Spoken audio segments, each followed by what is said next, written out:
Alright guys. We need to have a serious talk about yesterday, okay? I want to be honest. I think I went a little bit overboard. When I played support Zyra, I wasn't really focused or trying at all. I didn't ward enough. I didn't clear enough. Okay? I was just kind of autopiloting, honing it in. Okay? If I play support again today, I'm not going to do that. Alright? That was my bad. I wasn't thinking, guys. I just wasn't using my brain.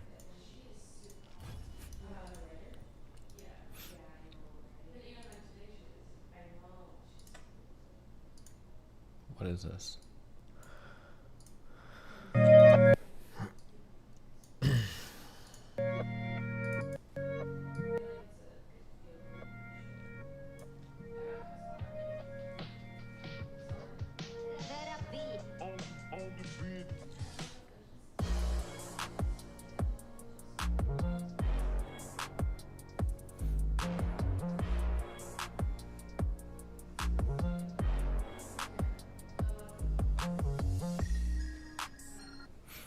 Are you whispering into the mic or is it really quiet again? Let's check.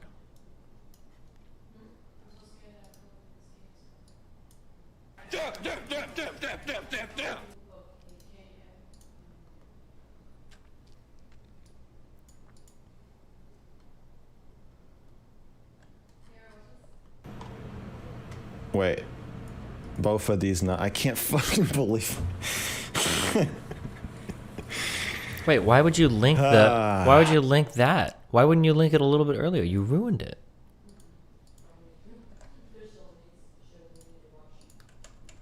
My personal chef resume. Ignore the toast. I put butter on it too hard.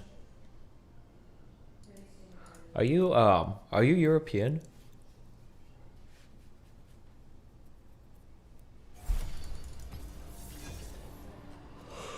McCransky. I noticed that Europeans are much more likely to have very not undercooked bacon, but like they eat their bacon a lot more soggy or something. I'm not. Oh, there's like a word that I'm trying to find that's not negative. You can eat bacon that's like at varying levels of crispiness. But I noticed that Europeans are way more likely to have bacon like this than crispy bacon. The crispy bacon always seems to be like a way more American thing. The weak fear the shadows. Fear controls. Also, this like, are these eggs basted? They must be, right, or something. Like cooked in water or something. I don't know. I don't remember how to do this. Oh, steamed. Okay, I don't know.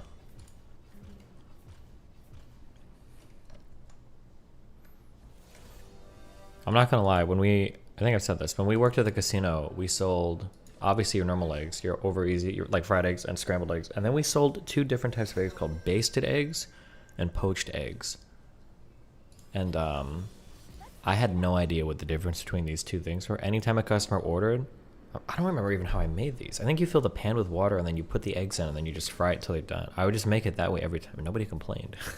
So I don't know if customers didn't know the difference between poached or basted or if those are both the same thing or what the fuck that means. But it seemed like it worked.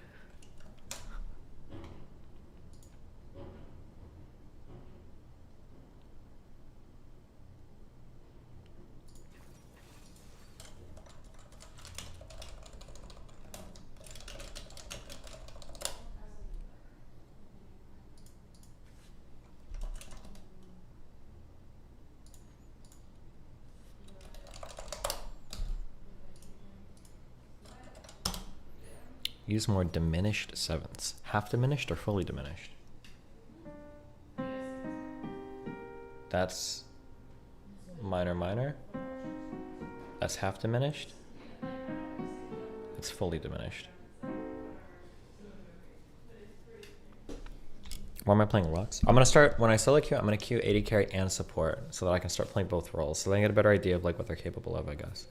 And I think that I should be more, when I play support, I still play like a carry. Like I'm just looking for kills and shit. I need to be more like map minded, map oriented.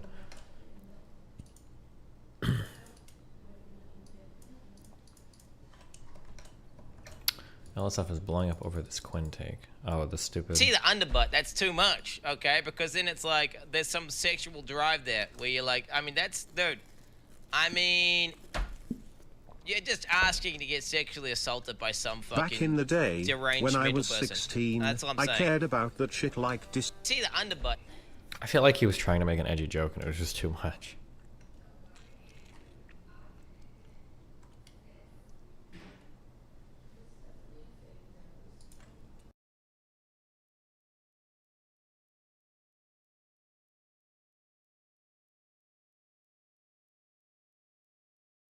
What the fuck? Why?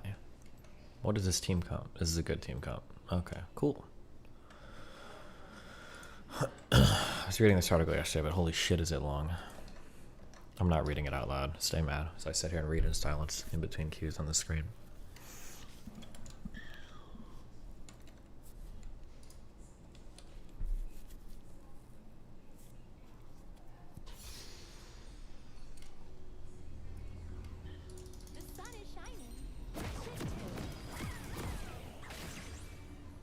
EQWE. Okay.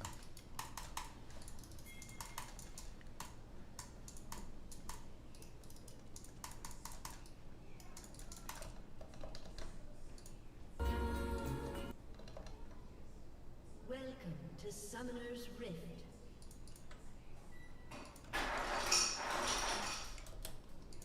We can do this! 30 seconds until minions spawn.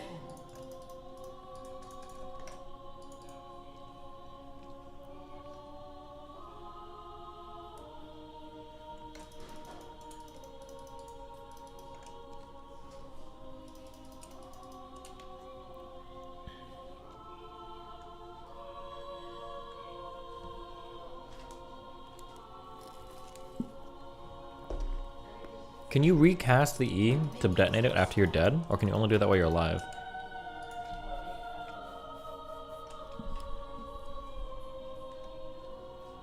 Only while alive, gotcha.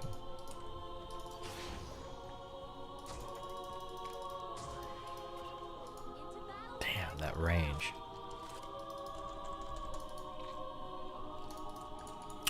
Ban I'm naked in YouTube chat.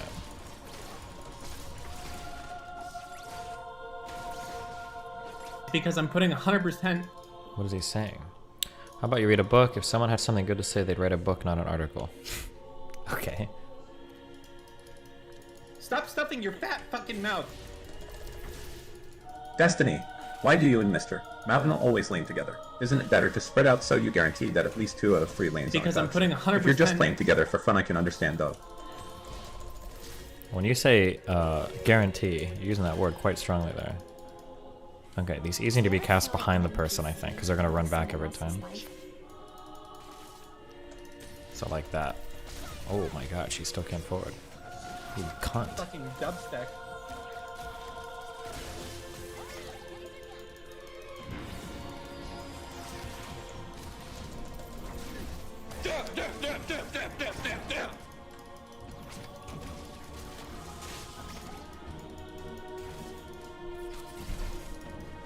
Fucking dubstep.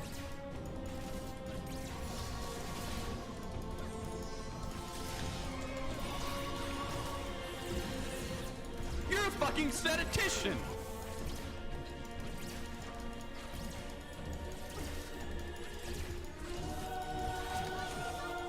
You're a fucking statistician!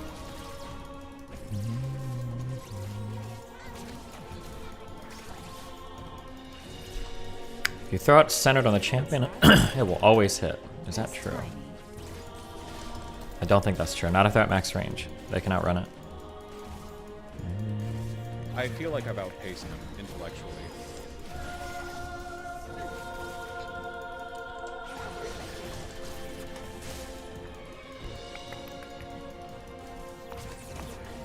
Whoa, whoa, whoa, shit. I'm not paying attention.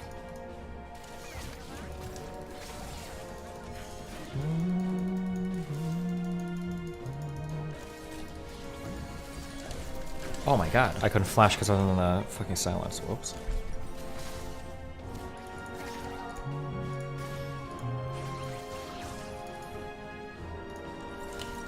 Can supports buy refill? No? Oh, or is it because I already bought a potion?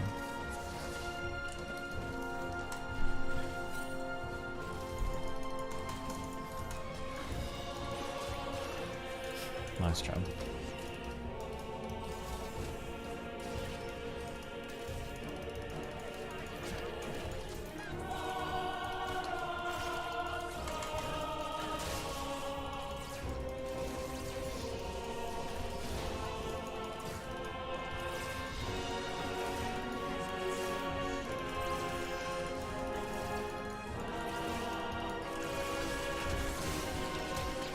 You're a genius, dude!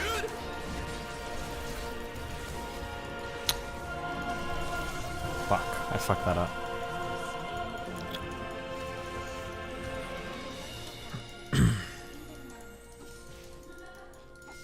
We'll figure it out.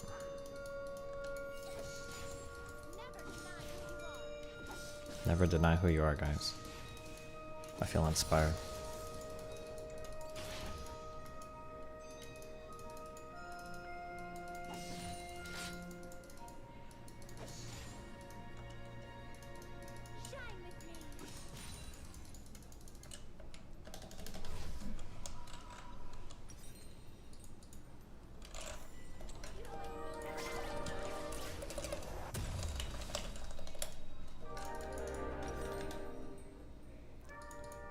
There's no way Boots 2 is a good rush, right?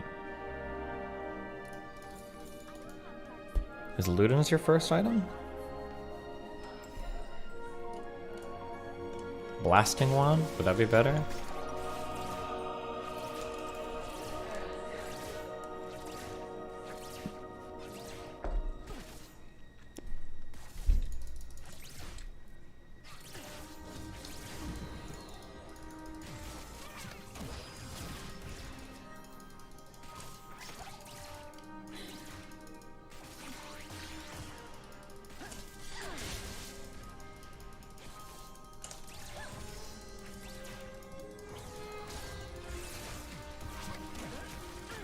Jesus.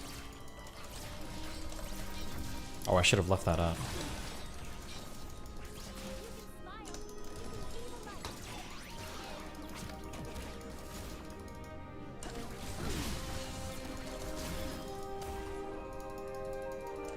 Enemy has been slain.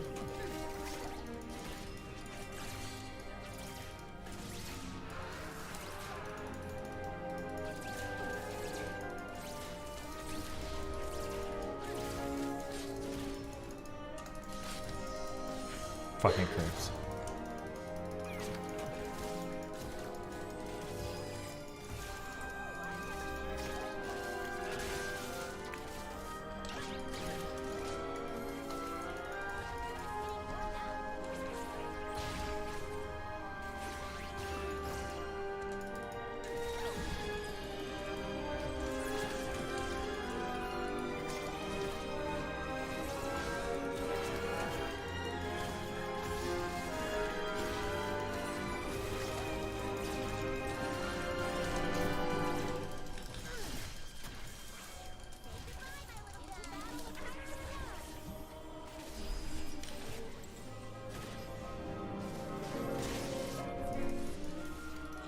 You and Mac Fuente should do a debate.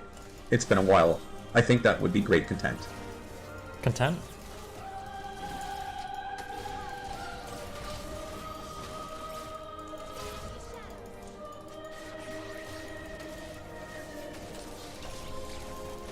Wow.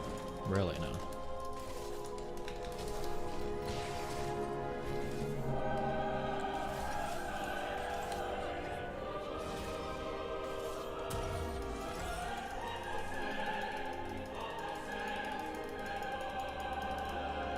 Do supports normally buy a refill? Probably, right?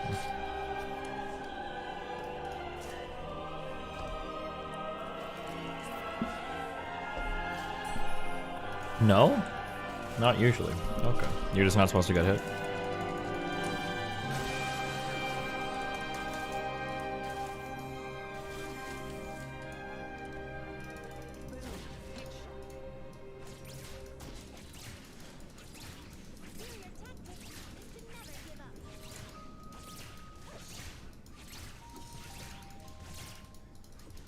No! Oh, okay, you got it. Oh, sorry.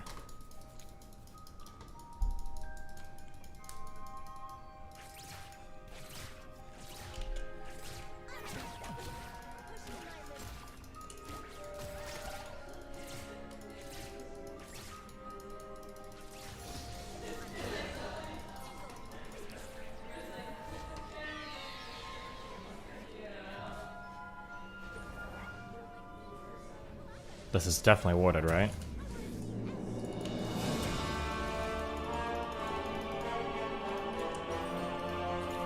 Does this thing, when I hit 500 gold, does it turn into the ward item?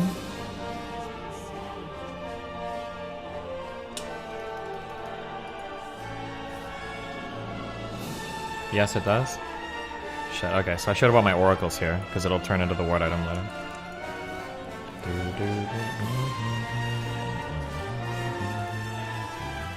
Watching you and Amargirl conversate about stuff without actually arguing is a really nice change of pace. Keep up the amazing content.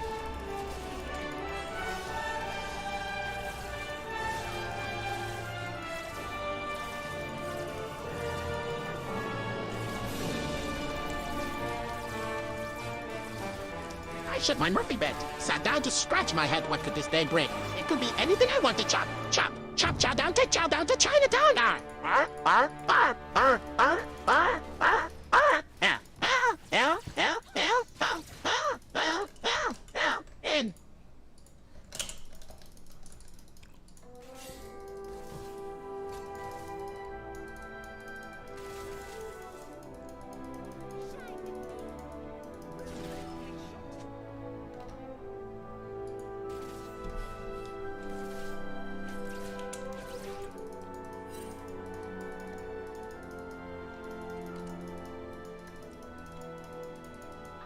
Oh fuck, they went mid.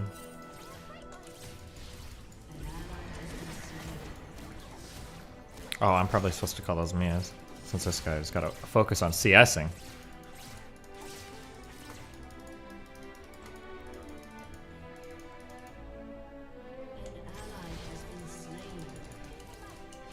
No pink. That's not good. Stop stuffing your fat fucking mouth. Jake Paul the GOAT. The goat though?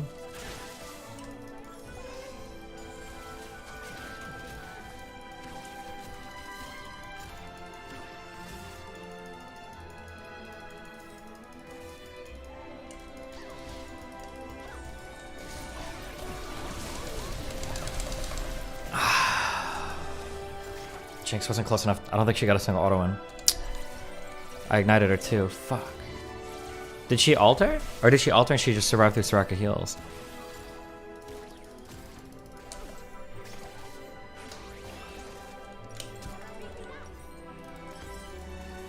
She had flash too. She ulted but Rocket heal. Okay, maybe she. What are you gonna do? I don't think Graves wins this.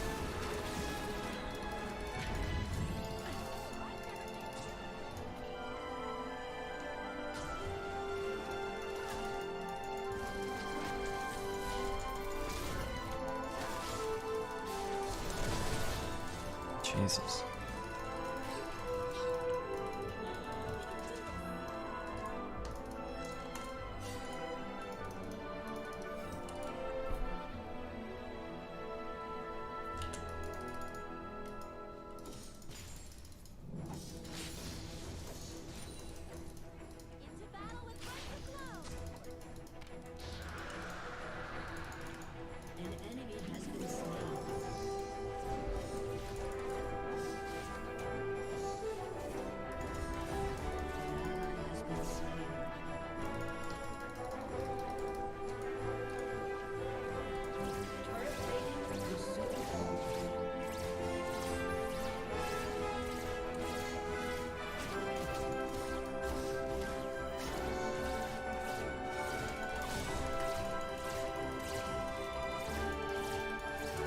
I feel like I've outpaced him intellectually.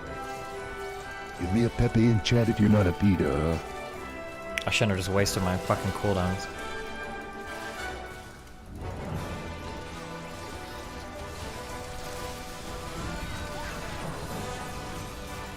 Damn, dude.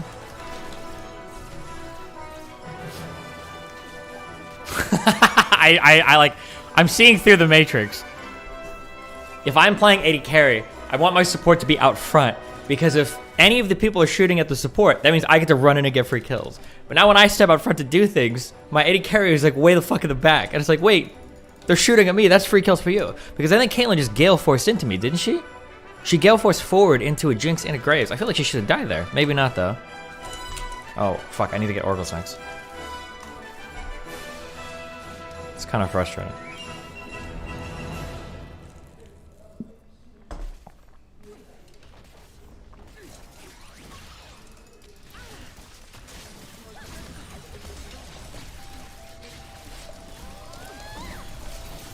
What? Like, alright, okay, whatever. She'll die here? Oh, no, she didn't. I don't know. I'm not sure. I'm just not sure. We'll figure it out. One kill at a time.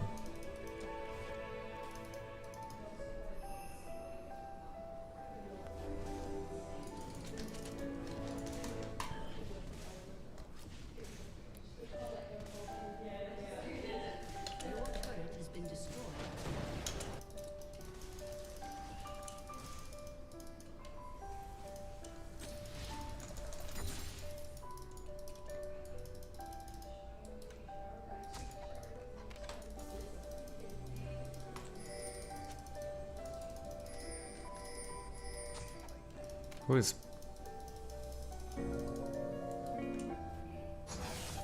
Type E in chat if you are a dumb fuck.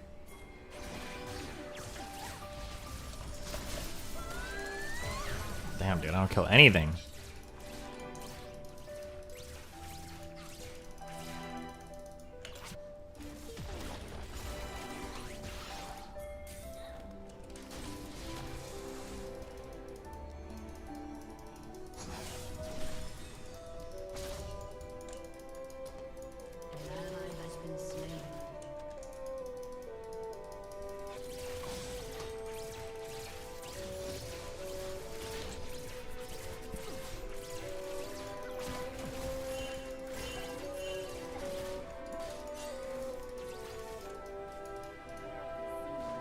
Yone, Yone.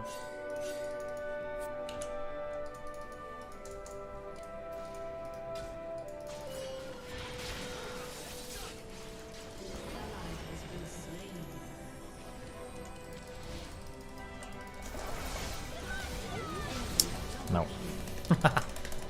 Rip.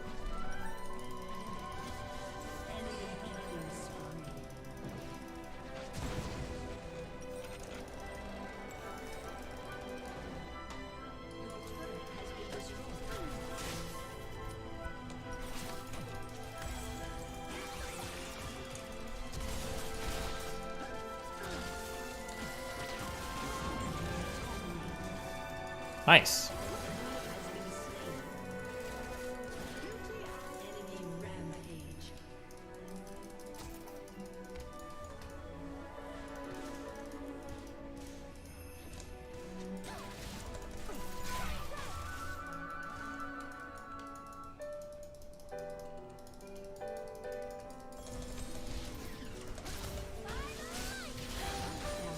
Okay. Would it help if I apologize?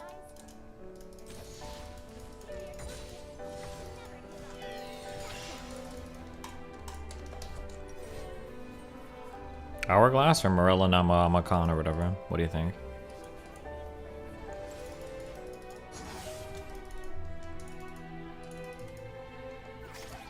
Oh, I should be moving around the map more instead of just going to lanes. Morello Namicon for... Fuck.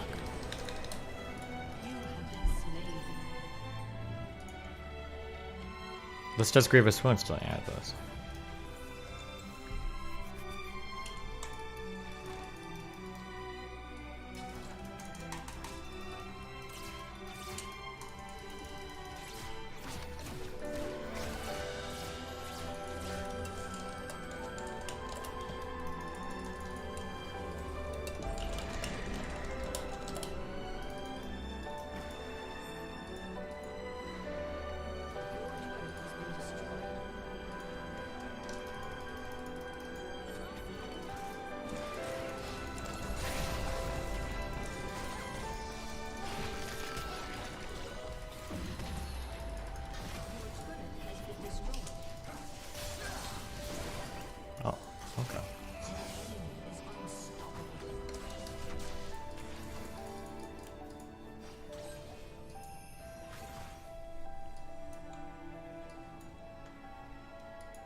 Don't worry, one of those is gonna be us killing them.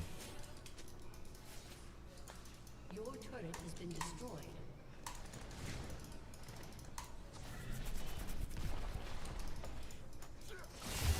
Is this guy just trolling?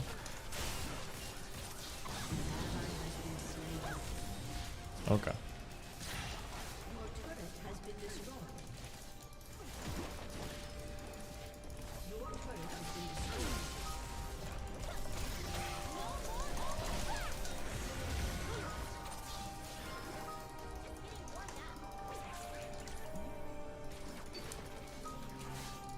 Your inhibitor has been destroyed.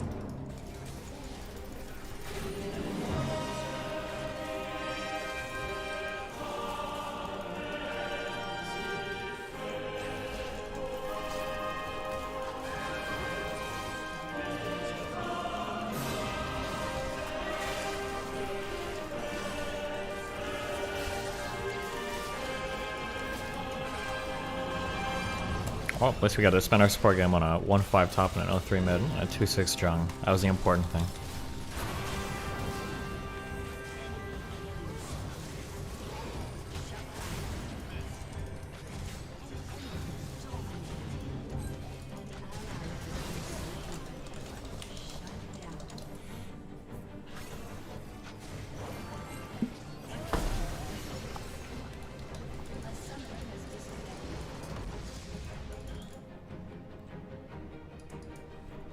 There's no way Graves could win with a 220 ping, I guess. Do you play support on purpose? I want to get more used to playing support on the bot lane. It'd be fun. The only thing that's going to suck, though, is that if I put primary bottom and secondary support, I don't know if that means I'm always going to get filled support.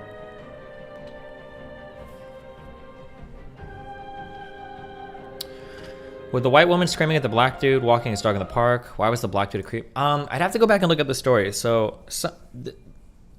I don't know why. I should have talked about this on stream because this is one of the major ones that made me rethink cell phone footage. When people start recording and they know they're recording, they're going to act like they're recording. And there was footage released a long time ago of a woman in a park screaming at a guy to get away from her and that she was going to call the police or something. And he was like, why? Because I'm black. And he's acting like pretty innocent. Like and it seems like the white woman is literally just trying to call the cops on him because he's black in the hopes that the cops will do something because she's a racist fuck. That's what it seemed like. But I think when the court filings came out or whatever for it, because she made a police report or something, and then when she talked about it later, what had happened was the guy was calling her dog over and over and over again, trying to get the dog to come to him or something. And he didn't deny any of this. And he said, well, it was because she didn't have the dog on a leash. So I told her I was going to keep calling the dog over until I would take it or something. It was something that was like fucked up. And then when I read it that way, I was like, okay, wait, well, hold on. That is actually really fucking weird. Why the fuck would you do that? If anybody has a link to the story, we could read it, so I'm not like misquoting any of it. But after I read that from the woman's side, I was like, damn, this woman's life got destroyed. Because I think that was the Central Park thing where her life got annihilated. But it didn't seem like the woman was really that much in the wrong.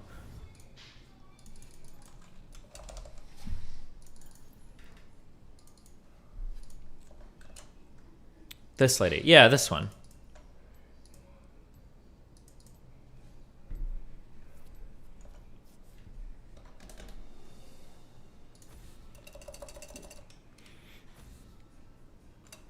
Ban a champion. Always. The weak fear the shadows. White woman who called police on black bird watcher Because I'm has putting charge 100%. dismissed. Come. Amy Cooper, a white dog owner who's at the center of a controversial encounter with a black man bird watching in New York Central Park last year, had her misdemeanor charges stemmed from the incident dropped on Tuesday. The woman had been facing a charge of falsely reporting an incident to police after she told them Christian Cooper, who is not related or threatened her and her dog. He did not. Given the issue at hand and Miss Cooper's live criminal background, we offered her, consistent with our position on many misdemeanor cases involving a first arrest and alternative restorative justice resolution. The program designed said Cooper completed a total of 5 sessions and her therapist described it as a moving experience. Fuck, where's the other end of this story?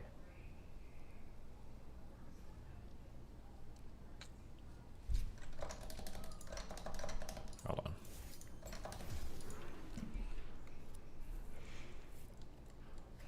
The encounter between Amy Cooper and Christian Cooper No relation. They just have the same last name, I think. Took place in a wooded section of Central Park called the Ramble on Memorial Day. It's an area of the park where dogs are required to be leashed, and disputes between dog owners and bird watchers are common. Christian Cooper said he asked the woman to put her dog back on its leash. He then recorded part of their interaction, which was later posted to social media, where it went viral. It has gone on to become one of the most widely publicized so-called Karen incidents.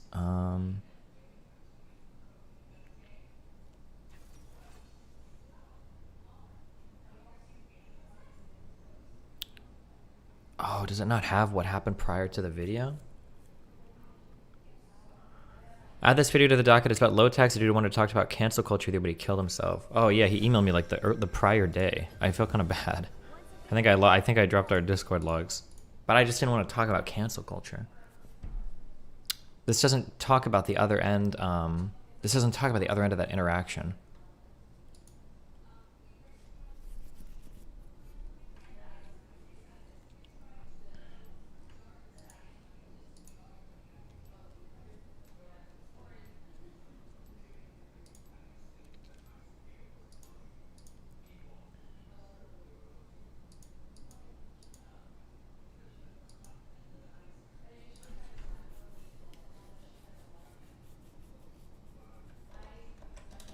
Oh, shit. Wait, you're quoting something that I just read.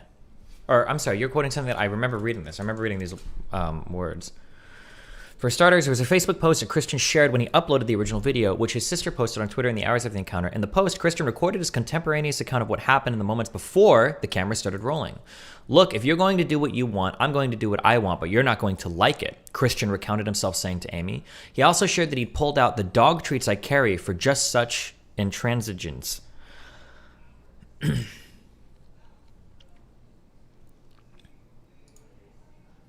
Yeah, so he was like saying that he was like pulling out dog treats to like lure her dog away, shit. Like when I remember when I started reading the other end of the story, I was like, oh, wait a second, this is actually like a little bit more reasonable from the woman's side of things. But these were things that happened before the video started recording. This is what Christian himself, the Christian Cooper guy, I guess himself, is saying. This is his Facebook post, I guess. Central Park this morning. This woman's dog is tearing through the plantings on the Ramble. Ma'am, dogs in the room will have to be on a leash at all times. The sign is right here. The dog runs are closed. He needs his exercise. All you have to do is take him to the other side of the drive, outside the Ramble. It's too dangerous. Look, if you're going to do what you want, I'm going to do what I want, but you're not going to like it. What's that? Me to her dog. Come here, puppy. Her. He won't come to you. Me. We'll see about that. I pull out the dog treats I carry for just such intransigence. I didn't even get a chance to toss any treats to the pooch before Karen scrambled to grab the dog. Don't you touch my dog. That's when I started video recording from my iPhone, and her inner Karen fully emerged and took a dark turn. Seriously? Do you see how fucked up this is? How differently this was reported to everybody? Like, this is really fucking weird. Now, should the woman have had her dog unleashed in the park? No. Definitely not. But like, this puts a way darker spin on the story than just, oh no, crazy Karen, right? And now that he's recording, now he's acting like very upstanding, like, oh, what's wrong, ma'am? Hello, blah, blah, blah, blah, blah, right?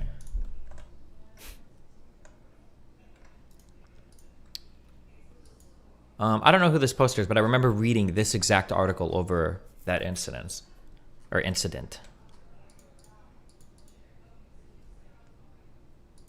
The suggestion that any job is low skill is a myth perpetuated by wealthy interests to justify inhumane work.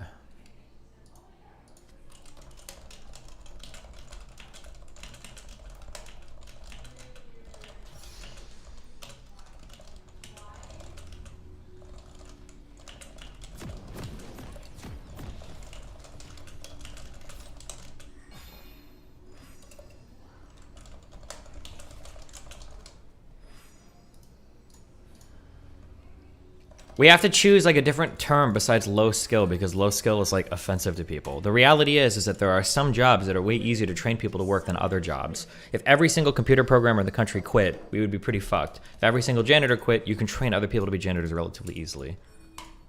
But people hear low skill and they think, oh, you think since it's low skill, that means it's easy? You think since it's low skill, these people are inhuman, subhuman fucks? Like, okay.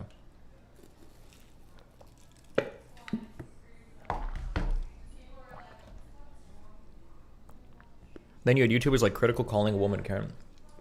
Critical just should never talk about anything related to politics or social issues ever. And he'd be good. I'm not gonna lie, for the longest time, I thought Critical and, I think I said this before, I thought Critical and that one guy were the same person. The guy that does, Seth, that does like video game reviews.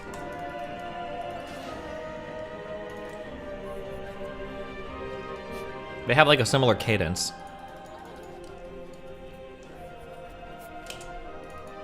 They do like the monotone.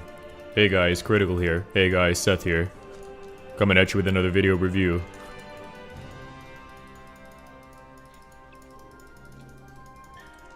The New Yorker published an article on ketamine therapy. Oh, cool. Hey, hey. Oh, yeah. Hey, hey, people. Seth here.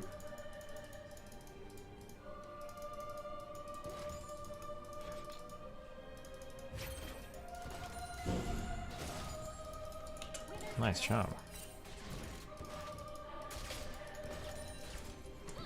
Well, well, well. True.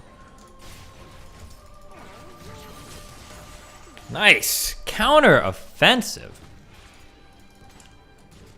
So she got hit, but instead of just completely running away, she turns and spells, but it's because I step forward to fire. That's good synergy. If every Cisco employee would quit today, no one would care.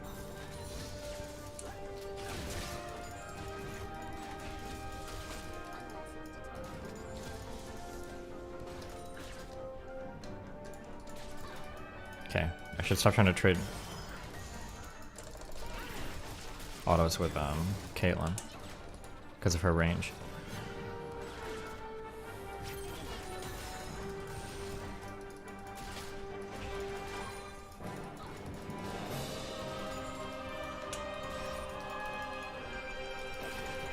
Nice.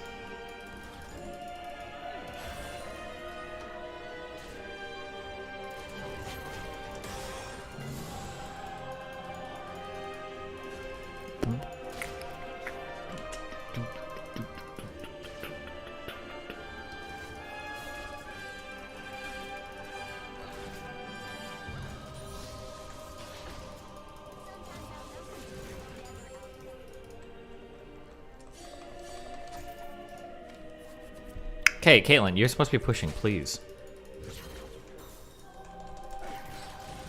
Really?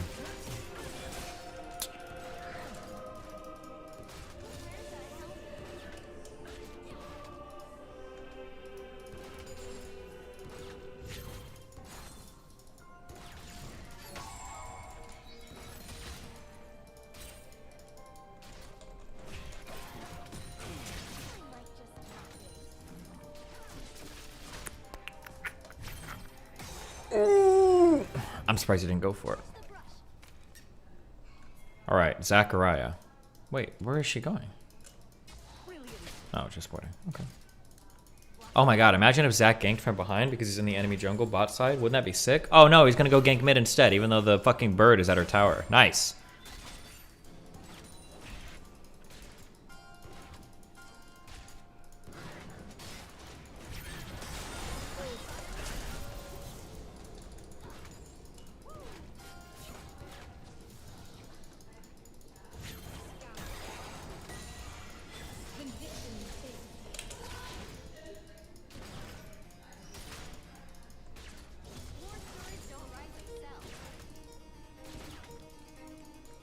Oh.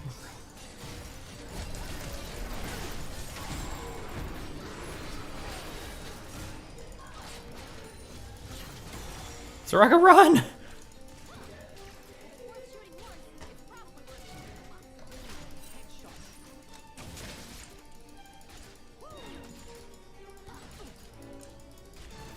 If Soraka ever gets queued by the Nasus, I have to jump on the Caitlyn or else the Caitlyn will just kill Soraka for free.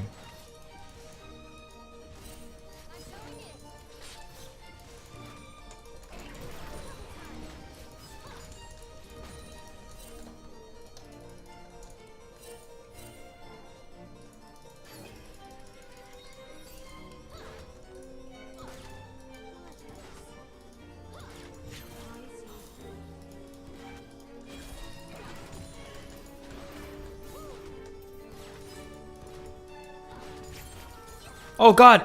Okay.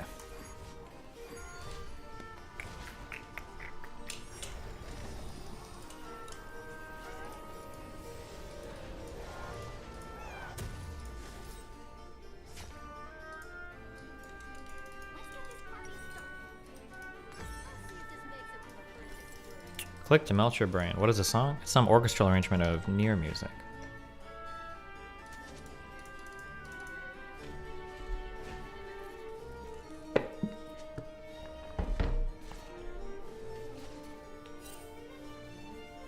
I don't know, man. I've worked at Taco Bell and as a software engineer, and the job that takes way more skill is not the one you would expect.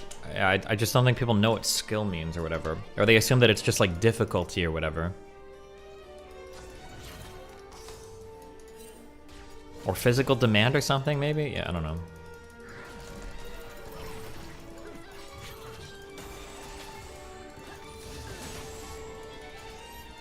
Effort? Yeah.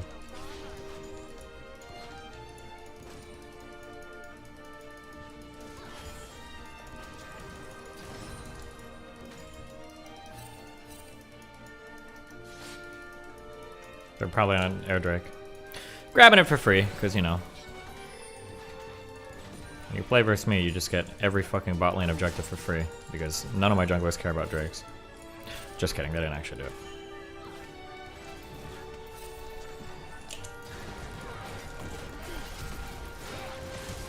Oh my god. Oh my god.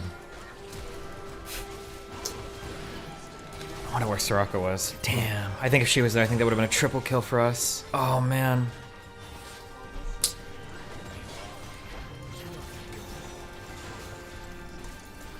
I feel like I've outpaced him intellectually. She's gonna die too. No, Why she- people happy? Oh yeah, she is. She walked back. They have a tank for them. Oh, she might get one kill. Where was she? Where did she walk back?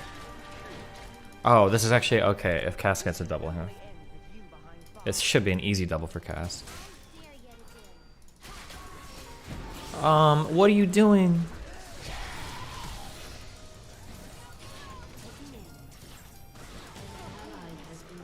Did she kill the fucking Bioshock guy? No. Jesus. How could she fuck that up so hard?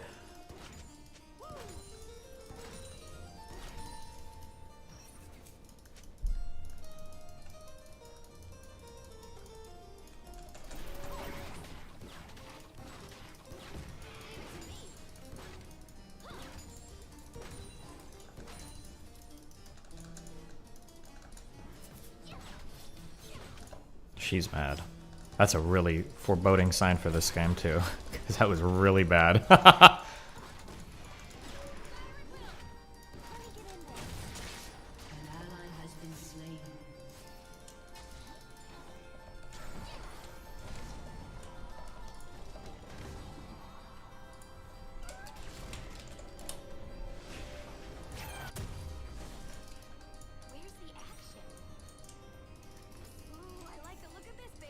Should have bought a pink.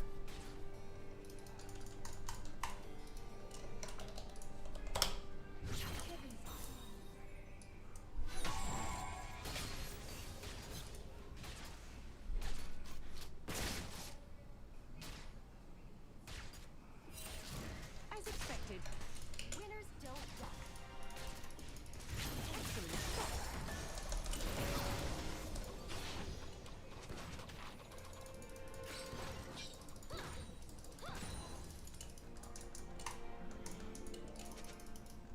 Are they just mixing up being smart with low skill? No, it's just that like I don't know what the social push is, but basically every single phrase that can be one step removed from maybe having a negative implication from it becomes the negative implication. So somebody might be able to say like, oh, your job is low skill, and that sounds like an insult. Well, now low skill is an insult. Or somebody may be able to say like, oh, like your job is like entry level. Oh, well now entry level just means stupid. Or like, it's just like every single possible thing just like becomes like the most negative version of itself that it can be. It's just stupid as fuck. I'm dead.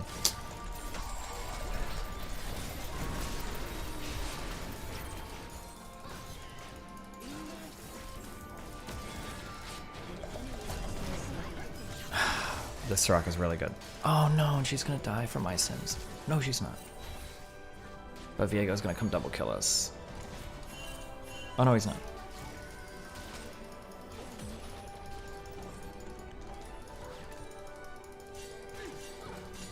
Oh wait, yes he is.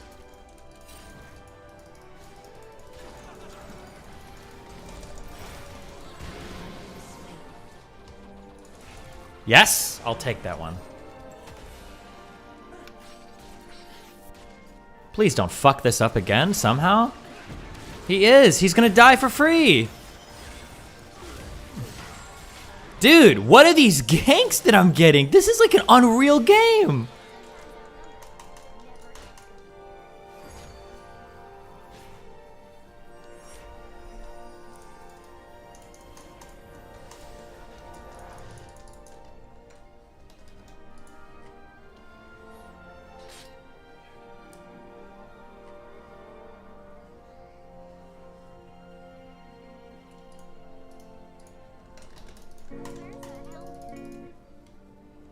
Did you like L or like more in Death Note? I liked them both, but they were both the same character.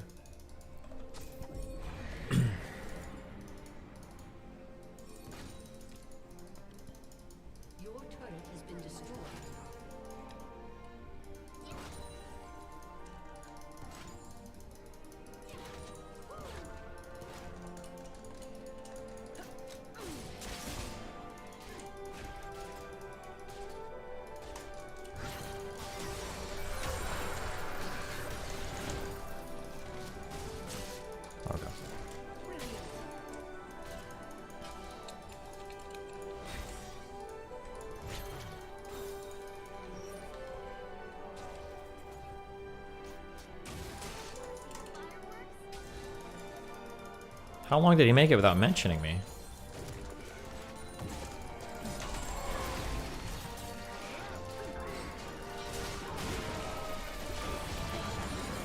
I don't know how I managed to get the absolute most dogshit ganks in the world. How do we not kill them? They're both under our turret there, and one walks away.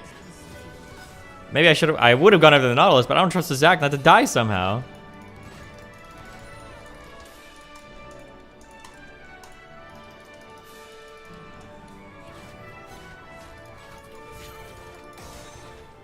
You're a genius, dude! Yourself.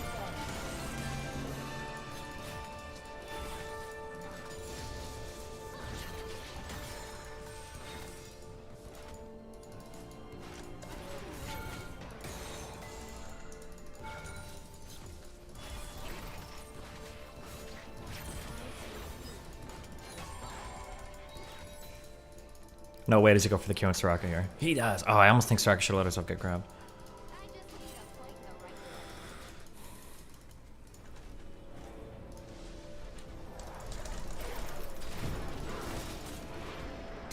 I didn't have another jump. She flashed at least. For my exhaust, it's probably worth it.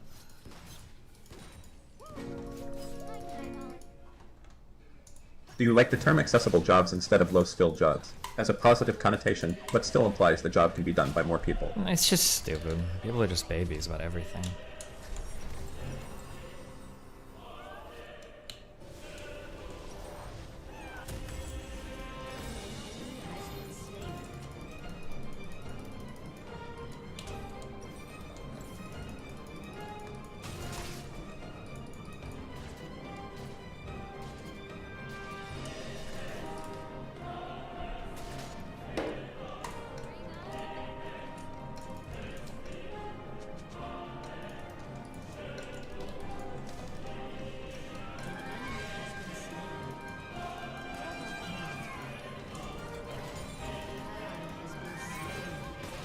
We could all pick up software dev if we need to. That stupid tweet. How did lefties somehow find themselves in the same stupid position as fucking progressives a few years ago? Do you guys know what I'm thinking of? Do you guys know the hashtag that I'm thinking of? Yes, exactly. It's the learn to code shit.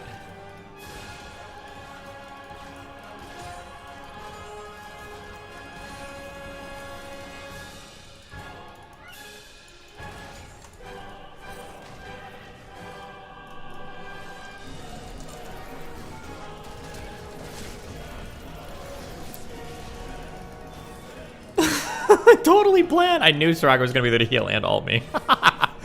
Oh man.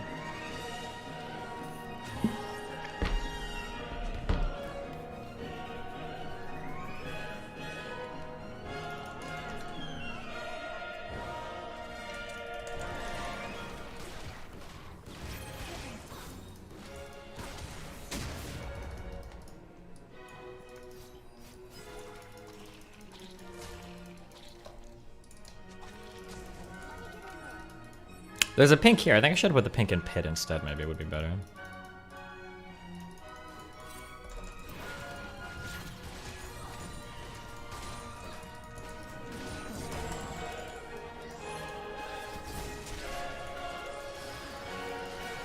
Why did you? It's pink.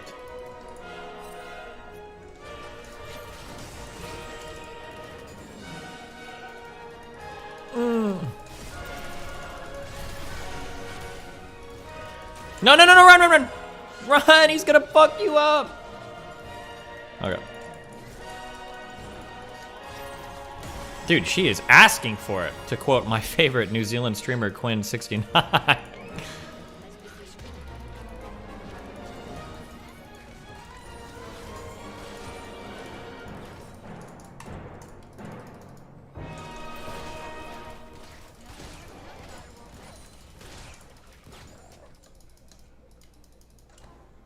Are we really losing this Drake?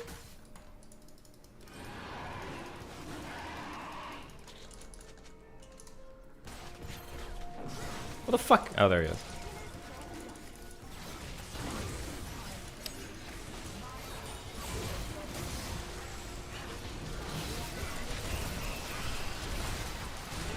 Oh, yikes. Yikes, fam.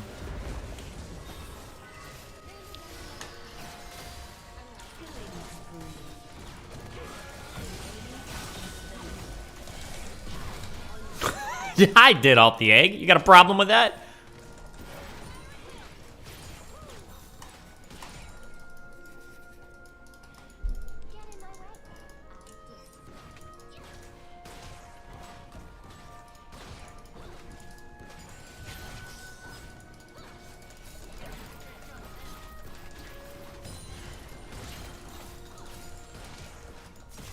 Oh. Fuck, that's really bad. Never mind. I have no mana.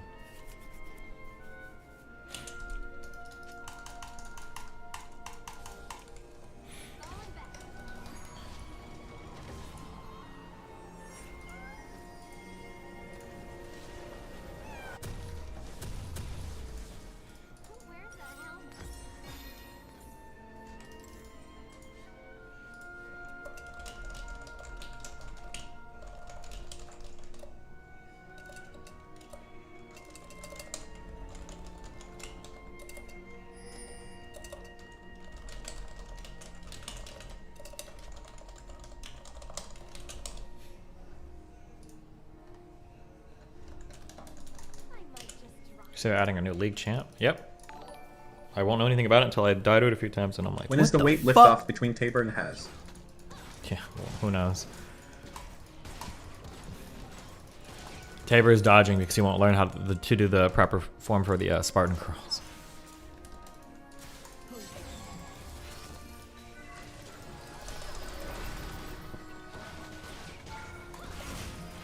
Good job, Cassiopeia.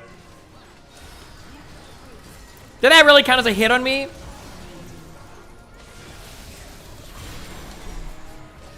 Cassiopeia is sitting there with ult the whole time. Just so she could kill my ghost. Fuck you.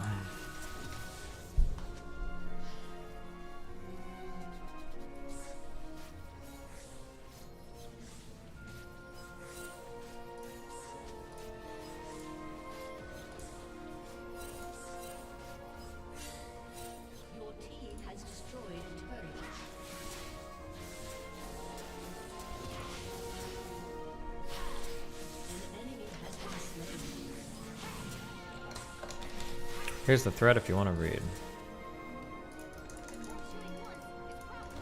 Wait, what was this?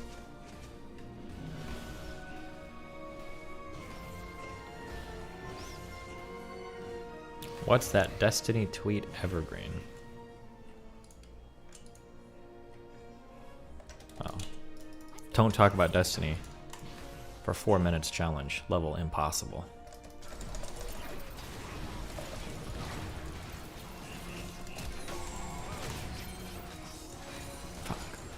I feel like on some champs, when they go in vuln, you can still detonate your bomb on them, but on other champs, you can't. God, I love hating women just like my hero Tabor Snapping taught me too. And I always forget which ones. I think in Kindred's ult, I think the bomb still goes off, even if you can't damage her. That was a really well-timed hook, but it didn't matter.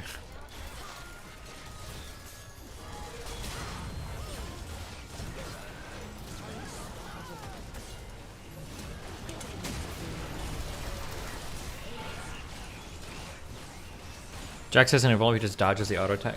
It's... You're gonna trigger the fuck out of me. It's basically invulnerable, no?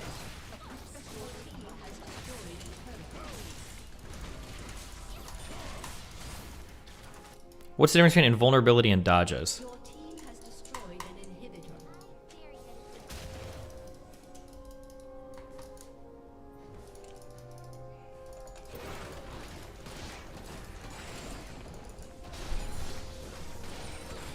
Oh, they can start to hit by AoE. Play it around bot versus Destiny. Oh, cute. Another person that knows who I am. Where are these guys in chat? They're like, Destiny, nobody knows you in game. Big mistake. Wow, I like how I'm a threat. I'm a threat these games. You can't just ignore Destiny in the bot lane. He'll stomp all over Plat 2. True.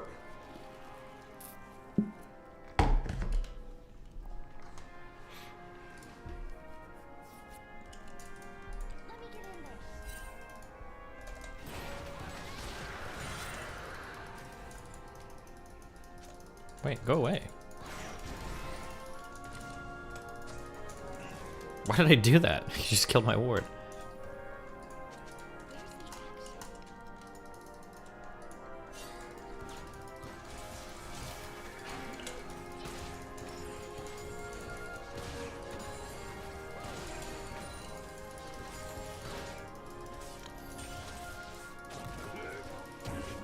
Ooh, incoming!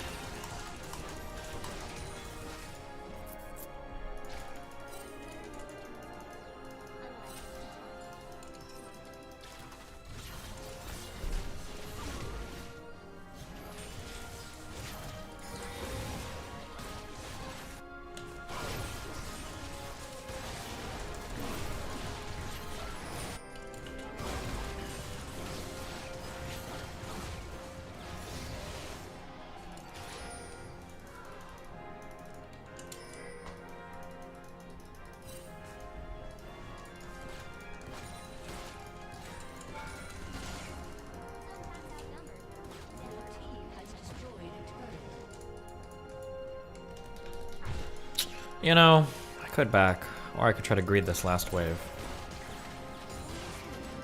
Yeah, it was worth it.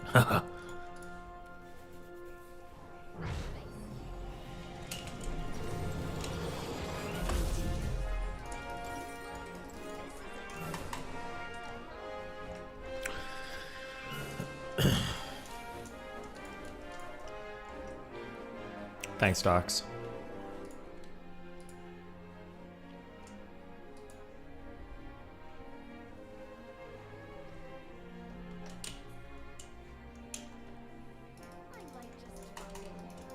True. How is it that the same lefties that are like, anybody can pick up a job being a dev? It's so easy. How are these the same people that are like, actually school is unethical and immoral because it literally fucking traumatizes you? Wait, well, which one is it? Is the school that you have to go to learn how to become a dev traumatizing? Or is it the easiest fucking shit in the world?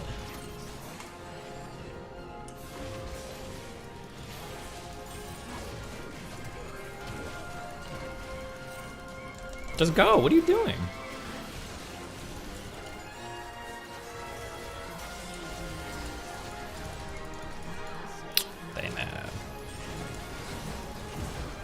They mad. They mad.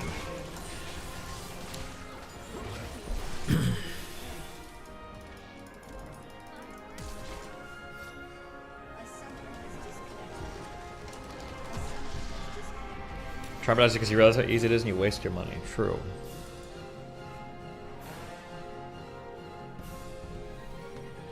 Wait, since it's preseason still, can I go from Plat 1 to Diamond? Will it let me do that?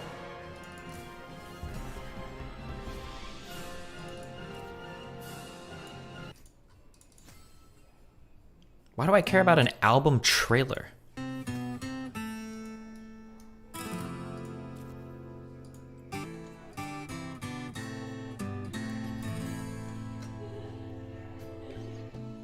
Wait, did this just get updated? Hello?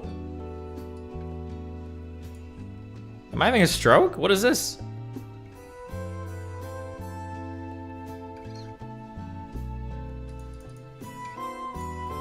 Why? Okay.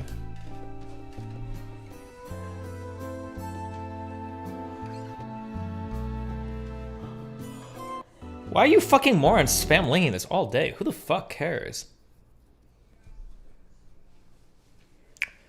Making a quesadito during lunch rush is 10 times harder than writing any sort of algorithm. Service jobs are not low skill, bro. Like, are you fucking stupid? What algorithms are you writing? What are you just writing hello world over and over again? 13,000 likes.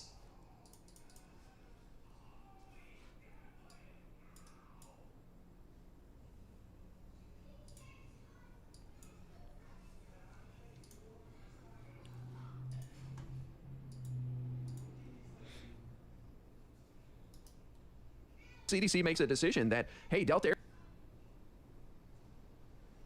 Oh. So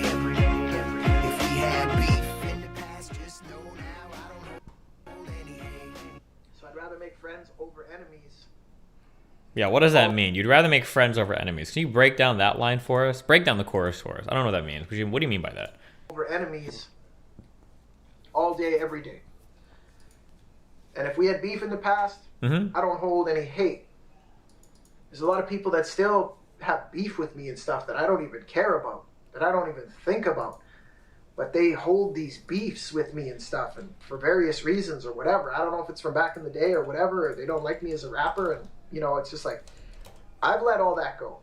I've let all that stuff go because that is just poison. That's just poison for the individual who's holding on to that stuff, you know? So I was trying to put it out there that, like, if you have a problem with me, that's kind of on you. I don't have a problem with anybody. I'm just trying to live my life and do my thing and make my music, you know?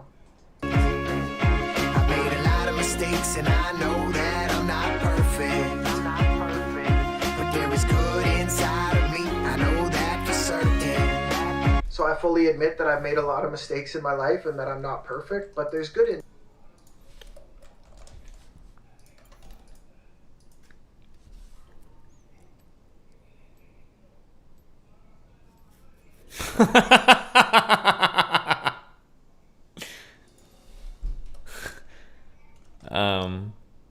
What are we banning?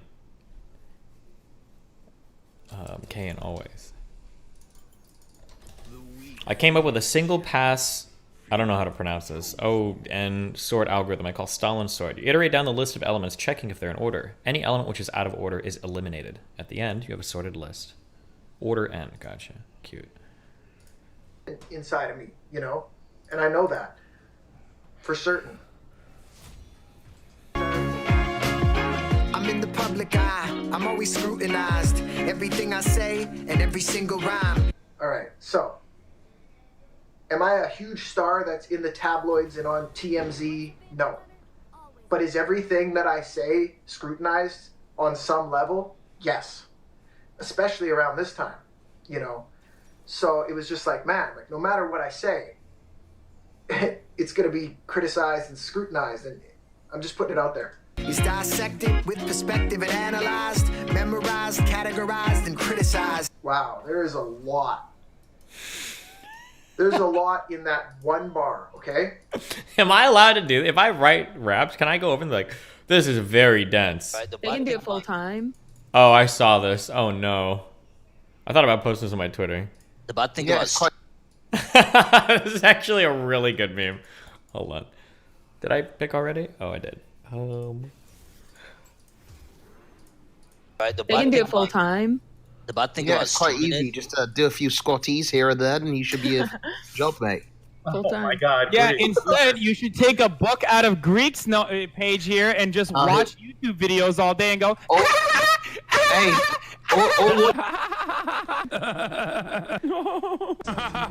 Oh, God.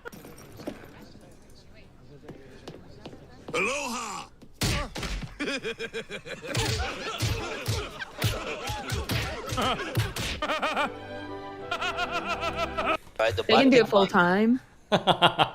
Oh man.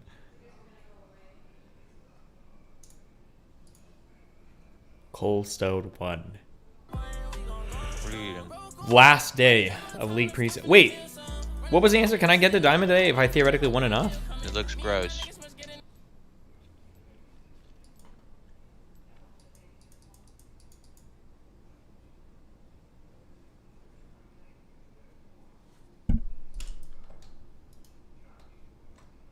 Yes, but it wouldn't count. Oh, I don't care.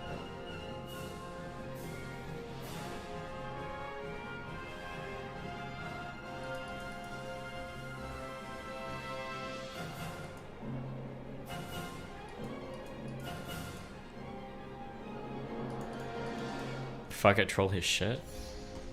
Well.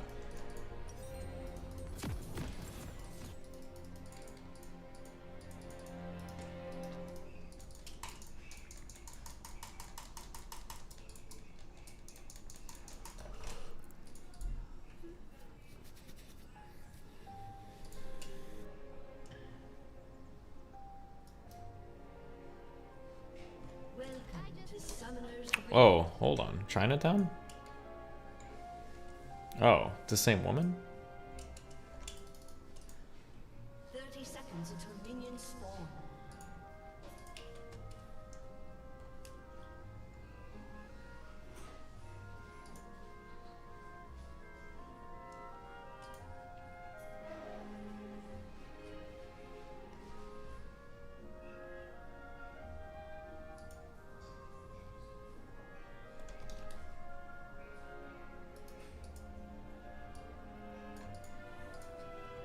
Minions have spawned.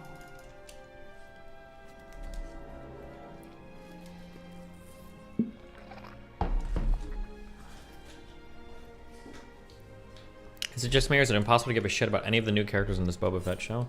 I don't know how to explain it, but I feel like characters are becoming less and less a thing in any movie I watch, or like I just care about them less and less. I'm really curious. I didn't watch it because it just looks so boring, but I feel like The Eternals has got to be like the most boring fucking movie of all time. I can't imagine that movie was any good. You get like, what is it, like 9 new characters in one movie that have never been introduced before in any Marvel movie ever? And then you have like, do you actually care about any of them by the end? It seems like unfathomable to me.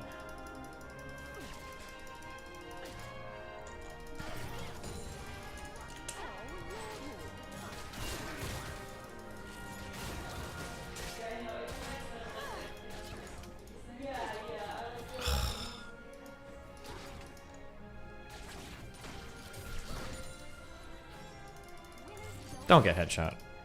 Okay, or just get headshot, you know, it's all good.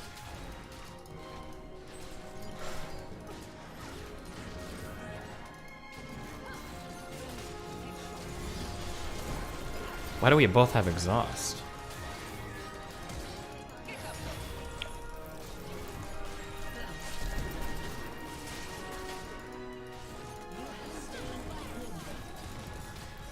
I can't see. No! I'm gonna.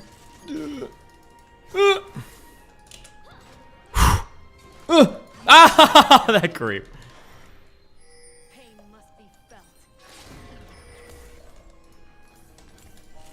Do you think Kate didn't get the assist on that? She didn't. Okay, I'll take it.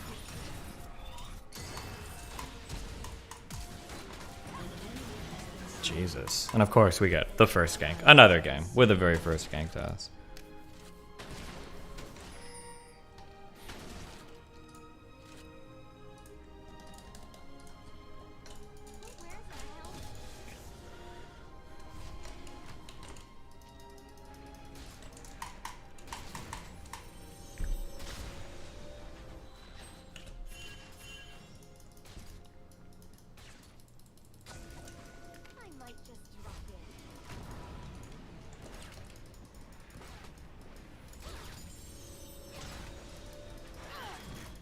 Oh my god, so tricky.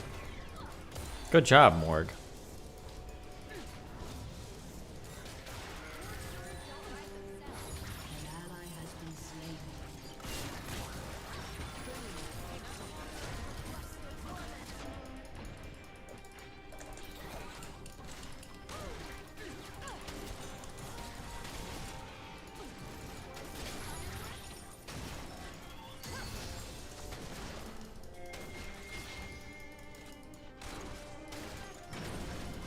Why the fuck is Graves pushing so hard?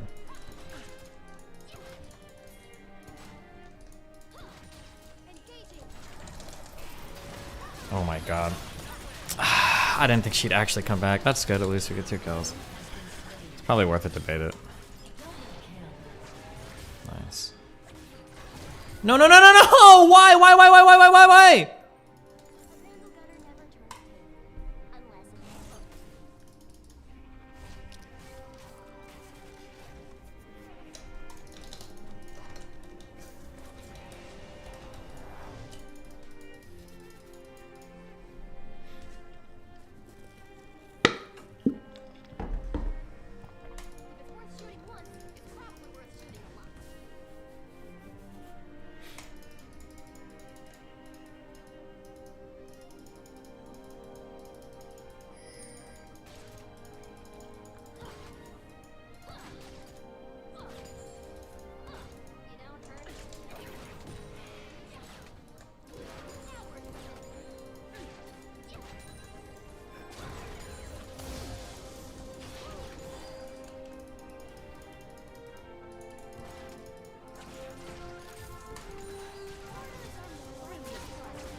I think we actually maybe won that trade somehow. I wonder if I should have hopped on Katie there.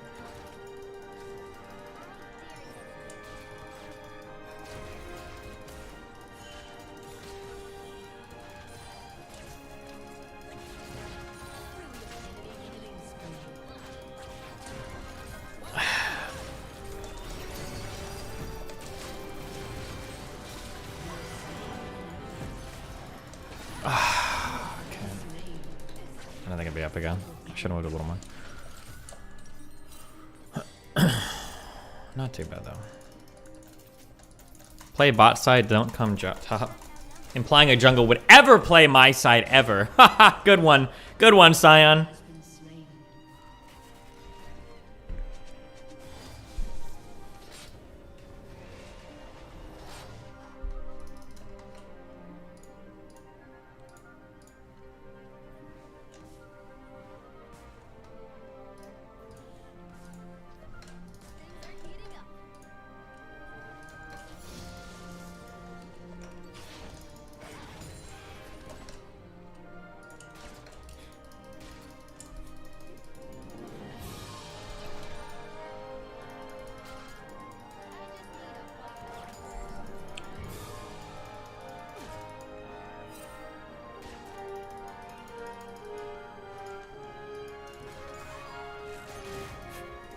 Wait, what are you doing? Hello? Mike, he's AFK.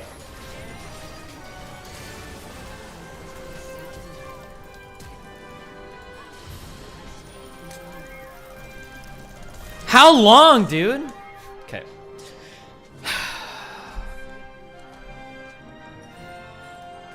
They're not raging at me, are they? When they walk to lane AFK, I think they're raging at themselves. Okay.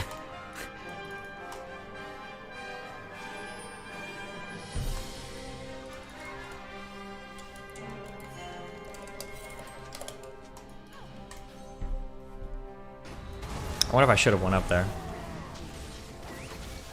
They're all dead. Or, well, that Victor's dead. Well, nice flash. I don't know. Whatever. I got his flash. Okay, it's gonna hit 6 before me because of this wave now. Fuck.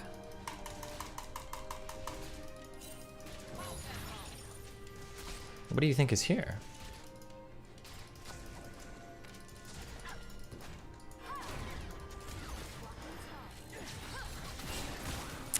I think anytime Morg whiffs her fucking Q like that, I think we need to be putting a lot of pressure. Cause that's like... Does she have stopwatch? She does.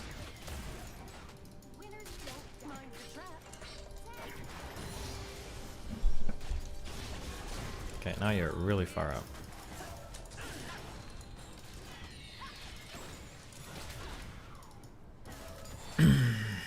Okay, whatever. This is working for me. My support just gets hit by Q and then I go get a kill.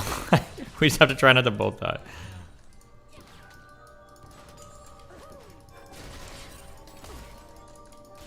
Oh, nice.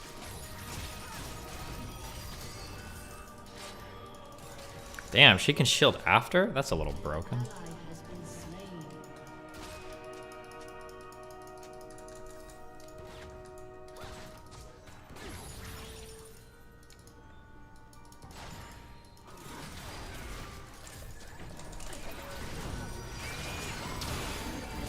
Whoa, she fucked her hourglass up. Might have been able to kill me too.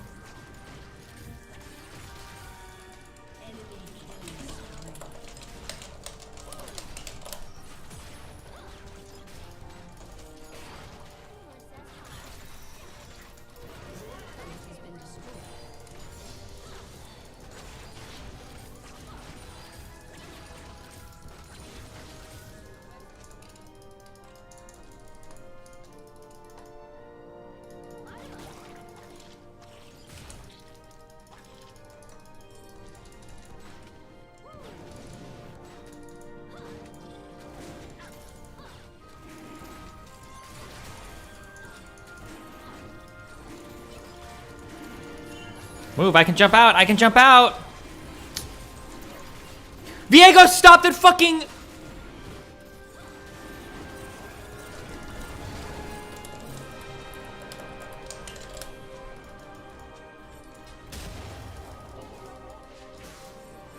Dude, we did like 80% of the Drake for him. All he had to do is step in and fucking smite. Why is it so hard for me to get a jungle that cares about my lane? It's like impossible. Challenge level impossible.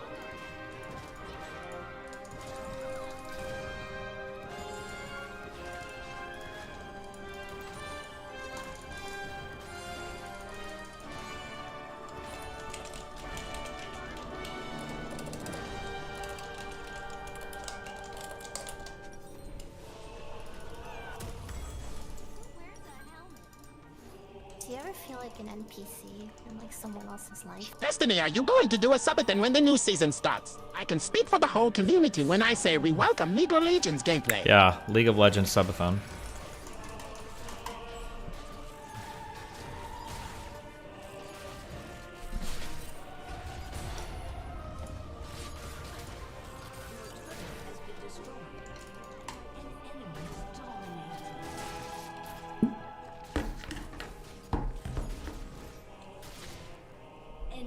One 5 top, 0-3 fucking jungle, 0-4 fucking mid. Wow, go figure.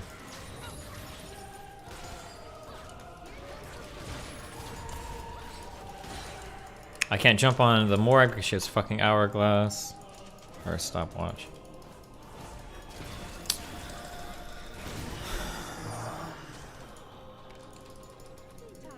And I'm dead, 100%.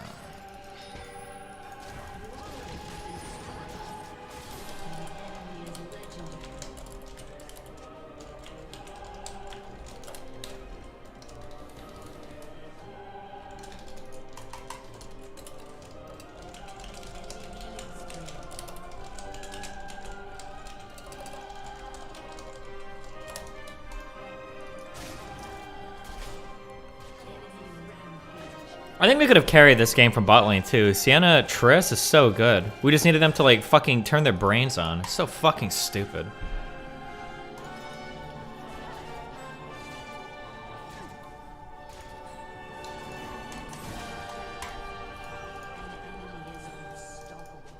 Or Senna's, whatever the fuck the check's called.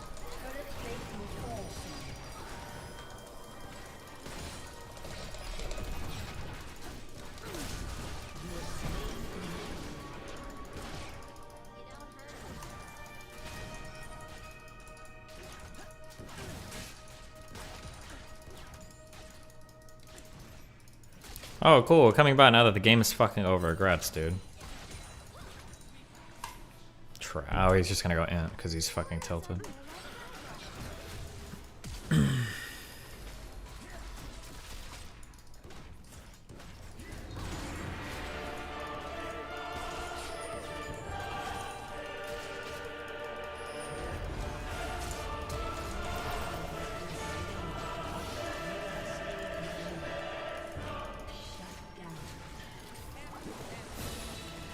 Like we both just die here.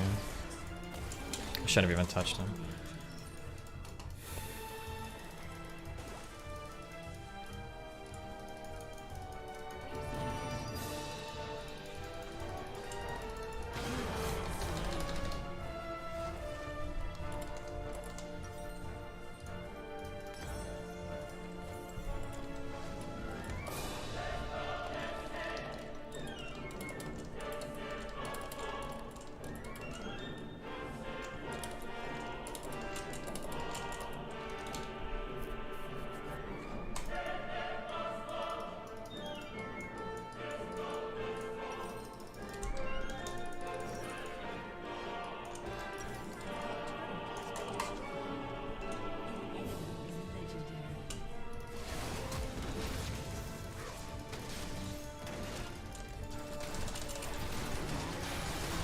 Nice.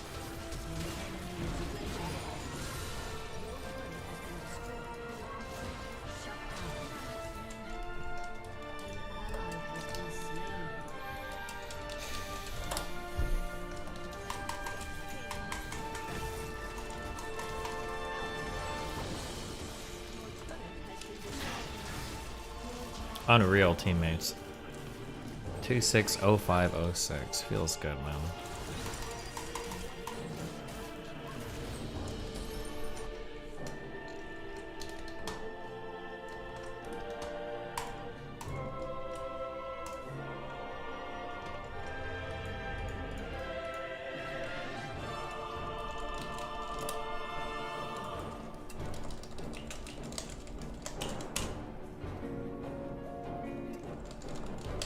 Hey Steven, I'm still mad at you for killing me in Project Zomboid and ruining the epic run we had. Cool.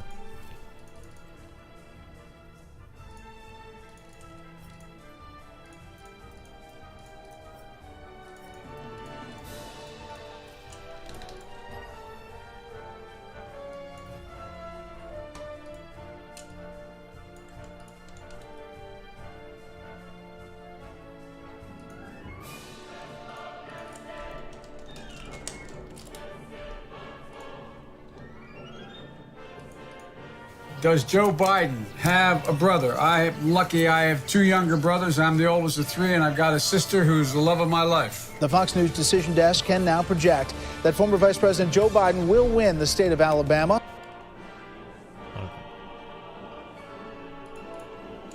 We are fucking these kids! What the fuck?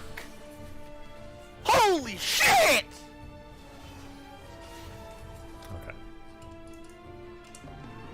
Stop distracting me from what really matters. Let's hear it again. He's dissected with perspective and analyzed. Dissected with perspective and analyzed. Memorized, categorized, and criticized. Memorized, categorized, and criticized. There's a lot. What, you have to give us, what does it mean? Break it down. In these bars, man. And that is all fine. Just know that now and then I mess up. Yes, I do. I will not pretend. So what I'm saying is that's all fine. Do that. But sometimes I screw up with things. Just know that now and then I mess up. Yes, I do. I will not pretend. So what I'm saying is that's all fine. Do that. But sometimes I screw up with things. And it's like, oh my God, like maybe I shouldn't have done that, or maybe I shouldn't have said that, you know, and then it's too late because it's not like being a rapper with 10 followers on Twitter and nobody knows who you are and you put something out there and nobody cares, right?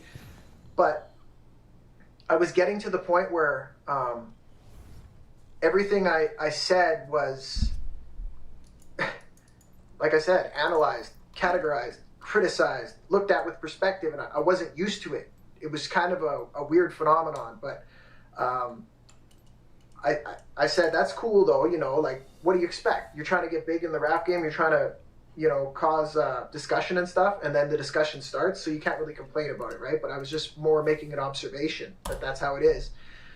And then I say that's all fine, but sometimes I make mistakes, so, you know, everybody makes mistakes, so just forgive me when I make mistakes, because it's very hard to be perfect with everything you post, everything you say, everything you rap about, everything you do. It's impossible. Nobody can do that, right? That I am perfect, because in truth nobody is. But some are faking like they are within the music biz. Take a look around, a lot of it is staged, so people see me being real and they seem amazed. Again, a lot of subject matter there. So basically I'm saying, look around the music industry and you are going to see that most of it is staged, fake, inflated, artificial, and it's all by design. That's what they do. That's what they do. They create fake images that they think the public will like and stuff like that. And I was just like, nah, I'm being real. I'm being real here with what I've done, what I'm saying, and people seem amazed by that because they're not used to that in the music industry. They're used to this perfect, almost like Barbie and Ken, so to speak, right? Like these musicians being like perfect. And the truth is they're only that way because that's the public image that they put out there. That's what the label has worked on and stuff like that. You know what I mean? So that's my point there. I'm diving deep, but I'm just saying, I'm being real. I'm the one who wrote this. I put it on the page. It's on me. The good, the bad, and the shame. So I'm saying, I'm the one who wrote this. I put this on the page. Everything I've ever said, I wrote. So if it's good, that's on me. If it's bad, that's on me. And if there's shame involved from a mistake, that's also on me. You know, I'm taking ownership for all of it. To anyone I have offended, I hope to mend it. From my side, the olive branch has been extended. So to anyone that I've upset, offended, I hope to mend it. You know, here's the olive branch. I extended it. To all of you, although some of you will not be friended. Knowing that some will just slap that branch away and they don't want that. I did this yesterday, all you can and it was do funny, is try but to I bend didn't it get from it quite your end. You right. can't control what the other Capital side is L gonna do period in seems to be the some ticket. situations, So right? this is for you, Destiny. 16 LS L L L L L L.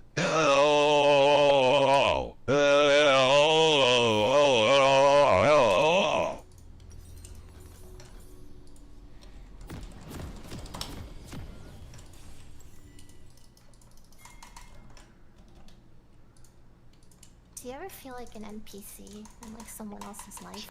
Destiny, next time you move, can you get thicker walls? The people over in the kitchen walls are too loud. Welcome to Summoner's Rift.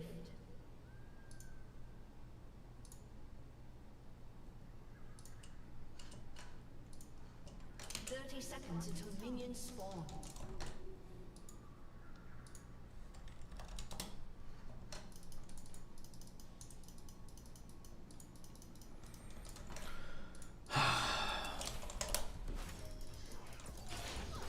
Orders are more like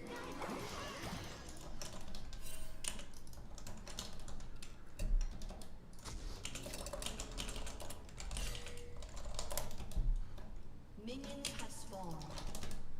That branch away and they don't want that, you know, but all you can do is try to mend it from your end. You can't control what the other side is going to do in some situations, right? And that's okay, because I know... Okay, I can't handle high-level onc analysis.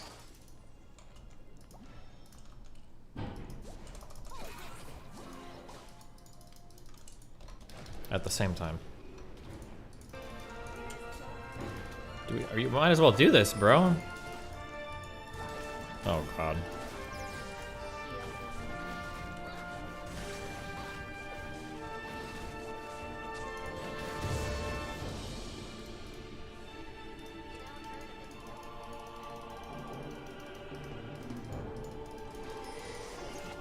What? Okay, leave. Okay, we win, we win! Okay, none of that should have worked, okay? Don't feel good about that, Lulu, okay? That was a trash play. They just happen to be more trash.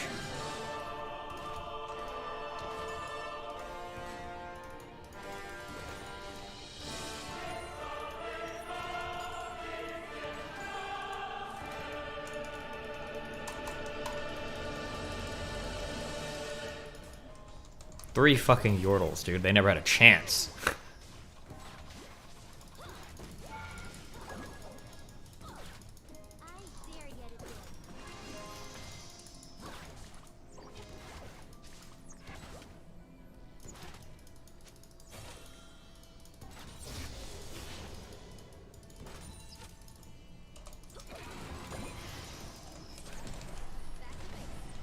Back to base.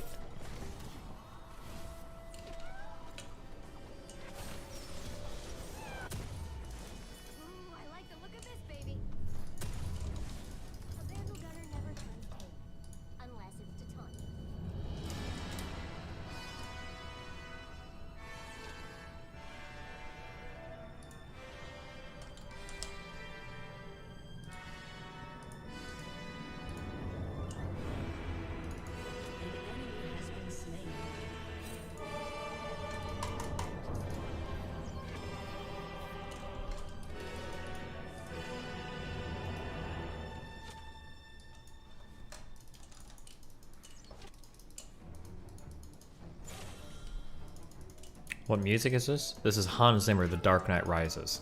Can you hear him rising? Here's a question. If The Dark Knight Rises, when did this movie come out? 2015? 2012? Was it really that long ago?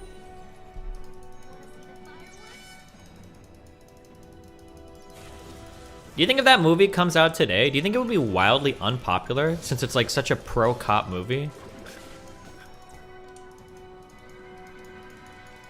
And it's kind of like shitting on lefties? No, you don't think so? Okay.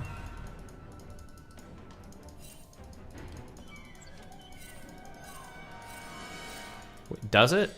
Yeah. Wait, am I the only one that thinks that like sometimes the political messages of movies are like really blunt and on the nose and you guys just like don't understand it all? Maybe they need to be that way. The movie was like excessively pro-cop and like very much shit on like, I'm giving it back to you, the people. It like played into that idea of like the fake like leftist that actually is an authoritarian meme. How do you not see that? Oh my God, how do you miss a flash?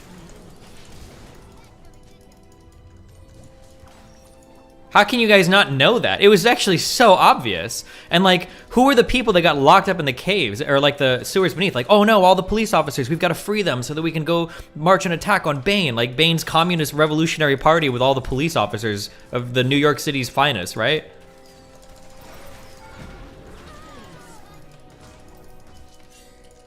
Is this a bit? Okay, I don't think some of you watched the movie, I guess. I don't think we win this.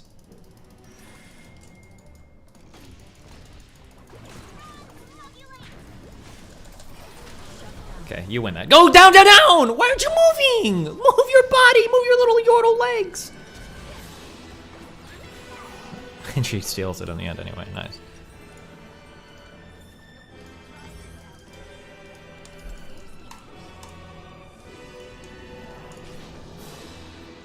They probably all watched the movie at 13? Oh, maybe.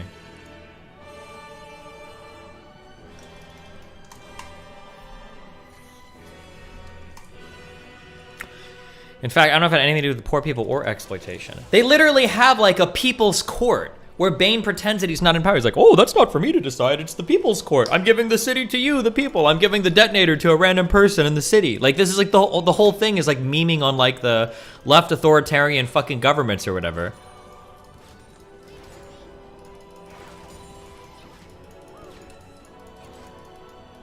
I think chat is trolling. I don't know. Well, now I wonder, because sometimes I don't like political messages in movies. I'm like, that's really on the nose. I think you could be a bit more subtle. Oh yeah, and fucking the whole thing with Catwoman, where she's like, the rich people, you guys have a storm coming. You think you can just take from us and leave us in the street to be hungry and blah, blah, blah.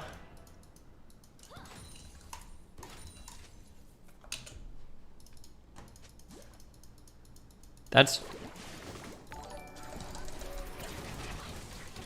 And you run for your arguments against privatizing Social Security and other golf programs. Seems to work for private institutions like Nobel Found. This Lulu is a god. Arguments against privatizing Social Security. We come here not as conquerors, but as liberators, to return control of this city to the people. The powerful will be ripped from their decadent nest and cast out into the cold world that we know and endure. Use I think darkness is your ally.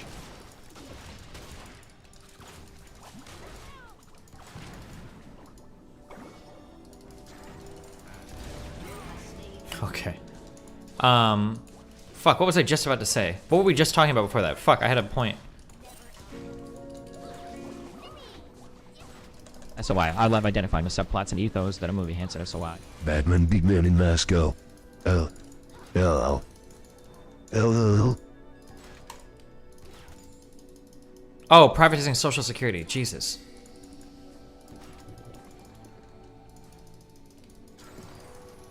I think it's, I think that, like, Social Security should be a guaranteed thing in old age, not something that we want to fluctuate up and down in the markets. So we wouldn't want that to be like a privately managed fund.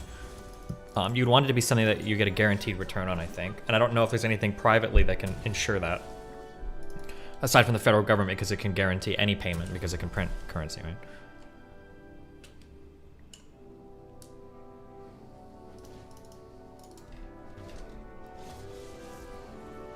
Hmm. Do you know what happened? Ash Rage quit.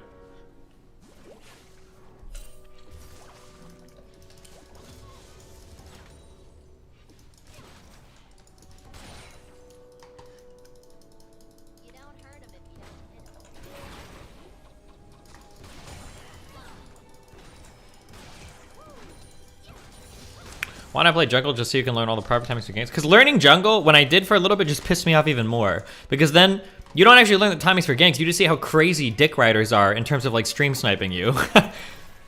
Because after I was playing Hecarim for a while, I kind of got a feel for like, oh, okay, like you should be doing your blue, you should be doing your red or whatever. But then I would see people like do a full clear on their bot jungle. They would skip their buff and they would just come straight to like gank me. Like every time. I was like, what the fuck? This is such a dumb path.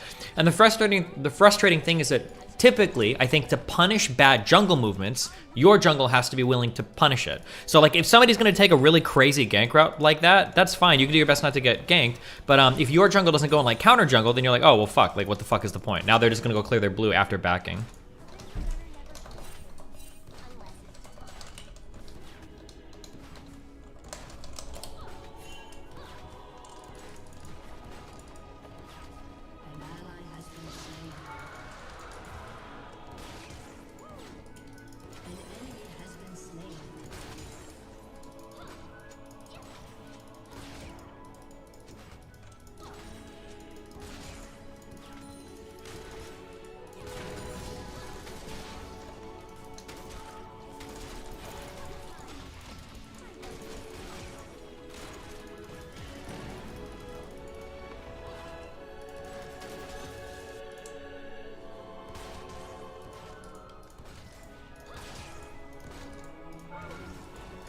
Whoops. Report Sona? Is she the one that needs to be reported?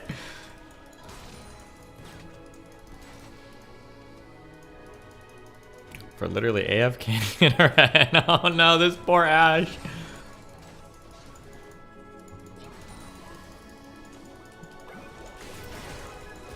Oh my god, this guy's actually so squishy. Oh fuck.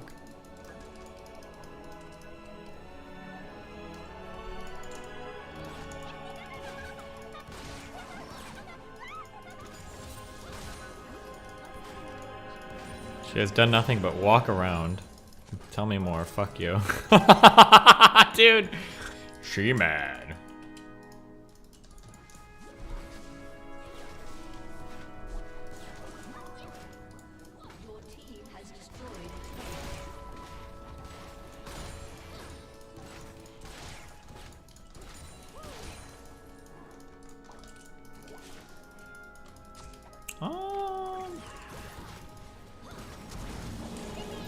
Oh shit, that's the whole squad, fam.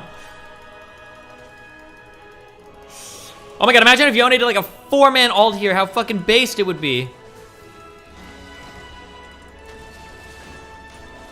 Oh, he changed his mind.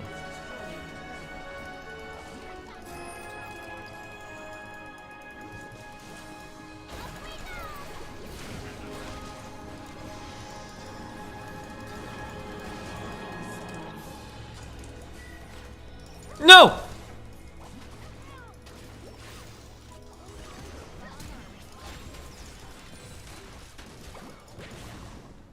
Yone, hello? Oh, he's 1 and 3. This guy's not having a good game. Oh, that was really bad. CC overlapping. Don't worry, Yone. Today, you get the free carry, my friend.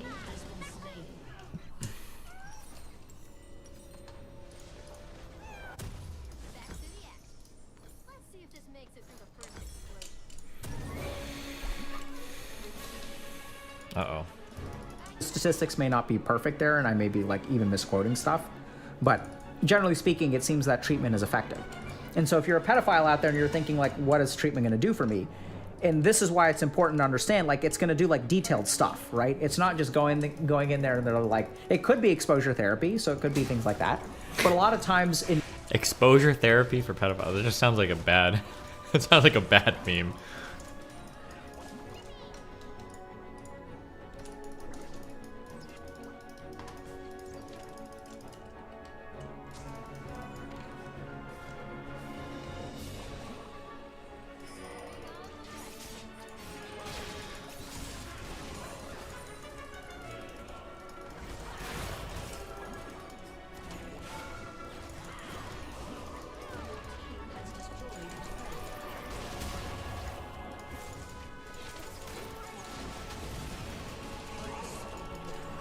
Do you think she has ult?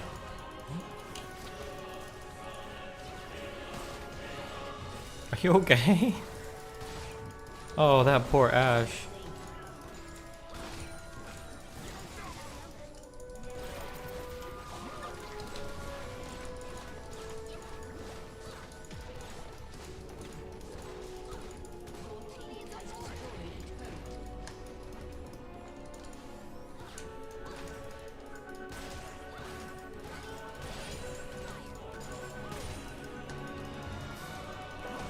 Good luck.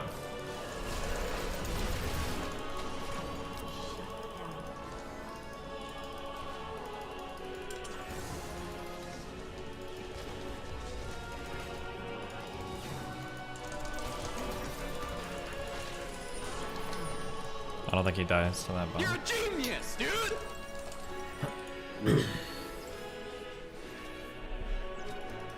Are they seriously not going to forfeit at 15? We're going to waste more time in this game? Okay.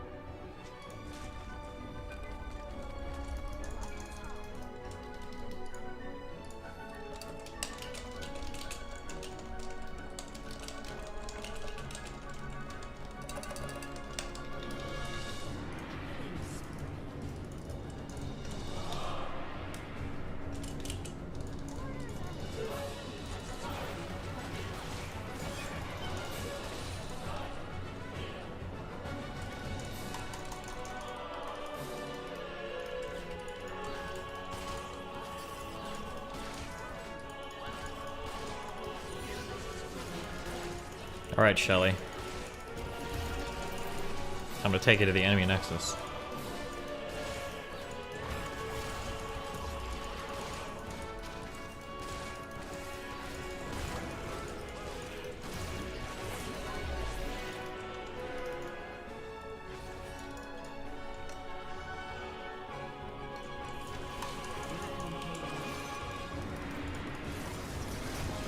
Oh my god, what a sick Yone ult!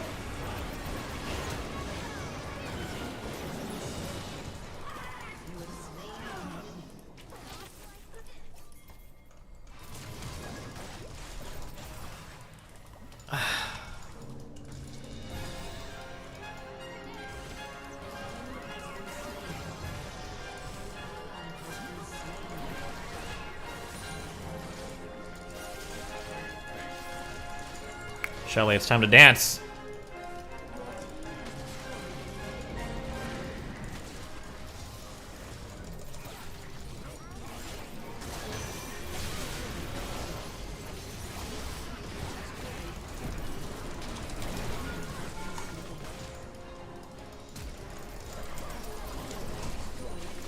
No!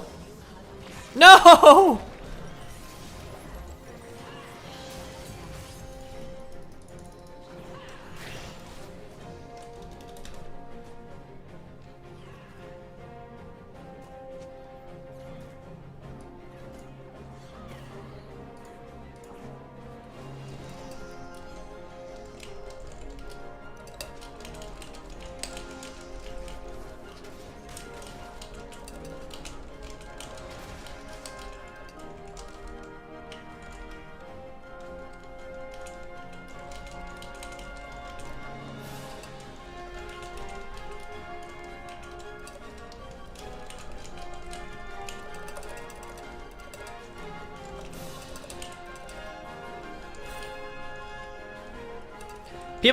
People are like quote tweeting me, like trying to like say like, oh well, I guess being a Twitch streamer must be a low skill job. Yeah, it is. Anybody can be a Twitch streamer, but to be a Twitch streamer on top, it's probably a little bit harder. That's like saying like, oh, it's like comparing like, oh, you think that making food is a low skill job? Oh, so anybody can be Gordon Ramsay? No, you dumb fuck, but you're not Gordon Ramsay. The person making the quesadillas at Taco Bell is not Gordon Ramsay.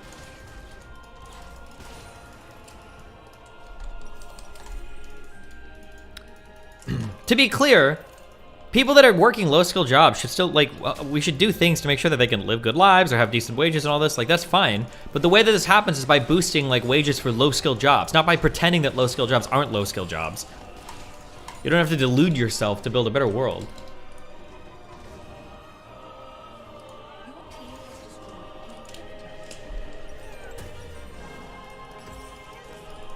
I'm not even paying attention to this game. What is happening? Good job, Lulu. Report Stone agree if you go hash toxic. Oh man.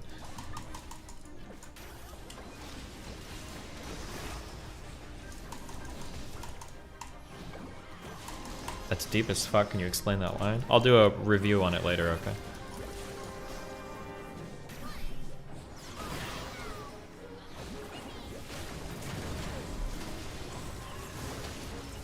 We gotta get in there, guys, and end the game like how Mr. Mitten would have wanted us to.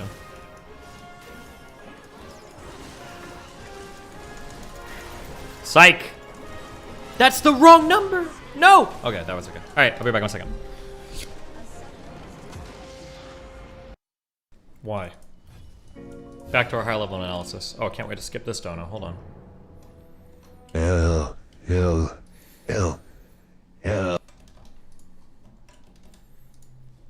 I'd rather make friends over enemies all day, every day. If we had beef in the...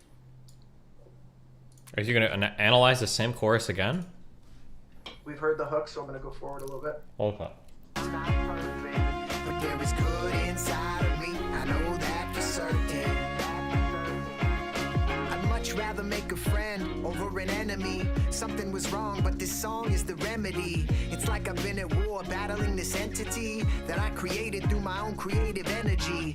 Oh, that is so deep. Like, that is so deep, you guys. Basically, to summarize it as best I can in short form, I tried to design a music video to get a lot of attention on the internet. It was my baby. I created it, okay?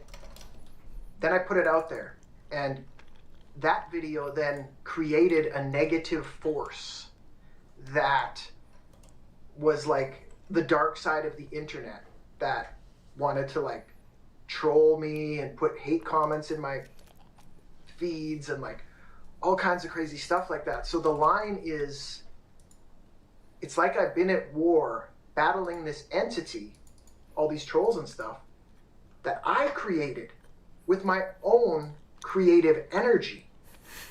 Like if you, okay, so trace it back, right? Like here's all the trolls and stuff, okay? Where did they come from? Well, they came from original. Something, it sparked something in them, right? Where did original come from? That came from me. So I created it in a weird way, although I would never act in the way that a lot of them did, but it still is a result of something that I created, whether I agree with it or not. So that's what I'm saying there, super deep. But it was accidental and truly detrimental. I'm saying, like, it was accidental. I didn't know that. I didn't know something like that would happen. I've never heard of any crazy stuff like that happen, man. Like people becoming obsessed with you and like trying to send you fake emails and like all this crazy, dark. Destiny, would you be amenable to a debate on capitalism vs communism? No. I'll try to be the most good faith interlocutor. I just want to discuss your moral/ethical foundations for capitalism, mine on communism, and why I think we should hold com as ideal. Ty. Okay. You know, it was a lot, man. It was hard to handle, to be honest with you. Don't want to see my girl cry because of what I'm into. It was like disturbing. It was disturbing our lives, man. Straight up, it was. I want to make her proud. She's sticking by my side through all of this. Now that's a real ride or die. The bottom line is I'm a man and I can handle this. As time passes and wax strips the candle wick. So I'm basically saying, you know, it's okay. I'm a man. I can handle this. As time passes and wax drips the candle wick, I can do different stuff. I know that maybe wasn't the best strategy, although in some ways it was beneficial, but it was very turbulent. So I'm probably going to steer away from that now, and I'm going to try other stuff, you know, and kind of show a lot of these people the real Uncle Adams, who I really am and what I'm all about, you know. More and more refined is what Uncle Adams gets. Every second counts like a responding ambulance. I'm out to limit cost and do this on a budget. Look adversity right in the face and rise above it. Okay, yeah. So I really started to buckle down at this point. I realized that paying industry snakes large amounts of money isn't the way to grow your fan base. It gets them paid, and then they don't often deliver. So Destiny, it's probably because lefties think the typical accountant or high-skilled job just fill in Excels and anyone can be taught to repeat the task. They don't give any credit to understanding why the Excel exists or what the results mean. Cool.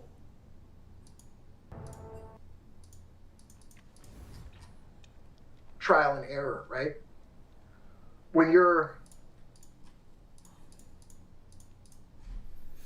I would be happy to have a discussion with someone who thinks that I'm like absolutely wrong.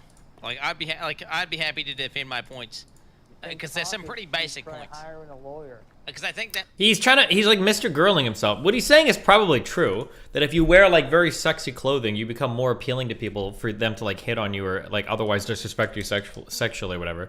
But like to say like, especially to use the line, you're asking to be sexually assaulted. Like, holy Christ, you're saying it in literally the worst possible manner.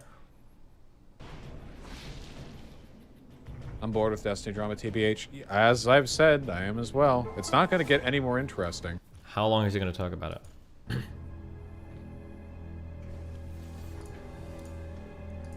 Apparently he was on, he debated a person who does DIY trans HRT stuff and called them like a pedophile or whatever, in a very not conservative tendency of calling trans people pedophiles for trying to reach out to young trans people or whatever.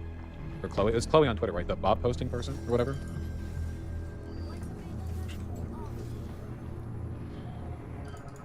I like how he says apparently, like his eyes aren't glued to the screen the whole time.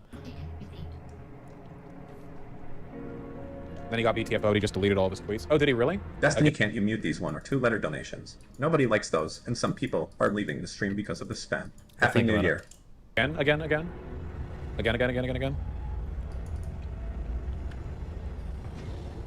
Oh, yep. Deleted all of his tweets again. Massive pussy. Yeah, this is the last thing in his tweet. Massive pussy. Why does he pretend like he doesn't know why I delete my tweets? Like, my VODs are up, my YouTube videos are up, like, does he really think that he doesn't, right? I'm rhetorically asking. It's just like posturing from him. That one. Yeah. Again, like I said, he had a mental break a long time ago, guys. At this point, he's got like I was gonna say about the same stability online as like Haas or Hinkle, but I actually think he might have less. For sure. I think the critical difference there is that Haas and Hinkle will keep their bad tweets because it's clearly just engagement baiting, but Destiny actually seems to have these like manic, like bait attention, then quickly panic and delete it because he doesn't want to get banned kind of thing. So yeah. Okay.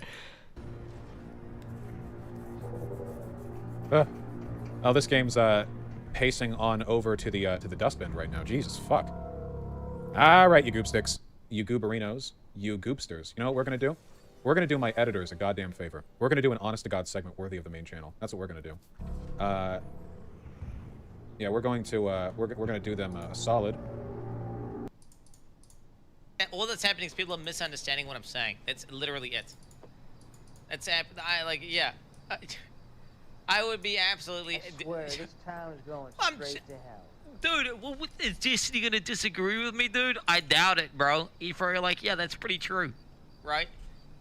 He's probably gonna say that's pretty true. Okay, let's be real. He would probably agree. I like with the fundamental point, maybe, but you phrase it in literally the worst way possible. The absolute worst way possible. This was his phrasing. See the underbutt, that's too much, okay? Because then it's like there's some sexual drive there where you're like, I mean, that's, dude, I mean, you're just asking to get sexually assaulted by some fucking Back in the day, deranged when I mental was person. 16. It's like the worst possible phrasing. Fuck. Let's 2 minutes left of An this. optimistic artist, and people are telling you, you can do this and you can do that. You just got to pay this and you just got to pay that. You're just throwing money at this and that because you think it's going to work and it won't matter anyways, right?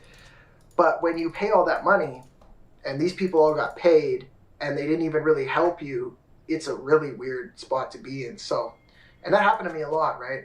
People who know. Bring up my the story scoreboard know and that. click the So box next to DJ Sona's portrait to listen in. What box?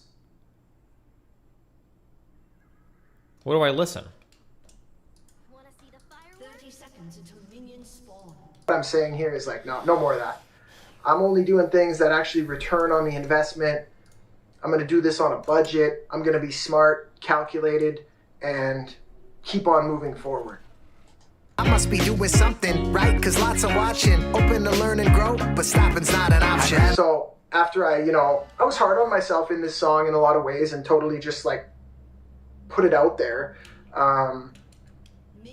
Like basically put my heart on my sleeve and told the world a lot of stuff. Then at the end I say at least I must be doing something right because a lot of people are watching, so it's not all bad, but this really was sort of like a therapy for me, man. First of all, writing all this was a therapy because I had to get it off my chest. And then next, walking around in that snow and that cold, saying these words and getting this stuff off of my chest was just incredible. And then it also gave people a totally different perspective into me and my thoughts and who I am as an artist and a person. And I think a lot of people watch this and they were like, oh, wow. So that's why I say it's the sequel to original, because it really is. I had to follow up. This push was way too aggressive by them. They'll hit level 2 first, but it's going to be pushed to our side. They're not going to be able to do anything with it. Make enemies. I'm really not. I mean, naturally, you will get some. You will get some. But I'm really out to make friends and do my thing as an artist, like I talk about in the song. All right, guys, my camera is blinking. Thank you so much for watching this reaction video. You can become a member of my channel by clicking the join button. You will get a special badge beside your name in the comments, which increases in ranking over time. You will get special emojis to use.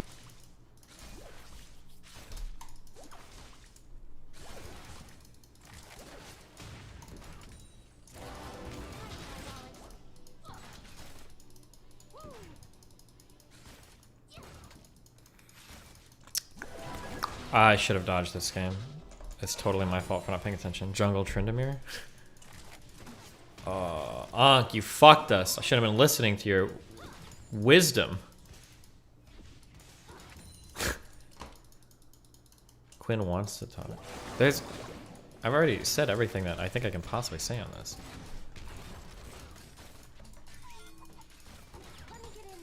Tryndamere, you can do this. It's such an easy gank for you, babe. He's on the way, he says. Oh my god, it's gonna happen.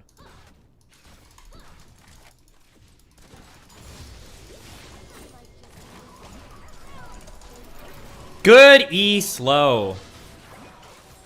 Let's just focus this one. She's gonna flash, and she's getting away. No, she's not actually. Fuck you.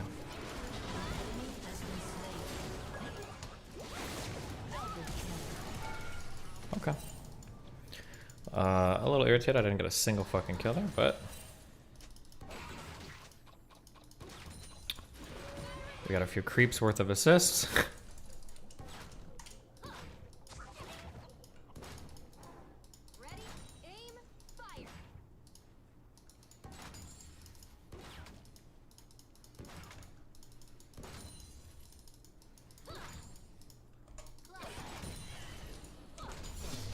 I think that'll go in before the creep hits, because it's just getting to the turret, so yeah, that's alright.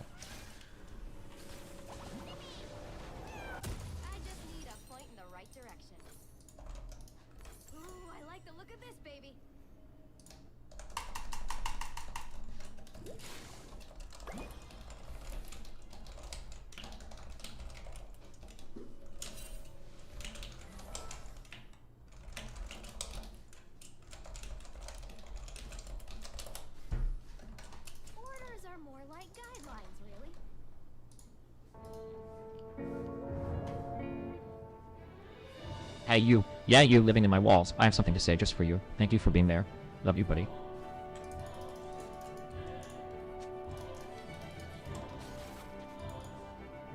Hi.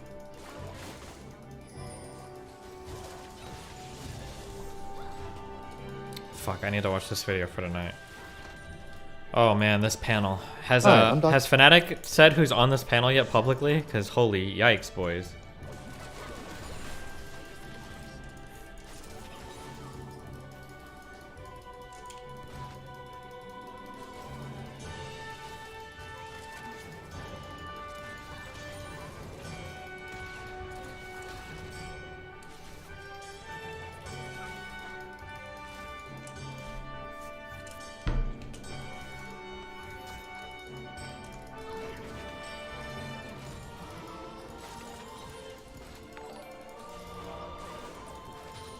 The second part of the vid hasn't been posted, but where do you stand? It doesn't seem right to label someone racist for crossing the street. Where are you supposed to stay on that side? Walk me there. I don't know. I don't even know what you're referencing. I'll check in the future, I'm sure.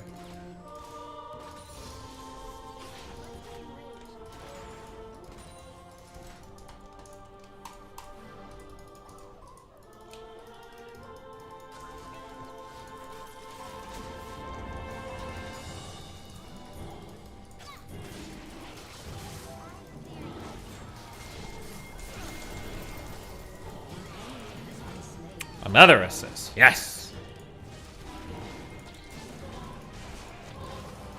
Seriously? Oh shit, he's like... She's gonna flash over the wall. Okay. 5 assists. It's all good. Just a hyper carry, you know. It's one of the best scaling champs in the game with kills, but...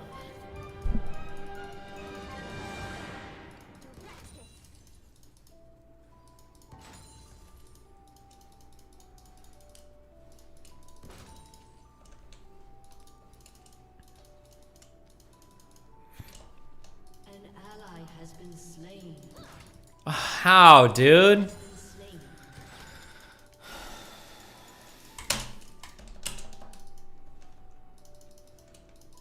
Wait for 6, wait for 6, wait for 6, wait for 6, wait for 6, wait for 6, wait for 6, wait for 6, wait for 6, please, before you waste all your fucking mana! Don't waste, save mana!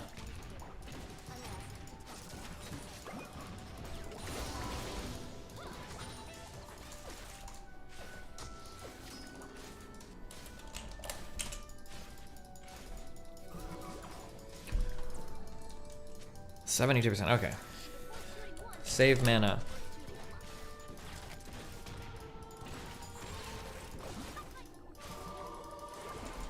Okay, I'm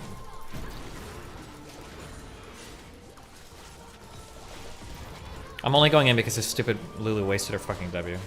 I don't know why it sounded...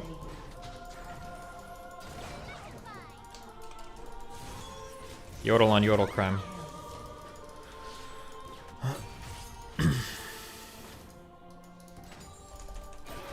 I don't know why the fuck you would ever use your W to speed somebody up in lane. Oh my god, dude. I just don't want any fucking cannon minions.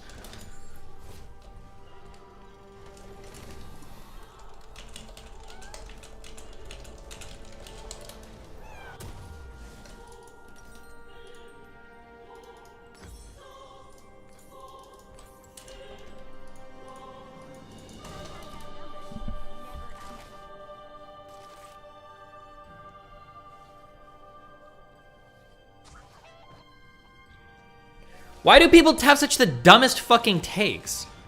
Now compare the cost, don't be shy. The food on the right probably, I don't know if this whole meal, in bulk, the food on the right is probably half the cost. Like, what is the, now the avocado here is pretty expensive, but like otherwise, like, berries and strawberries, this shit is fucking free as fuck. It doesn't cost that much. The Starbucks coffee there and the Coke together are probably like $6 or $7 right there.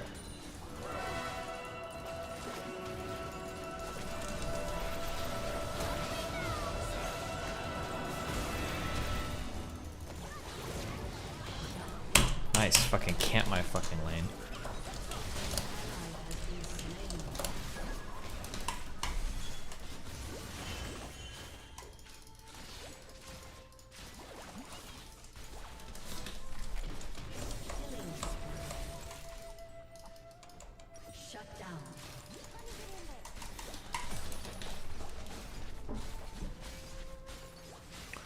What was the tweet I just got here? People don't understand the cost of any, like, fucking groceries or whatever, because all they buy is, like, fast food shit all day.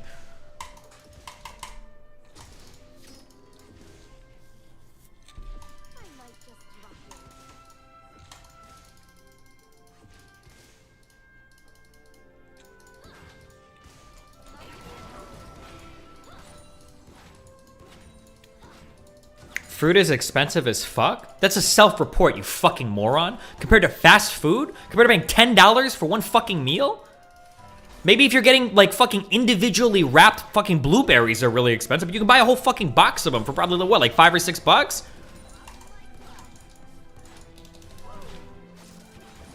Prices are gonna vary if it's in season or out of season. Yeah, it's fruit, it grows on trees. Not in EU? I don't know anything about EU prices, but there's probably an American posting it. Why the fuck are you...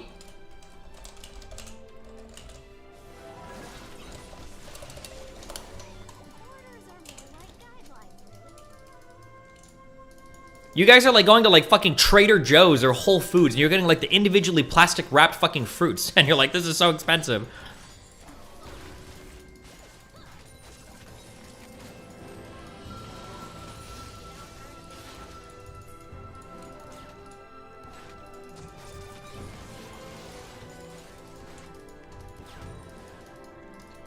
Trader Joe's might be cheap. I don't remember. Like I've outpaced him intellectually. Or Whole Foods or whatever the fuck the expensive one is.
Does it mean the upper middle class kids don't have to worry about their grocery bills, so they don't pay attention to prices? Because that concept is very foreign to me. The reason why this is real, the reason why this is the way that it, dude, everybody is so fucking stupid on the internet today.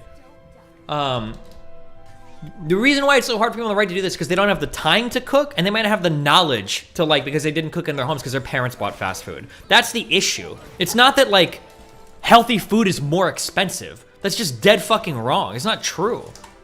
If you know how to do grocery shopping and all that shit, you're gonna spend less than you would getting fast food every day. Unless you're optimizing your fast food budget. Like you're literally just doing like dollar menu items or some shit. Oh, I'm dead.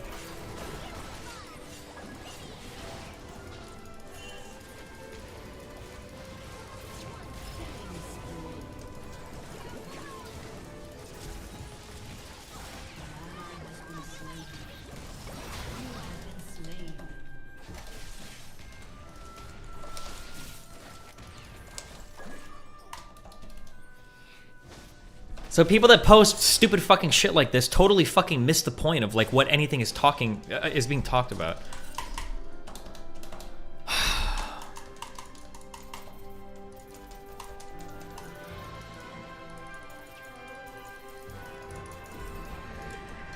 Destiny, I 100% disagree with that take. Green veggies, for instance, are way fucking cheaper in Western Europe than Midwestern USA. Source lived in both countries for 5+ years. That's fine, bro. You've never shopped for groceries in your life. That's okay, all right? No sane human being that's ever gone grocery shopping has ever been like, man, my leafy green vegetables are so expensive. It's prohibitively expensive. The most expensive shit at the grocery store, unless shit has changed a lot in the past 10 years, and I admit, maybe I'm out of touch, maybe shit has changed. When I remember going to the grocery store, the most expensive stuff was meats. Almost every time. That's what you were like spending most of your money on.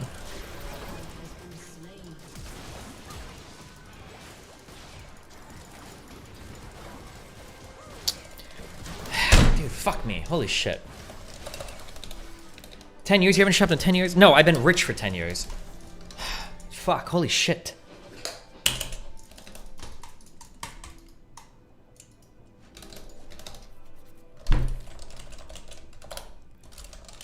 If you type retarded shit in chat, you're getting banned. Whatever you do. Just letting you know. I'll unban you when you post a grocery bill.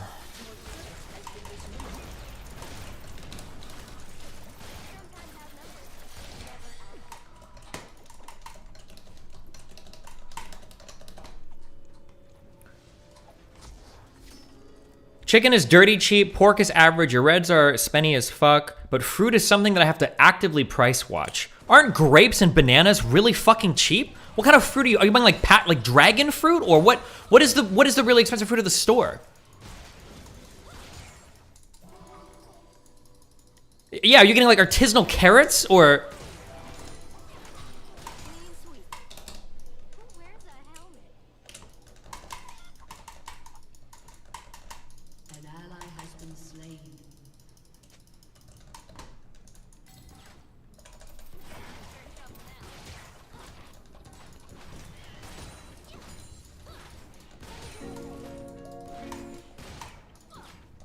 With the cost of this shitpost dono, I could buy a 10-pound bag of rice which has enough calories to keep me alive for 2 months. Or 2 cheeseburgers down bad, stay mad.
Wow, I don't know why you're rating me when I'm in the worst fucking mood possible. But thank you. Healthy gamer GG. Oh my god, that's a triple Sona ult! Why would she not use it there? Or the quad Shen taunt? How do we get through this whole fight without Sona ulting anybody? The only expensive produce is strawberries.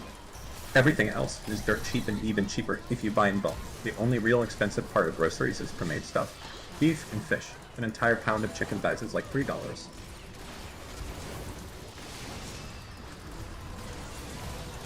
Somebody's ignited me.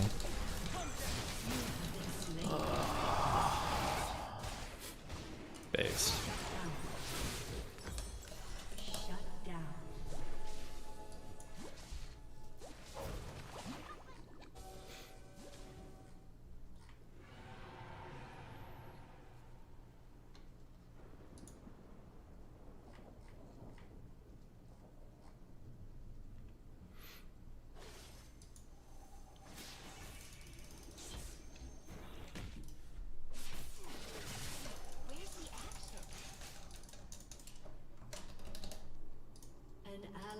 been slain.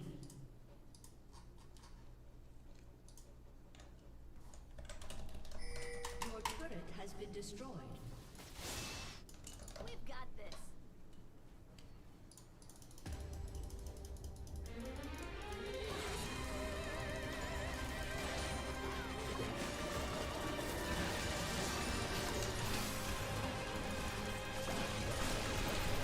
Holy fuck. Dude, there were so many deaths by the enemy team in lane and I got no fucking kills. Cucked me so hard. Instead of worthless fucking jungle Trin got everything. So bad.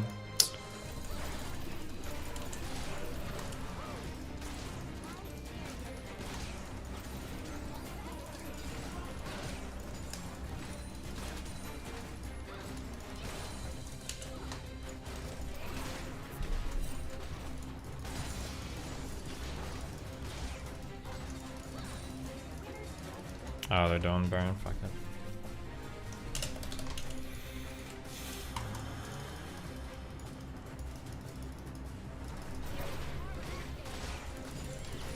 Maybe not.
I didn't have the damage to do it. Do they have... No, I just don't have the damage.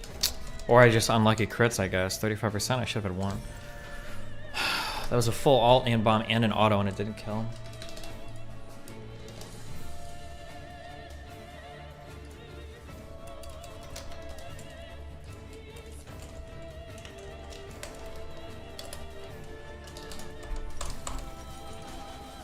Do you ever feel like an NPC, like someone else's Ooh. life?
This guy is so strong.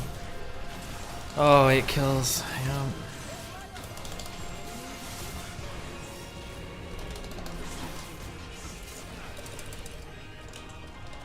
I feel like I've outpaced him intellectually.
Is this Destiny's Twitter?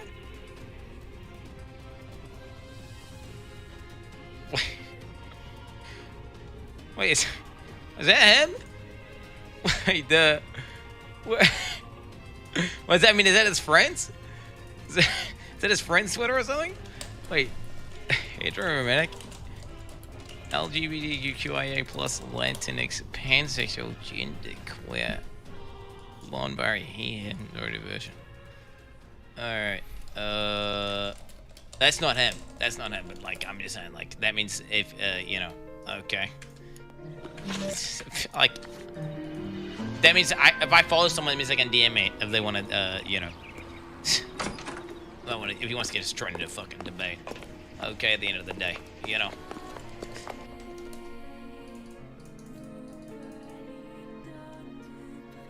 What's this Destiny's?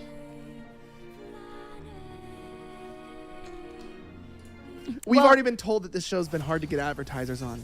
Yes. Get out of town. That is why the super chats mean a lot to us. They're the people advertisers. Supporting us. Thank you. Because you guys are the advertisers. That's why we try to get through all of these and read all your All right, comments. I got a few Even more. if you're trapping me. No, I want to read this one first. Because I started it, I'm going to finish what I started. Anamorphosis says, Elijah, and I apologize for this in advance, Jack, asked boy. Murphy about the article he wrote about literally cuckolding his wife. I wish I was joking. True alpha. Wow. True.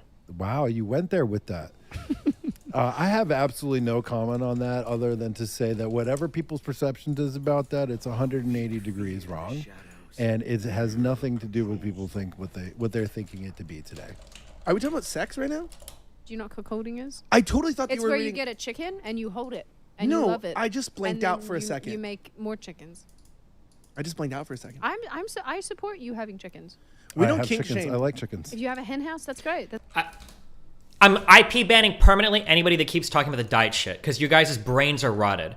$1.57 for 0.8 pounds of broccoli, which is like 120 calories. Destiny literally doesn't know what food costs are. The Unable Table, if you are measuring the value of your micronutrients you get in vegetables with calories, you are so fucking beneath this conversation, you're not able to have it. Go back to the fucking school or whatever you need to do to you're not here. You're not ready to have this conversation, okay? Nobody fucking measures the value of vegetables or fruits in fucking calories. You're so fucking retarded to even bring up the dollar cost per calorie thing. It's so fucking stupid that you would do that. Holy shit, you're so retarded. Don't do it. And I'm telling you right now, here's the line. Any more food talk and you're IP banned, okay? There you go. Jesus Christ, how fucking stupid. Oh my God. You could pay for the entire meal. On the left with just what you would spend on the 3 different types of berries for the meal on the right. Price of Once a vandal gunner, always a That's you should have your own eggs. Great. We don't supply, kink shame. Great for protein. You are here does not kink shame. I want to bring that out that we do not kink shame. If you don't want to have, if you hate women, don't want to have any sex at all, that's your lifestyle. Or if you're a nude model, that's your lifestyle. You can in fact be you can be both at the same time. Or if you want to sleep with trans Elijah. What the fuck? People 100% value food costs per calorie. Is this guy serious? Bye, Johnny, forever. Don't ever ask for an unban. Where are my mods? If you ever unban that guy, I'm banning you, okay? If that's the case, then nobody is ever buying vegetables or fruits ever again for the rest of their lives. We're all just buying fucking bread. All of us are going to the store right now to buy white bread, okay? And maybe rice. Maybe beans. That's all we're buying for the rest of our lives because all we care about is dollar per calorie. So smart. Such a huge brain. You can be both at the same time. Or if you want to sleep with trans Elijah, Ellie Schaefer. Literally, if you want to breed if you want to have sex with my ankles, maybe. Kez might allow it. Brian Schultz says, Merry Christmas and happy first. It's true. Brett Ain't Dad said, unfortunately, the proliferation of technology leads to authoritarian collectivism. Future looks gay. Merry Christmas, Sid and Jack and Elijah. Mr. Dickenbowles says, hey, Jack. See, that's what she does. She does this. Like, she reads it like that's normal. Like, it's not even, she's not even just like, I'm not going to skip the name. She just goes, Mr. Dickenball said. Could you please clear up the cuck article you wrote? I am not going to talk about this. Okay. And basically, you know what? Fuck you for bringing this up right here and right now. Why are you doing this to me? I didn't know that. I didn't know what it was. Well, just use a little bit of fucking common sense. Sorry, apologies. Yeah. Fuck you. Elizabeth, Heartfelt. Elizabeth Harrison says, gonna miss the show, but have a good break. IHTAC, what's that?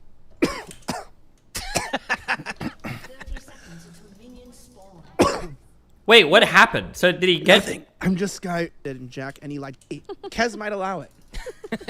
Brian Schultz says, Merry Christmas and happy first. It's true. Brett Ain't Dad said, unfortunately, the proliferation of technology leads to authoritarian collectivism.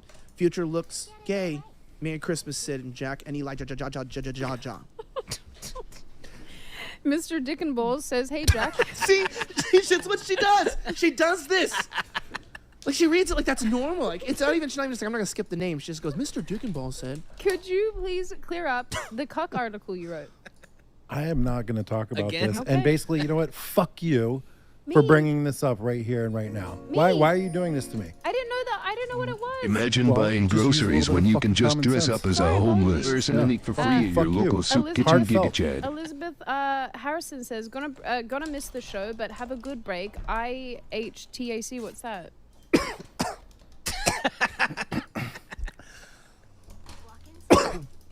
What? Nothing. I'm just Guy. I literally was just coughing. It's just an inconvenient cough. Norfolk says, Sydney, you look uniquely great tonight. Thank you very much. Try to think says, YG, just buy a damn house already. And Crew on the sleigh. We're very, very happy to have had that. Anyways, Sydney, do you want to close us out? You want me to fuck it up one last time? Yes, last time, mess it up. Guys, we will be back in early January. We will miss you, and we do hope that you guys have a really, really, really happy and safe Christmas and a happy New Year as well. And we will be on our own socials as well, so you can always follow us there. As we like to say here, life is in fact a lot of...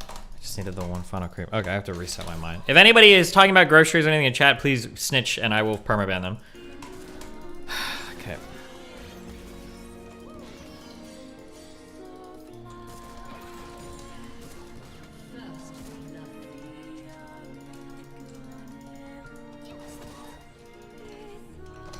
Okay, Murga's permaban for until February.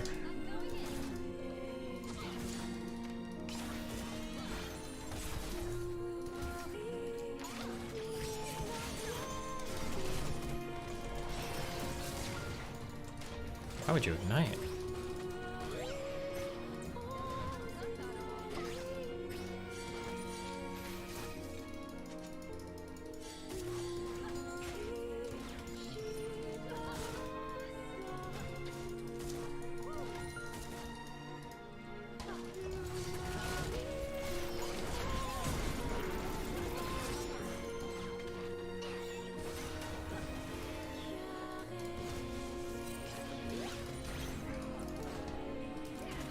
Don't fucking feed my fucking lane on a gank, please. Thank you.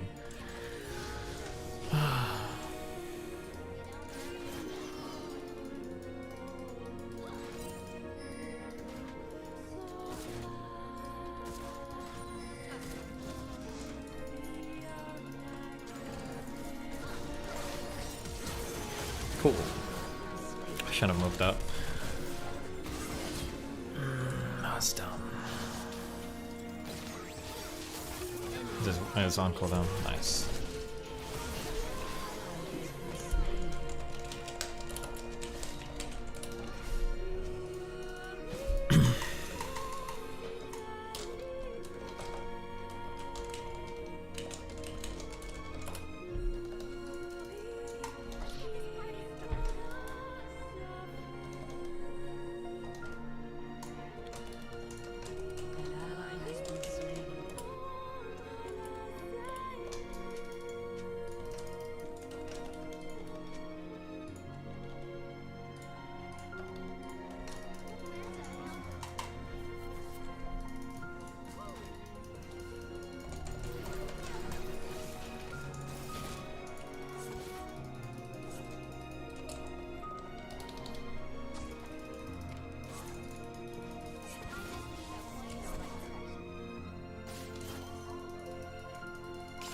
I just realized I'm playing against Samira. I thought that was Caitlyn the whole time.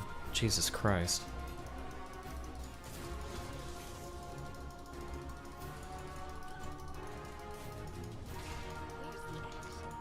Fucking dubstep.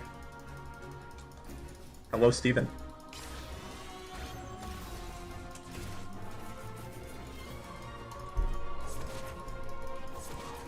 If she's spinning when my bomb is on her, when it goes off, will it do damage?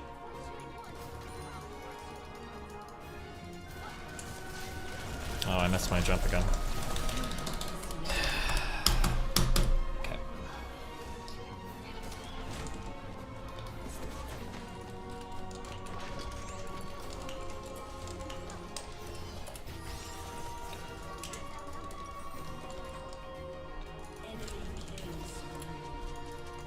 Because I'm putting 100%.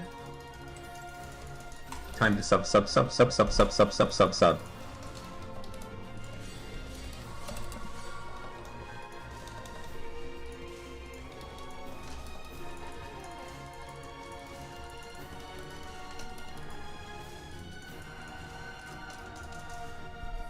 W only blocks incoming projectiles. Gotcha.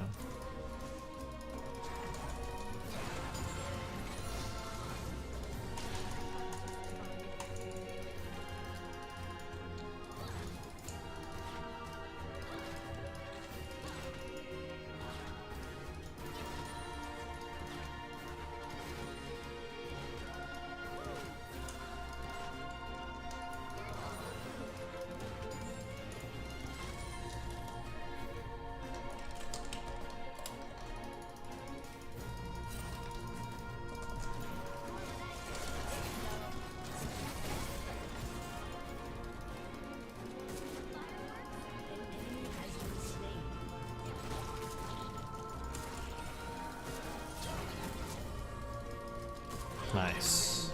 Pro games.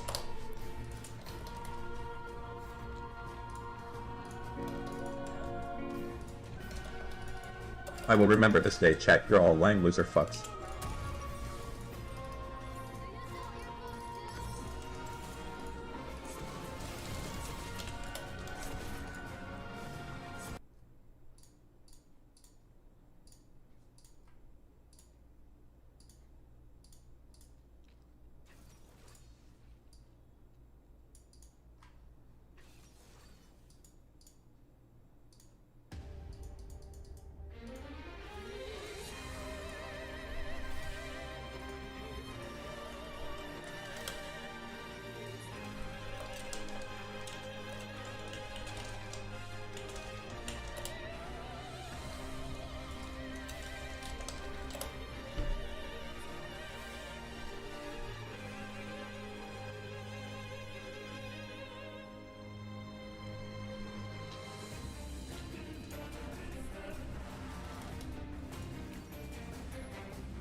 Wow, guys, I had a tech problem earlier. I'm not sure what happened.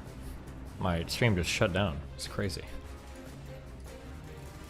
But I got some blueberries, and now we're okay. We're back in action.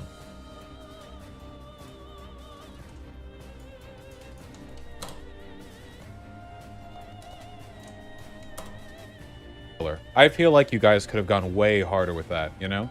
That's my main issue. I feel like the logistics here just didn't pan out. Like, you could have gone way harder. That's the main issue, you know? Honest. Oh yeah, same shirt. What's up? That's consistent, Stiller. I feel like you guys... I don't know what this was even linked for.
Live chat isn't working but can send super chats.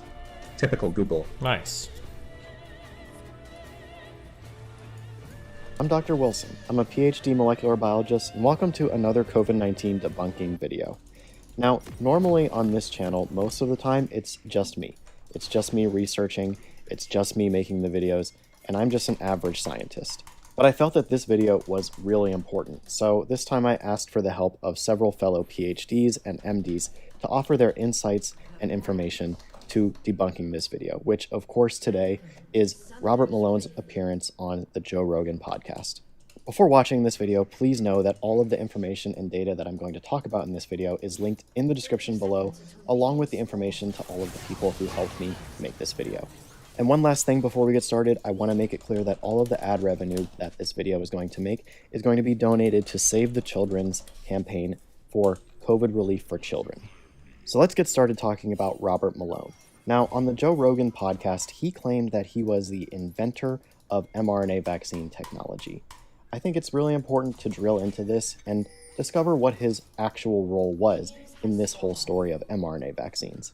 Because the truth is that him claiming that he is the inventor of mRNA vaccine technology is at best very inaccurate, and at worst, a complete lie by omission. So what did Robert Malone actually do? Well, in 1989, he published a paper as a graduate student describing experiments where he packaged mRNA into cationic lipid vesicles.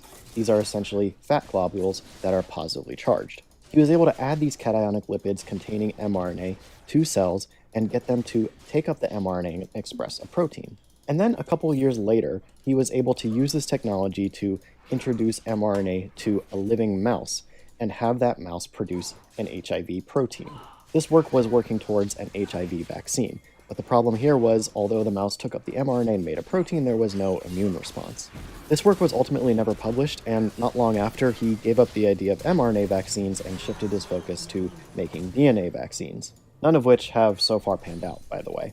At the end of the day, what this all amounts to is a small contribution in a long line of contributions that ultimately added up to what we now have as mRNA vaccines. There were so many other scientists that contributed to this line of work, many of them much, much more than Malone. You can see this in the history and the reviews of this field. Yes, Malone made a contribution, but he is hardly the inventor of any mRNA vaccine technology. In fact, what he did in 1989 needed to be drastically improved upon. There needed to be several changes and several new ideas added to this technology in order to make it viable as an mRNA vaccine.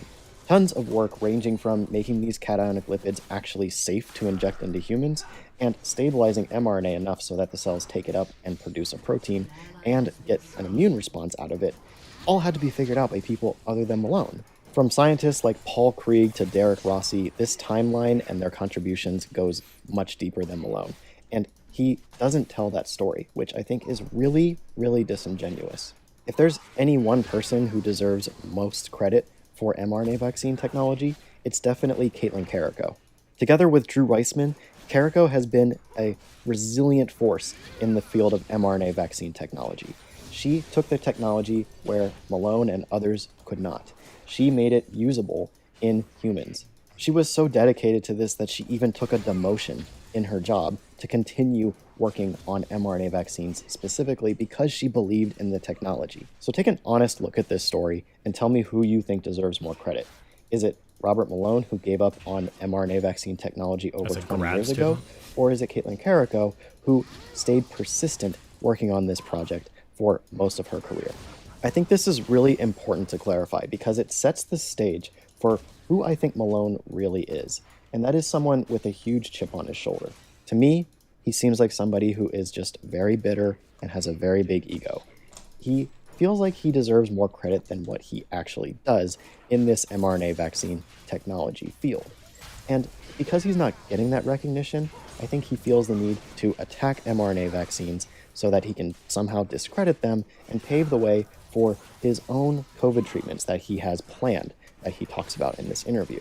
But instead of just attacking mRNA vaccines, he has resorted to blatant disinformation and outright lies in order to discount them. And those are the lies that I'm going to focus on and point out in this video. Ultimately, I think that Robert Malone will be remembered the same way Andrew Wakefield is, a discredited doctor who resorts to anti-vaccine misinformation in order to further his own selfish reasons. Now, let's get into the Joe Rogan interview. And I was tip of the spear on bringing the Ebola vaccine forward that we now call the Merck Ebola vaccine. I'm the one that got Merck involved. Right at the beginning of this interview, not only does he try to take credit for mRNA vaccine technology, but he also claims that he was tip of the spear for the Merck Ebola vaccine. But his role that he describes in the process is kind of cagey. He says he got Merck involved. Now, I don't know if he was at some conference and think that he facilitated the whole beginning of the Merck Ebola vaccine production, but I did my best to fact check this, and I checked through every list I could find of contributors, major contributors to the Merck Ebola vaccine, and I could not find Malone's name anywhere. Now, I'll be honest and say there could be something that I'm missing here that makes him technically right, but if only he were just more specific, I wouldn't have to wonder. And the way he delivers it makes the viewer absolutely believe that he was an essential role in this process, and I can't find any evidence of that. Whether you're in the camp that says I'm a liar and I didn't invent this technology despite the patents, and there's a whole cohort of that. Does he have patents in his name? This Blitz is super trash. When this guy picked Blitz, I was really excited because I thought he was going to be a god, but I don't think he's landed a single kill game. Oh, God. So since this is probably going to be something that people bring up, I will address it. Yes, he does have mRNA vaccine technology patents, but it's for the technologies that he helped develop, not the technologies that actually ended up being used in mRNA vaccines that today are functional. Besides, these patents had already expired. Again, Malone abandoned this idea of making mRNA vaccines a reality long ago, but now he wants credit for it. I think that's really disingenuous. Peter Navarro and I came out with an op-ed in the Washington Times in which we criticized the Biden policy on vaccines and said that they should be reserved for those that need them most and not used universally. This is a claim I've heard a lot of people make, and it's completely wrong. Right away, there are two incorrect assumptions here. One is that vaccines are 100% effective. The other is that all the most vulnerable people can benefit from vaccination. Since vaccines are not 100% effective, because no medication is, even vaccinated people are going to be at risk of severe disease of COVID if they're exposed over and over and over again. And that's what you're going to get when a large portion of the population remains unvaccinated.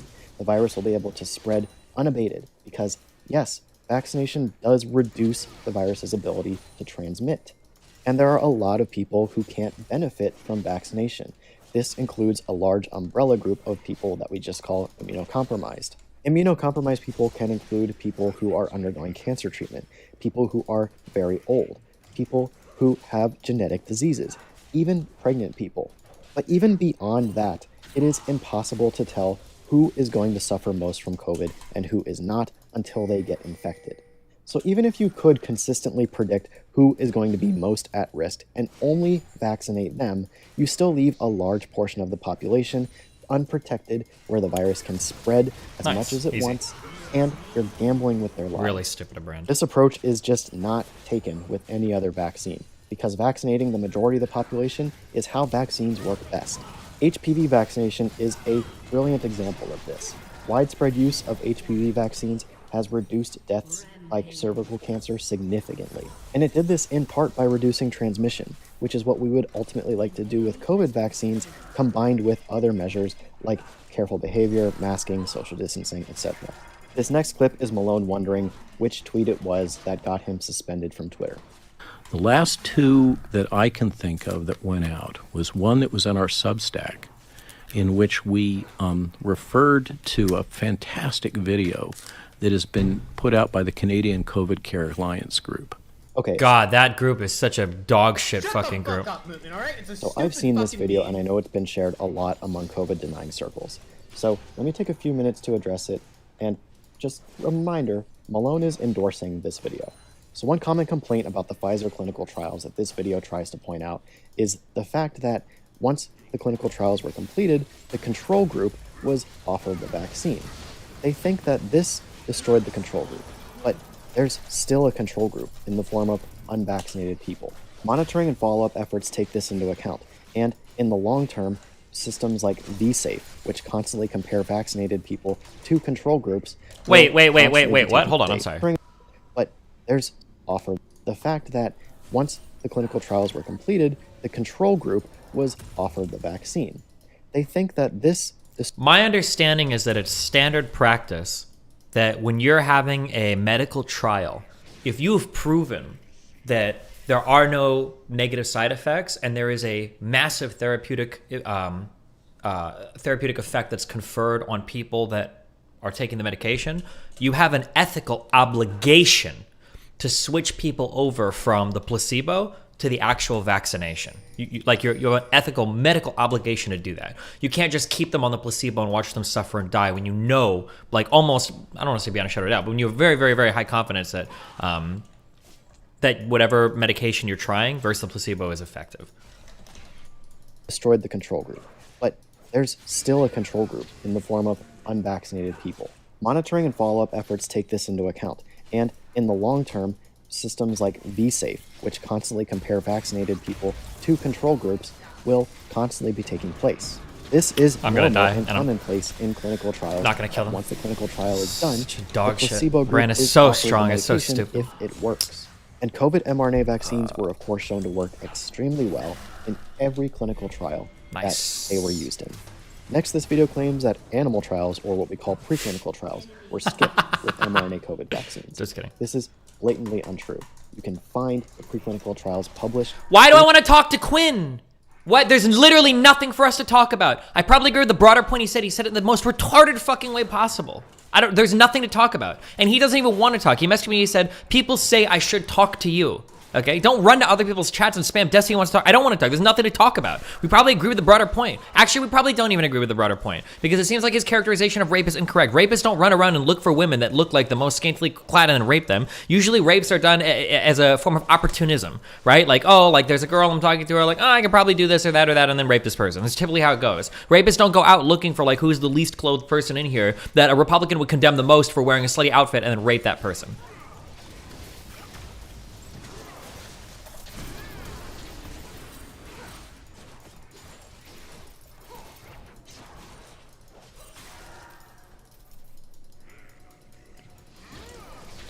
Dude, I can't deal with Bran. Oh, okay.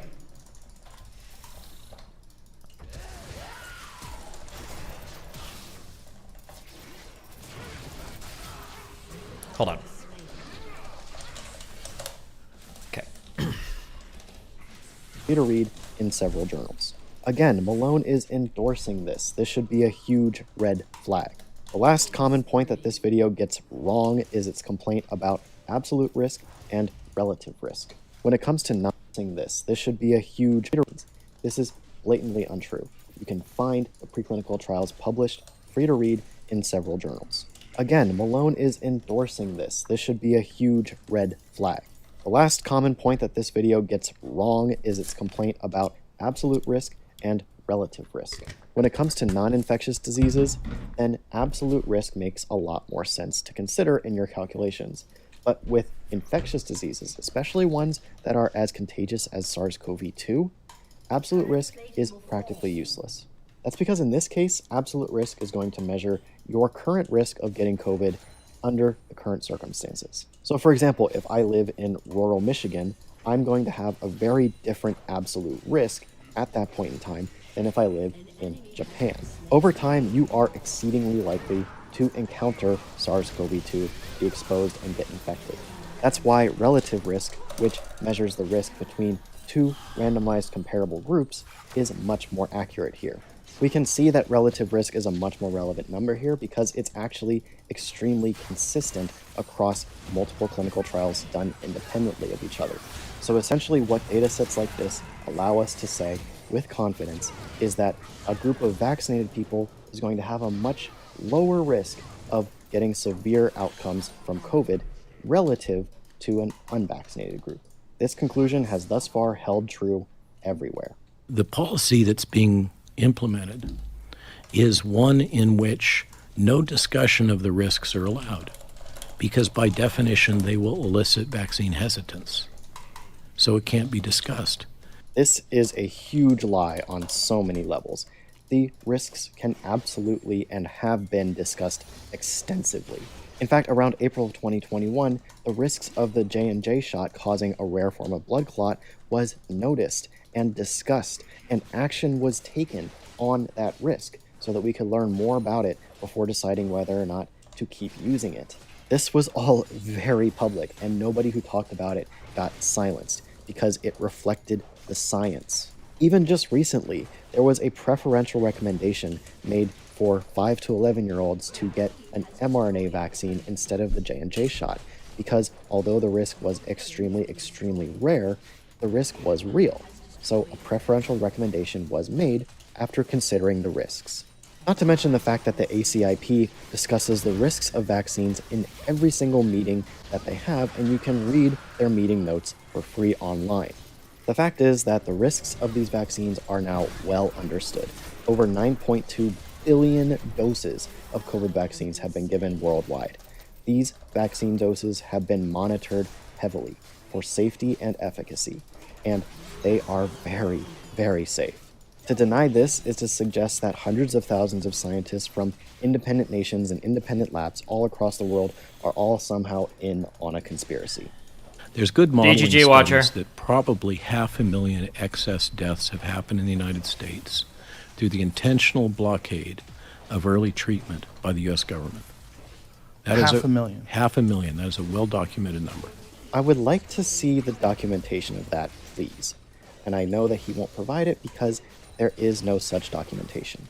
Here he is talking about early treatments, namely ivermectin and hydroxychloroquine, both of which have been very well researched in the context of COVID at this point, and both have been found to be ineffective. I'll cover this more as the video goes on, but for now, the studies flashing across your screen show very convincingly that hydroxychloroquine is not effective against COVID, and again, they're all linked in the description below so that you can read them for yourself. And he states that the reason is that he believed there was no evidence of hydroxychloroquine being useful for this virus. Now that's false. Hydroxychloroquine was known to be effective against SARS-1. This is just flat out wrong. No such thing was ever shown. The only evidence that he is referencing here is a paper published in 2005 where SARS-1 virus was used to infect monkey kidney cells in a dish, and then chloroquine was added on top of it. And it was shown that chloroquine inhibited viral replication. But this is an in vitro experiment. This is the baseline bare minimum of what you need in order to start testing a medication in animals, for example. None of these further steps were ever done in the context of SARS-CoV. How? Why? An in vitro study is totally insufficient to say that a flashed medication is effective against a virus like SARS-1.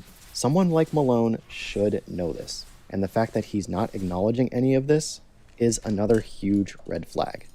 So Merck coming out of the blue and saying ivermectin isn't safe is really inexplicable. Yeah, that's not quite what happened. Merck, which, by the way, is Makes one of the the pill. largest producers Yes. of ivermectin, said that there is no evidence to suggest that ivermectin is effective against COVID. Also, a lot of the doses for ivermectin that are being touted as effective against COVID are way too beyond high. what's used for parasites. And Merck pointed out, rightly so, that there is not much safety data for these higher doses. I'll talk more about ivermectin later in the video, but for now I'll also point out that even in vitro studies failed to show any inhibition of SARS-CoV-2 replication in human primary airway epithelial cells. Is it safe to assume, like without adequate tests, that hydroxychloroquine would work on... It's the decision that was made by the Chinese government. Okay, that's my point. I got the original Chinese protocols. This is what they were using. And they were using it effectively? Yeah. Yeah. This is, again, extremely misleading. Even if China was using it in their protocols, that doesn't mean it's effective. Let's see the data. Luckily, we have the data. Here again are several studies showing that hydroxychloroquine is not effective against COVID. Some of them are even from China.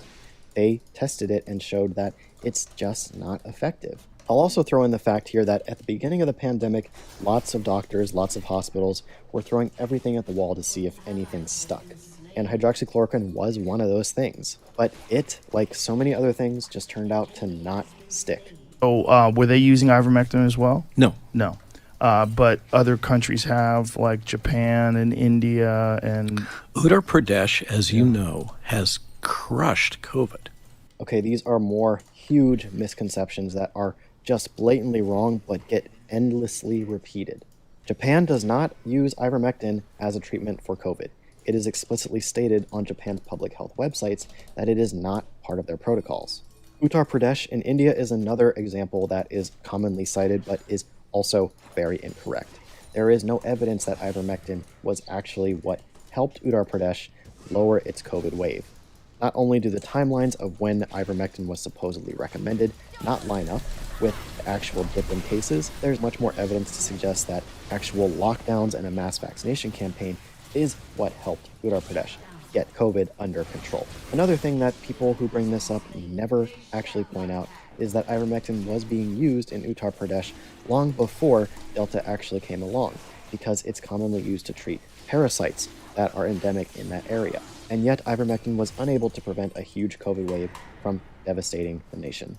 A similar thing also happened in Brazil, another country that commonly uses ivermectin to treat endemic parasitic infections.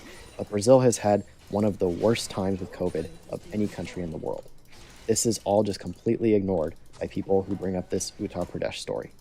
What we do know, for sure, well documented. For sure. If you've got prior COVID and natural immunity, It drove me nuts hearing you some have people a say what higher makes bad stuff wrong is children can't consent. It's like saying it's only wrong to beat the shit out of a kid because they didn't consent.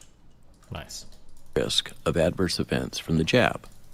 This honestly just seems to be another lie.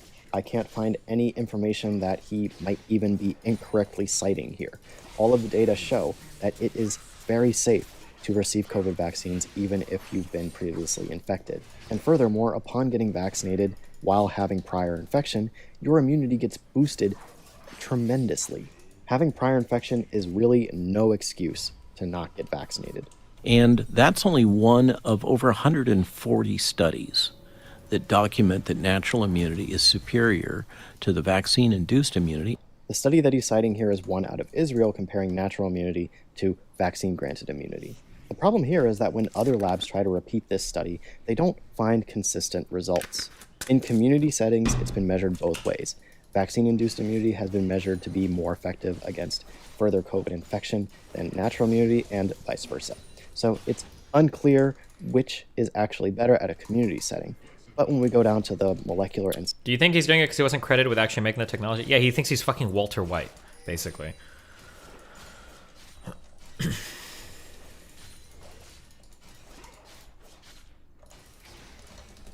cellular level, natural immunity and vaccine-induced immunity look very similar. The problem with still arguing for natural immunity here is that natural immunity comes with huge risks. I feel like I've outpaced If you him want to intellectually. get natural immunity to protect Alex yourself Baldwin against didn't get charged for the COVID, you rest still shooting by have to the end get of the year. COVID in Bet order paid. to get that natural immunity. That doesn't make Which any bet? sense whatsoever. Not only are you risking your own life and your own well-being, but you're risking spreading it on to others who could also suffer from it. It's irresponsible. I didn't It's think not I a needed to policy do that. that is worth going for. Exhaust. Just get vaccinated. It is much, much safer, and it's still really, really effective. So whatever the CDC or Tony Fauci or Tedros, etc., says is truth by definition. Gang, rise up. And any information or discussion which is contrary to that truth will be suppressed. It will be deleted. Right, just like the several op-eds that commonly get published in journals like the Wall Street Journal and the New York Post, along with several common appearances on news sites like Fox News and CNN. Honestly, the constant flood of disinformation that we see across multiple different platforms is proof enough that this is just not true. This is him just making himself out to be some noble martyr, when the truth is far from that. And Bobby Kennedy makes the point that the first real example of cancel culture that we can track is Tony Fauci canceling the esteemed virologist Peter Duesberg. Wow. In one sentence, Malone manages to reference Robert... These lyrics are so deep. Just this one line is so deep. Wow. I need In Unc to break this one down for me. sentence, Malone manages to reference Robert F. Kennedy Jr., who is one of the biggest and most influential anti-vaxxers out there, and defend an AIDS denier, Dr. Peter Duesberg. Duesberg is infamously an HIV/AIDS denier. His ideas on the origins of HIV and its relationship to the disease AIDS have been long debunked by the data. Oh, and he was never canceled. He was able to keep his job as a full-time professor because disciplinary boards thought that it was his academic freedom to express his ideas in the op-eds and unpublished work that he wrote. But nonetheless, his ideas were completely and utterly debunked long ago. And the fact that Malone here is endorsing him is just ridiculous. I had Duesberg on my podcast a long time ago, and it was the first time I ever got like extreme pushback from people that were like, I mean, this is after protease inhibitors had been used, so it didn't even make sense. And people were saying, you have blood on your hands, people are going to die because of this podcast. And I'm like, what are you saying? And unbelievably, or maybe not surprisingly, Joe Rogan is also defending him, and Malone is agreeing with him. This is egregious. I can't believe I feel like I've that outvaxxed him. people can watch this and think it's okay. No, Joe Rogan, it is not okay to have an HIV/AIDS denier on your show. I don't care if protease cocktail inhibitors have been in use in the USA for some time when you had him on your show. HIV/AIDS is still a major problem worldwide. Duesberg himself influenced the president of South Africa at one time to completely deny AIDS, which led to the deaths of millions of people. It is absolutely irresponsible for someone like Rogan to promote these people on his platform, and he has got to learn that. Everybody argues both sides of the coin with the VAERS system. Oh, that means nothing. And then, oh, well, when the CDC uses it, it means everything, right? And it's okay for them to use it as the numerator, but it's not okay for anybody else to use it.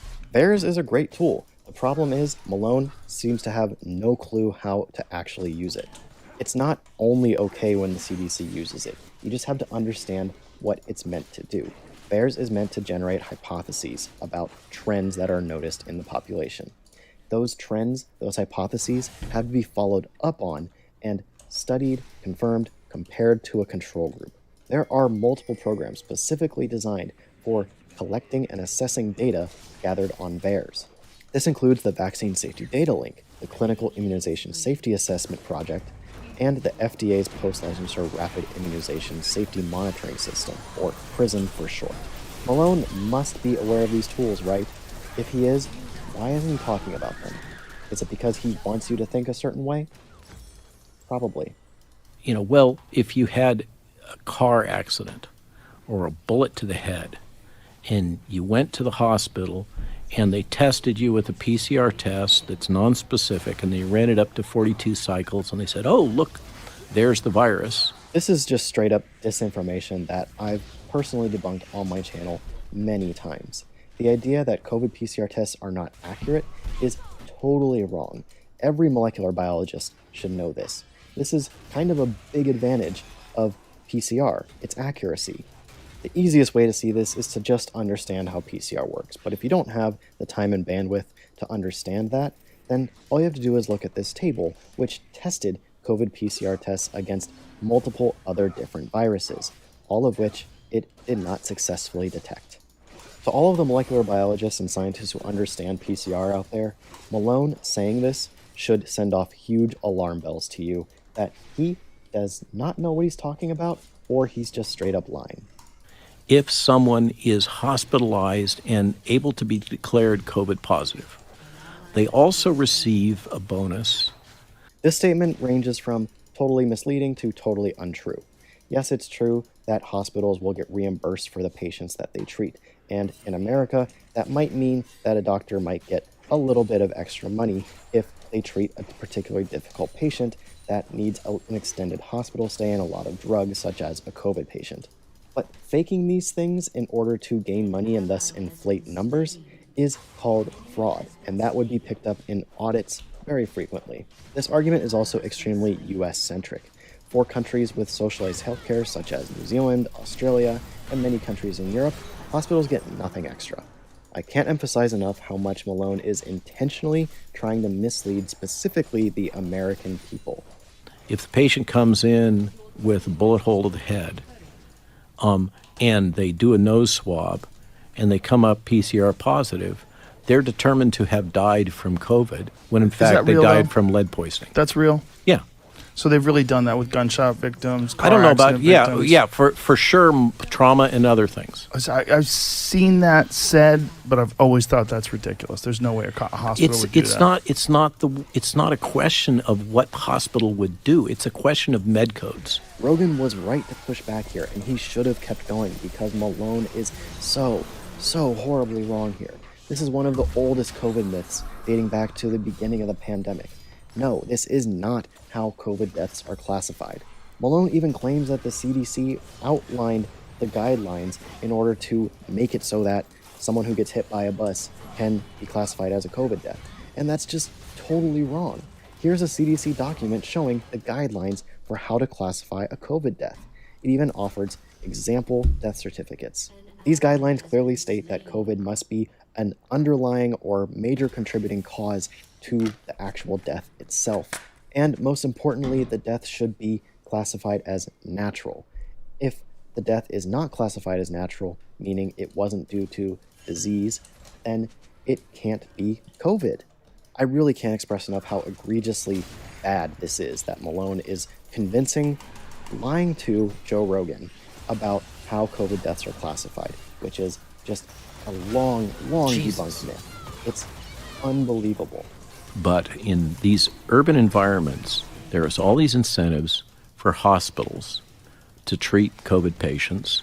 And if people are giving treatments that are keeping those people out of the hospitals, then they're not getting that revenue. Again, this is a US-centric take, and he seems to be forgetting or ignoring the fact that COVID vaccines keep people out of the hospital. So in his logic, what's the reason for pushing vaccines if they're keeping people out of the hospital and making the hospitals lose out on all this supposed money? Please explain. So what is it that drives menstruation? The answer is the ovary. The ovary is the controller, okay, through hormones and ovulation. Okay, what did we learn early on from the Pfizer data package, which, by the way, when that was disclosed by Byron Bridle from Japan and sent to me, was the first thing that really lit me up and let me know that something here was rotten. This is another very common claim that blatantly misinterprets data. If you actually look at the data that Malone is referencing here, you will see that 0.1% of the lipids, which were what was being measured, ended up in the ovaries of rats that they injected with a very high dose of mRNA vaccine. Furthermore, if you do the work to look deeper into this story, you find that despite the 0.1% presence of lipids in these rats, no tissue damage was observed in the ovaries, and in humans, This has been true as well. It has been found fairly consistently across multiple studies that mRNA vaccines don't affect ovaries at all, don't affect women's fertility. Nothing about this is true. He is just fear-mongering by misinterpreting data or purposely misrepresenting it. Around this time in the interview, Malone also claims that COVID vaccines are affecting women's menstrual cycles. And for that, I'll refer you to Dr. Jen Gunter, who wrote a very good explanatory piece about this topic on her Substack. What is driving the myocarditis? So there are a variety of hypotheses about this. What we do know is that both the virus and these vaccines are associated with... You can dash over the wall. Why would you use the plant? Microcoagulation or microcoagulopathy. The latter one being a disease of microcoagulation, small blood clots. Okay, so several things to bring up here. One is that mRNA vaccines have not been associated with cases of blood clotting. That is only the J&J and AstraZeneca vaccines, and the mechanism for that has actually now been well understood. But sticking to Malone's claims about the spike protein, if the spike protein makes it into the bloodstream, it's at very, very minuscule levels. How small? It's picogram levels. That's 10 to the minus 12 grams. That's a really, really tiny amount that is not expected to actually cause any damage in the body. And furthermore, none is observed. The only time that damage is observed in any situation like this was in animal studies that injected rodents with really high levels of spike protein, levels that are not going to be seen with a vaccination. But a COVID infection might reflect this damage more closely. So if Robert Malone is so worried about the spike protein, he should be very concerned about people getting COVID. And what's the best way to prevent severe COVID? Vaccines. It's the job of the pharmaceutical companies to prove that their engineered spike is safe. They never did that. Yeah, I'm pretty sure that's what the preclinical research and phase 1, 2, and 3 trials were for, Robert. All of these trials and the results are free to read online. They're linked in the description below. If you don't believe me, go and check them out. Give them an honest read if you really believe what Malone is saying here, because he is playing you. And then we have, I hope someday you get a chance to have Ryan Cole on. Pathologist. Deep understanding of this. I'm not surprised that Malone is endorsing Ryan Cole here. He is a pretty horrible spreader of pseudoscience that I've debunked on this channel before. I mean, it's really bad. Go check it out if you have the time. But there is signs in some data, and we were talking about this just before the broadcast, from Denmark, among other places, of negative efficacy against Omicron as a function of the number of vaccinations up to 3. This is yet another claim where he is just blatantly misinterpreting data or lying about it. The paper that I think he's referencing, because he doesn't actually say the name of it, is this one, which actually shows people who had a third dose of COVID vaccine had a reduced secondary attack rate, which is another name for transmission of SARS-CoV-2 relative to unvaccinated people. This means that people with a booster shot were less likely to spread the virus.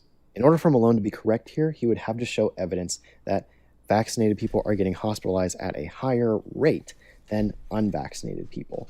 But there just is no such data set. There might be countries that have really high vaccination rates where most of the people in their hospital with COVID are vaccinated, but the overall rate of hospitalization is way down thanks to vaccines. That Omicron, and the WHO made the statement there are no known deaths associated with Omicron in the world. Now, there may be a couple somewhere. I thought it was just the United States. I didn't know they were saying for the world. Yeah. Well, that's just plain wrong. This would have been true on December 4th of 2021, but by the time this interview happened at the end of December, there had already been several recorded Omicron deaths. So Malone is either just not up on the times or he's lying. But getting back on track with Omicron, it is absolutely looking like Omicron is a mild variant.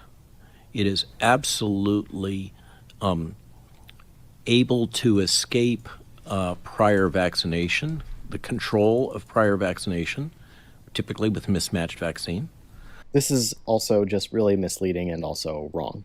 It is true that Omicron might be a less severe variant, but that does not make it mild by any means. We have yet to really tease out whether or not the reduced pathogenicity of Omicron relative to something like Delta is due to the amount of immunity from natural infection and vaccination seen in the communities, or if it's an intrinsic reduction in the pathogenicity of Omicron itself. We just don't have a final answer on that yet. So to say that it's absolutely mild is just wrong. It's also wrong to say that it completely escapes vaccine immunity. It doesn't. We know that just 2 doses of mRNA vaccine still hold plenty of efficacy against hospitalization from Omicron. And we know that a 3rd dose actually makes this a lot better. Malone even implies here that the vaccines are mismatched, that we somehow need a vaccine that's specific for Omicron. And that's Jesus Christ. Sorry. My bad.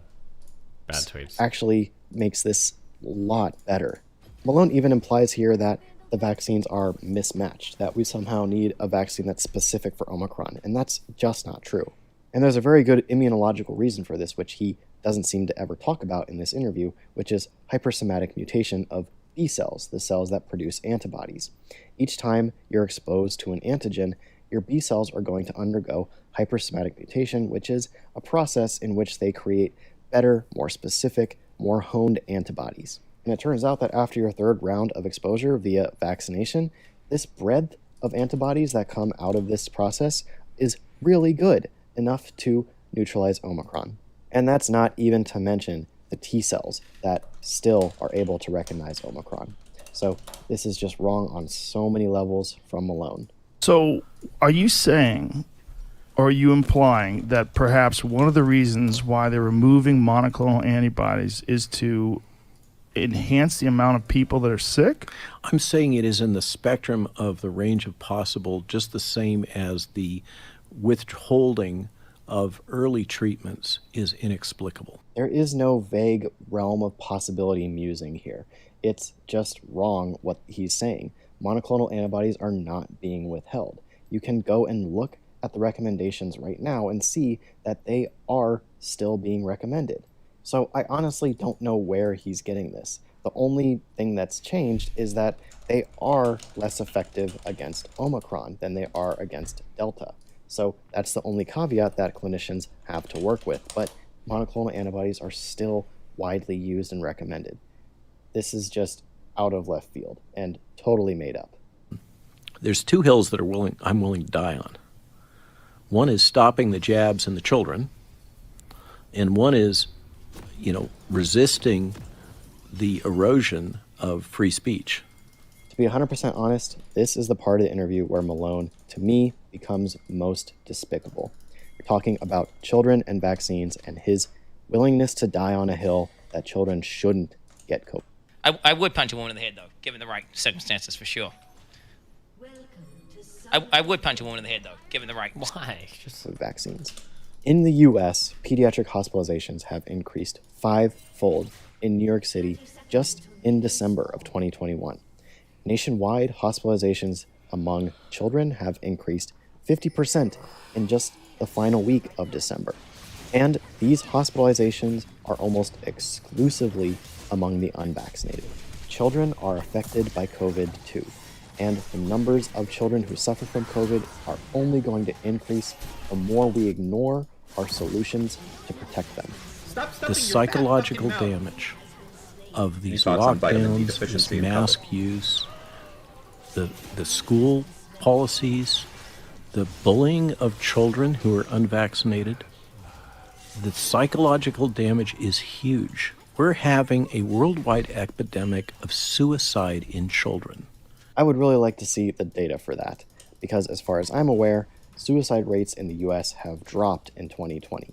I honestly wonder, though, if Malone cares at all about the psychological damage that a child endures when they are hospitalized with COVID, or when they lose a primary or secondary caregiver to COVID, of which over 140,000 children in the US alone have experienced that fate.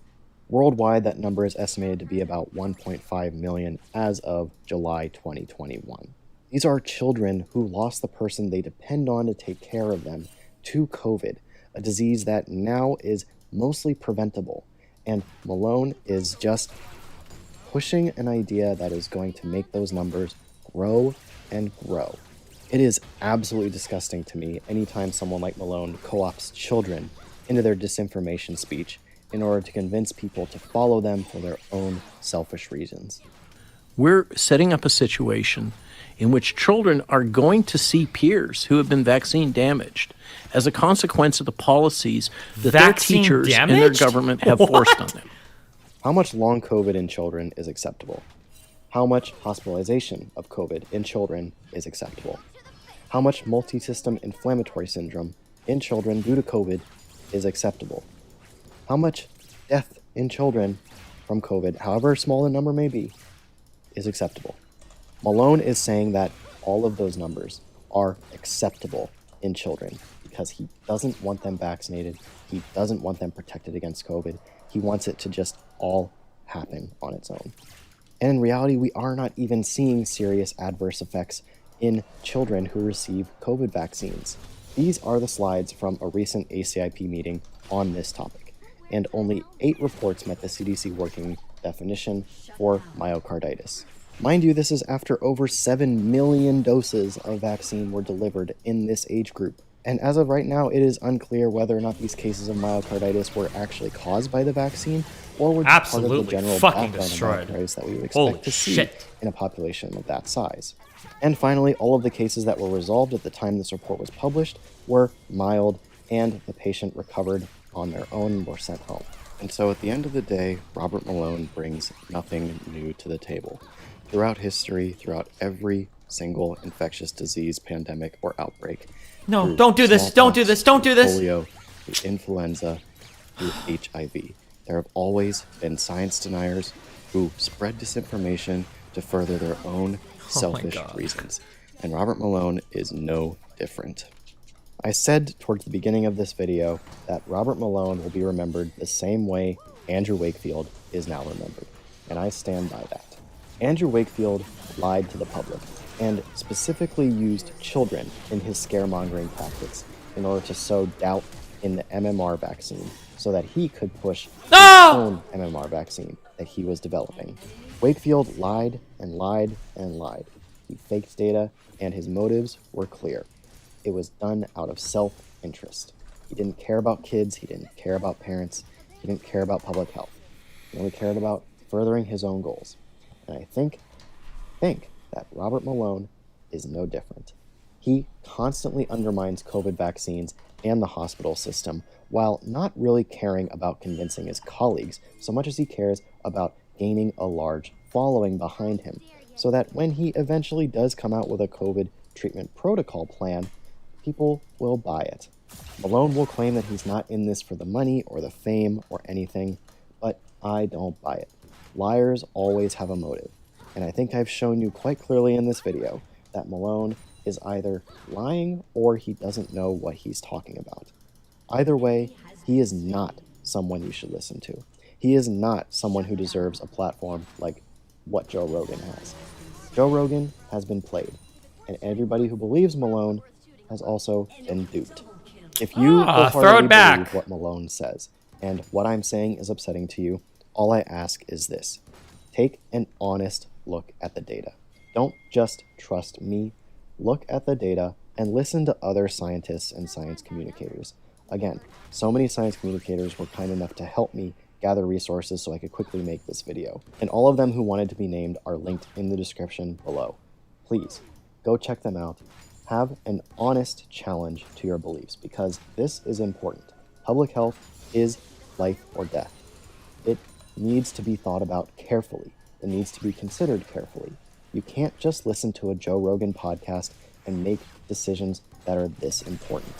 Do the work to look at the data and challenge your own ideas until you don't think you can challenge them anymore.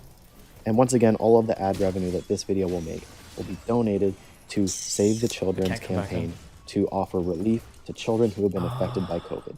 This includes children who have lost their parents to COVID. In addition to the ad revenue that this video will make, I'll be donating some of my own money to this cause as well. So if you want to do the same, I provided the link to donate down in the description. Please consider it. If you've made it to the end of this video, thank you so much for watching. Disinformation is deadly, and it needs to be fought as much as possible. If you've made it to the end of this video, thank you so much for watching. Disinformation is deadly, and it needs to be fought as much as possible. And I appreciate your interest in the science, no matter which side you fall on. If you want to follow how much this video makes and how much money gets donated, then I'll be posting that in about a month on either my Facebook or my Twitter. That's getting demonetized, but...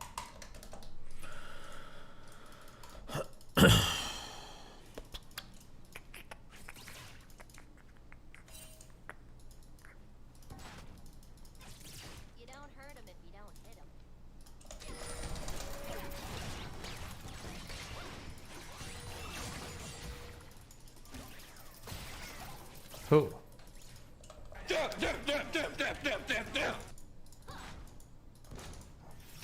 Really?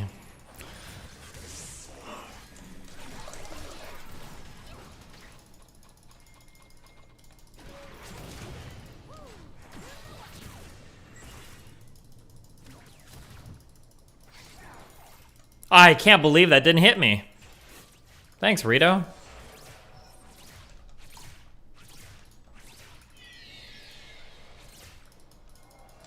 I feel like I've outpaced him intellectually. Chilling, nothing happened earlier. Big chill. Oh, she had heal! Why did she save it? Okay. Please come back, bot. Please don't roam all fucking game. Just come bottom and let's get kills. Please stop doing this dumb shit where my support leaves me for the entire fucking game.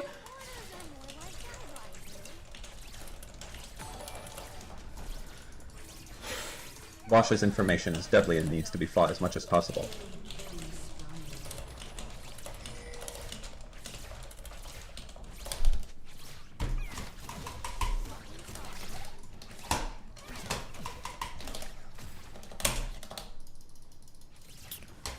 Hello?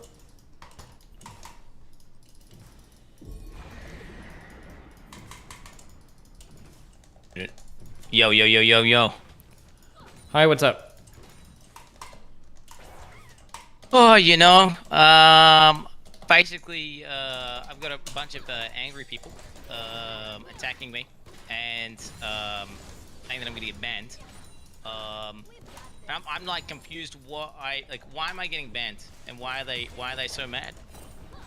I mean, I don't know why you're getting banned. Or are you? I agree. Or do you even think you're getting banned? I'm worried that I'm gonna get banned because there's so many people saying that I'm gonna get banned. Steven?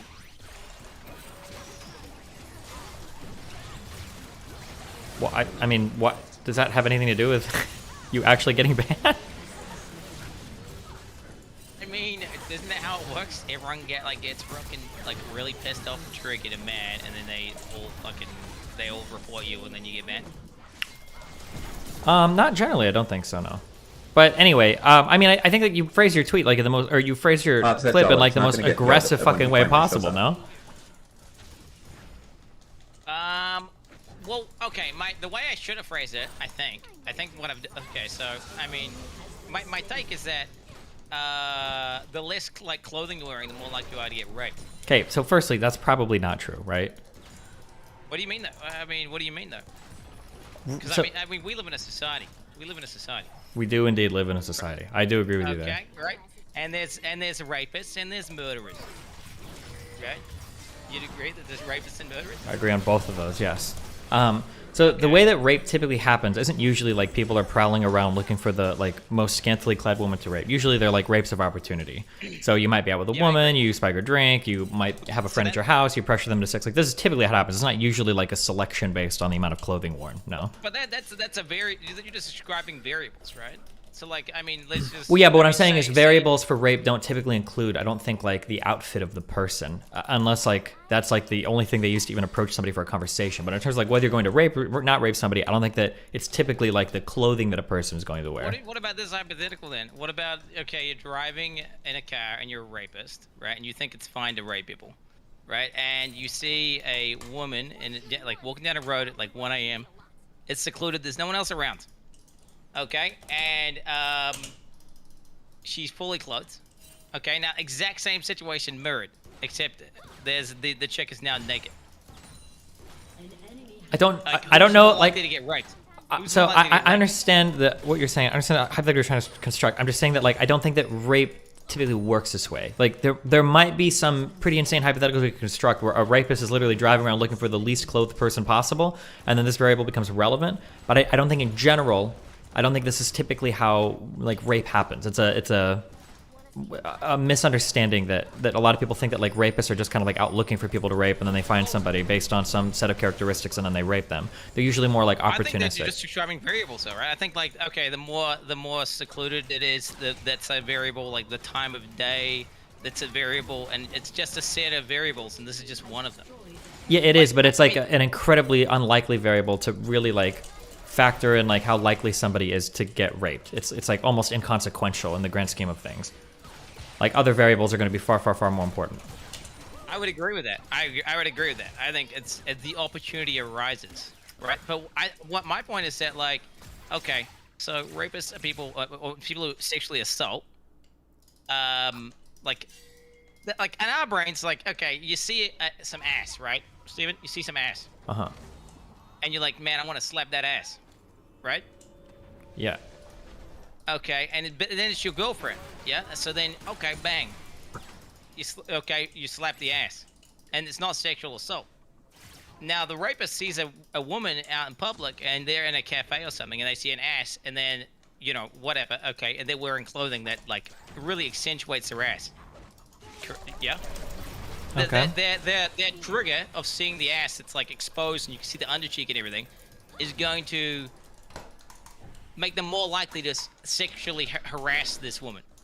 Like, if you want to say that, like, the likelihood of getting, like, comments based on what you're wearing, that's probably true, because comments can oftentimes be based on, like, what about just your ass getting slapped, like physically sexually harassed, like your ass, someone slapping your ass, like someone who's wearing like full-on pants versus someone who's wearing, you know, the pants where, like, yeah, it might potentially be the case, yeah. But then you also have to understand too that, like, so we can construct some in terms of, like, the chances of somebody slap your ass might vary based on the clothing you wear, maybe. Again, this is just one variable. So you would say that we're more likely to get sexually assaulted, like, based on the clothing.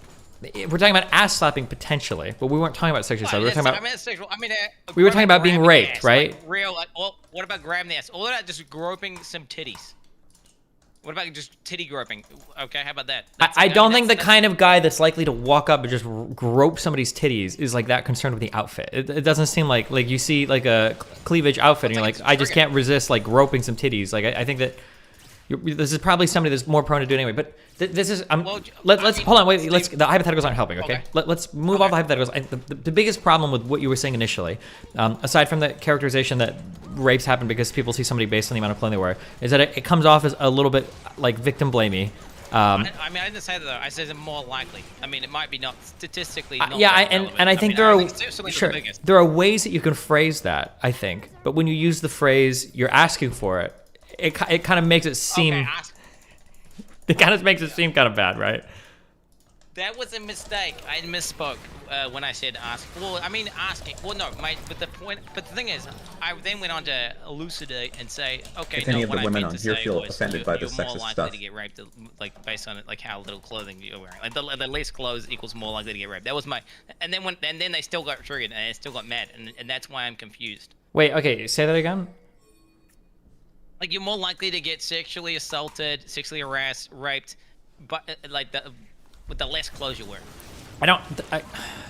We keep conflating rape with these things, and it's a fundamentally different. Well, no, I should not. We can get rape. It could just be sexual assault, right? Okay, yeah, we can do that. But you keep saying rape, so I'm saying there's a fundamental difference between some of these things, right? Well, I mean, it's just a scale. I mean, I don't know. I feel like No, it's not just a scale. Like, I don't think that think it's rape a- is I like think on a it's- scale from like making an inappropriate comment to somebody. I think that some of these are fundamentally different types of actions. No. Okay, so you start off with like verbal sexual harassment, and then you move up to like slapping ass, and then you move to like groping titties, and then you get to like finger in the ass. and No, then no, you no, go no, to- hold on, no. I think these are fundamentally different types of actions. I think there are a lot of guys that would catcall a girl or would say something rude or inappropriate to a girl that wouldn't necessarily rape a girl. I think that these can be fundamentally different. These are fundamentally different types of things. Well, I mean, how is it not just a spectrum? I don't understand. My guess is, I'm gonna make a guess here, and I could be wrong. My guess is you've probably seen a girl before, like in a video game or something, and you've made a comment like, "Oh wow, she looks like really attractive" or something, or "She's hot," or that girl's got a nice ass" or something, right? But just because you made that comment doesn't necessarily mean that you would like, if you saw her, you would also rape her, right? No, but if I was a rapist, the idea is that like we just say booba, and then except they don't see that like framework that keeps us from, sexually harassing or assaulting or raping, right? We just don't do that, right? 'Cause Okay, you understand yeah, that's and again, do I want someone to rape me? I don't want someone to rape me. Like, so why would I rape someone else? I understand what you're saying again, so I think we have to change the framing from thinking of people as rapists. I don't think that's a very useful like description, because that's just not how most people are. They're not like, I'm a rapist. It's more like an opportunity arises in a situation and then somebody like commits a rape. It's not like some people prowl the earth as rapists, like searching for victims. It's that rapes usually happen as a rise of opportunity, and then without somebody having the wherewithal to understand like what responsible behavior is or so. I think that's what most rapes result from. But my point is that the lack of clothing is a trigger for them to then pull the trigger, right, and go ahead. Right? It's like well, you know the emote booba, right? Yeah, I know the emo booba. Okay, so the people booba at, I mean that like the second someone's in a bikini, they spam booba. Yeah, but the problem is like that people get like a little bit. There's a girl wearing full clothes. They don't necessarily. There's like one or two boobas. Sure, Okay, I so understand. the primal monkey brain gets triggered, and they're like, oh shit. Fucking titties. Yeah, there's oh, primal monkey brain that's triggered that doesn't necessarily make you rape somebody. Also, there's people that get raped in a large variety of clothing as well. Some people get raped and they're not wearing anything provocative whatsoever, right? So I think like even if we say this is a variable, like I don't think it's the most important one. I don't even know if it's a big contributor if we think about how rapes happen. And then the way that it's phrased is in the most aggressive manner, where it's like like, oh, you're basically asking for it. It's probably like the most aggressive way to phrase that, such that it's gonna like sound really bad probably. Okay. So, do you think that people wearing booty shorts in like ones, when I say booty shorts, I mean like one, you know what I'm talking about? I don't know if I need to. You've seen. I know what booty shorts are. Yeah, like not booty shorts. I guess like the ones where they see the underbump. Do you think that they're good or bad to society?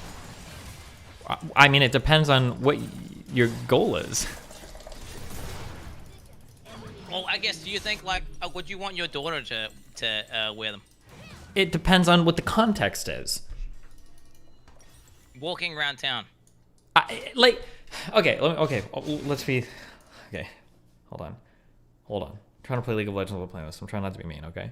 Oh, shit. If you're in a party environment or something, and people are going out and they're dressed in like a party environment or whatever, then yeah, they're probably gonna wear clothing that's a little bit more revealing than if they're like going to their graduation or going to like their grandmother's funeral or going to like a wedding of a friend, right? When you ask me to morally evaluate some clothing, I don't think you're asking me about the clothing. I think you're trying to get at a fundamentally different question about like, should people be allowed to wear provocative clothing free of moral condemnation in society? There's like a separate question you're getting there. So when you ask me like, is it good to wear booty shorts? Well, good in terms of affecting some end. If you want to look sexy, then yeah, they're good. If you want to be like a holy Christian in society, then I guess probably not. But I don't know what you're getting at, or I need you to tell me like the deeper thing that you're trying to get at, I guess. Let's okay, I can use a different example then. I mean, that was kind of a separate thing that I was going to go. That was a tangent.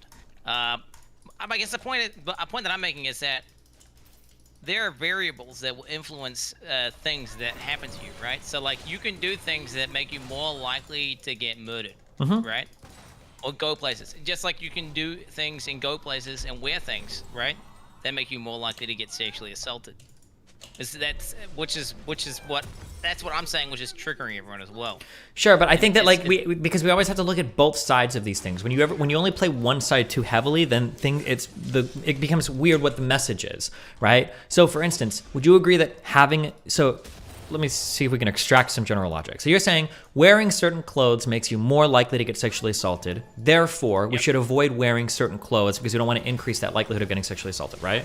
Well, there's a threshold, right? There's like, okay, there's literally naked, and then there's like Sharia, like what are they, burqas and Sure. full on. Like, But I'm just saying in a general logic sense. Yeah. In a general logic sense, that's kind of what we're getting at, right? I think it should. Yeah, I agree. Yeah, okay. So yeah, you're more likely to get sexually assaulted based on how little clothing you're wearing, and like, you know, I think that there should be some middle ground, and there's like a line that you cross. Yes.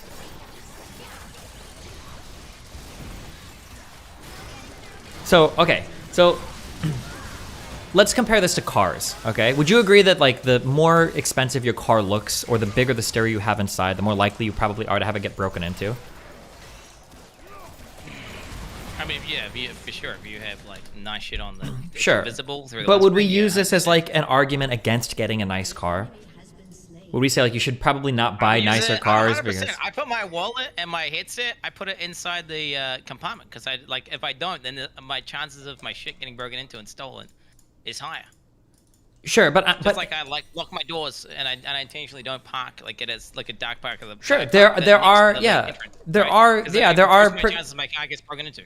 There are precautions that we can take, right? Yeah. But we wouldn't say like, well, don't buy a nice car because it might get broken into. Right? We would never say that. There might be some precautions we can take. And furthermore, if somebody's car did get broken into, we probably wouldn't say, well, you know, you're kind of asking for it. I mean, like, damn, you've got like a fucking really nice, you know. What do you mean? I would do it. It depends. I would do that. It would depend. If you're acting incredibly reckless, then maybe. But just having the nice car. If you parked your car at like all by yourself at the back of the parking lot in the dark area where there's no security cameras. Sure. Yep. Okay, sure. And But you that left is that. all But your that. valuables on the fucking thing. I'm about to lose my fucking mind. Like, of course you're gonna get your shit broken into. Like, Sure. Are you kidding me? Yeah, but we probably would compare that to like more like irresponsible behavior, not just the attire somebody's wearing then, right? So if a girl is running around a bar and accepting drinks and accepting drinks from strangers and engaging in a bunch of really risky activity, we'd probably say, okay, well, yeah, I mean, Jesus, like, what do you think is gonna happen? Like, holy fuck, this is a really bad idea, right? But just wearing a certain type of clothing, I don't think like warrants the, well, you're basically asking for it remark. Just like having a certain type of car doesn't warrant the, well, it's your fault that it got broken. Yeah, I obviously I agree. Rape is bad, and like no one, like you know, no one should rape. It's not. Well, we're not just talking about like is rape bad. We're talking about where does the responsibility. We're talking about where does things that make you more likely for it to happen. Though that's what I'm. Sure, but we're not going to outhand avoid every single one of those things. If a woman wants to not get raped, there's a 100% success rate, and that's to stay inside all day and never have a man in the house. Then boom, she'll never get raped ever. But we wouldn't advocate for somebody doing that, right?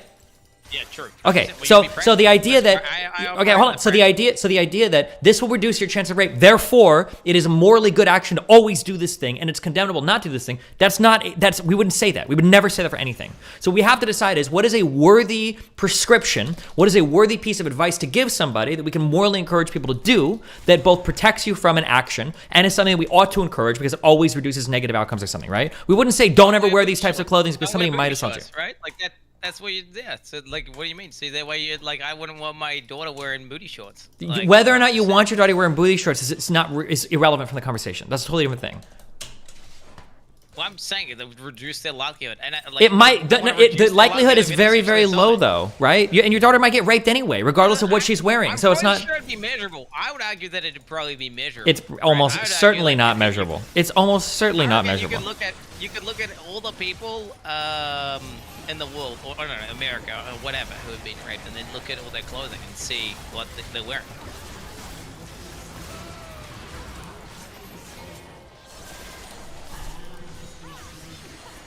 Okay, what else do you want to chat about? I don't know where else to go from here. So what do you think the solution is then? Do you think that women should just never wear provocative clothing? Do I think they should never wear provocative? Well, to be fair, I actually like naked women, right? Do you want your daughter to be naked? That doesn't make any sense because you can't. Hold on, wait. Okay, you need to use a consistent frame of reference because in one sense you'll counter a lot of what I'm saying. Well, I wouldn't want my daughter to do this, and I'm saying, well, I really like naked women. That doesn't make any sense. Yeah, you need to pick. So you need to pick one perspective. You need to pick one perspective and work from it. Yeah. That's my okay. So I like naked women that aren't biologically related to me, like within like a few, like okay. I guess once you pass like fifth cousin, we'll say. I think it's naked woman's good. Okay. I mean, you're from America, right? So I mean, I don't know. Yeah. Like maybe you get second cousin or something like. Sure. So what is the answer? How much of clothing is acceptable for a woman to wear? I think covering the genitals, because like reproductive organs being covered, and then I think the under ass, the under ass, like that part where you see the, you know what I'm talking about, right? Like Shut so covering the fuck up, Moomin, all right? It's the a full stupid ass, fucking meme. right? Covering the full ass in public, the nips. And guys covering their dick completely, and probably, I mean, like, I don't know, what's your take on bulges? Like, I feel like the bulges are a little bit We're offensive. completely off. So women should never wear anything that reveal any amount of like booty cleavage, or like, what about boob cleavage? Are all of those outfits off the table now too, or? You could potentially, I think, boob cleavage, I think cleavage, that's the thing though, it's like, again, it's a sliding scale. Like the more, I would say the more cleavage you show, the more likelihood you have of someone sexually assaulting you, right? Like, so I mean, but ultimately you could go full cleavage. We could allow full cleavage, right? But not booty shorts. Booty, what's meant to define, I mean not showing the underbutt. But booty shorts. So cleavage is okay, but booty shorts are not okay. Well, you can wear a bikini because the bikini fully covers your booty. No, what kind of bikini are you It does, talking like, about? the ones that go What? around. Unless you're using a G-string bikini. Okay, I don't know what we do. Okay. The vast majority of bikinis are going to show far more than booty shorts. I don't know what bikinis they have there in America. No, I've been to New Zealand, and I've seen people in New Zealand. Okay. The vast majority of bikinis, okay, I've been all over North Island and South Island, okay, the vast majority of Kiwis that are wearing bikinis are showing, okay, as more in their booty than they are with booty shorts, okay?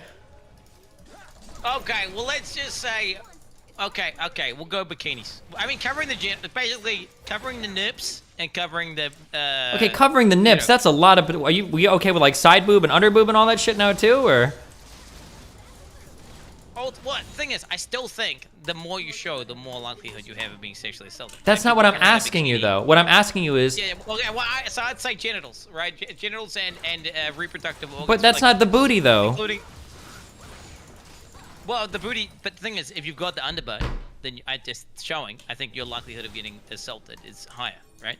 Yeah, but wouldn't you say the same for still do it cleavage? if you really wanted to, because there's certain contexts that you want it. Like if you're going to the beach, you want to wear a bikini, right? Like I mean, ultimately.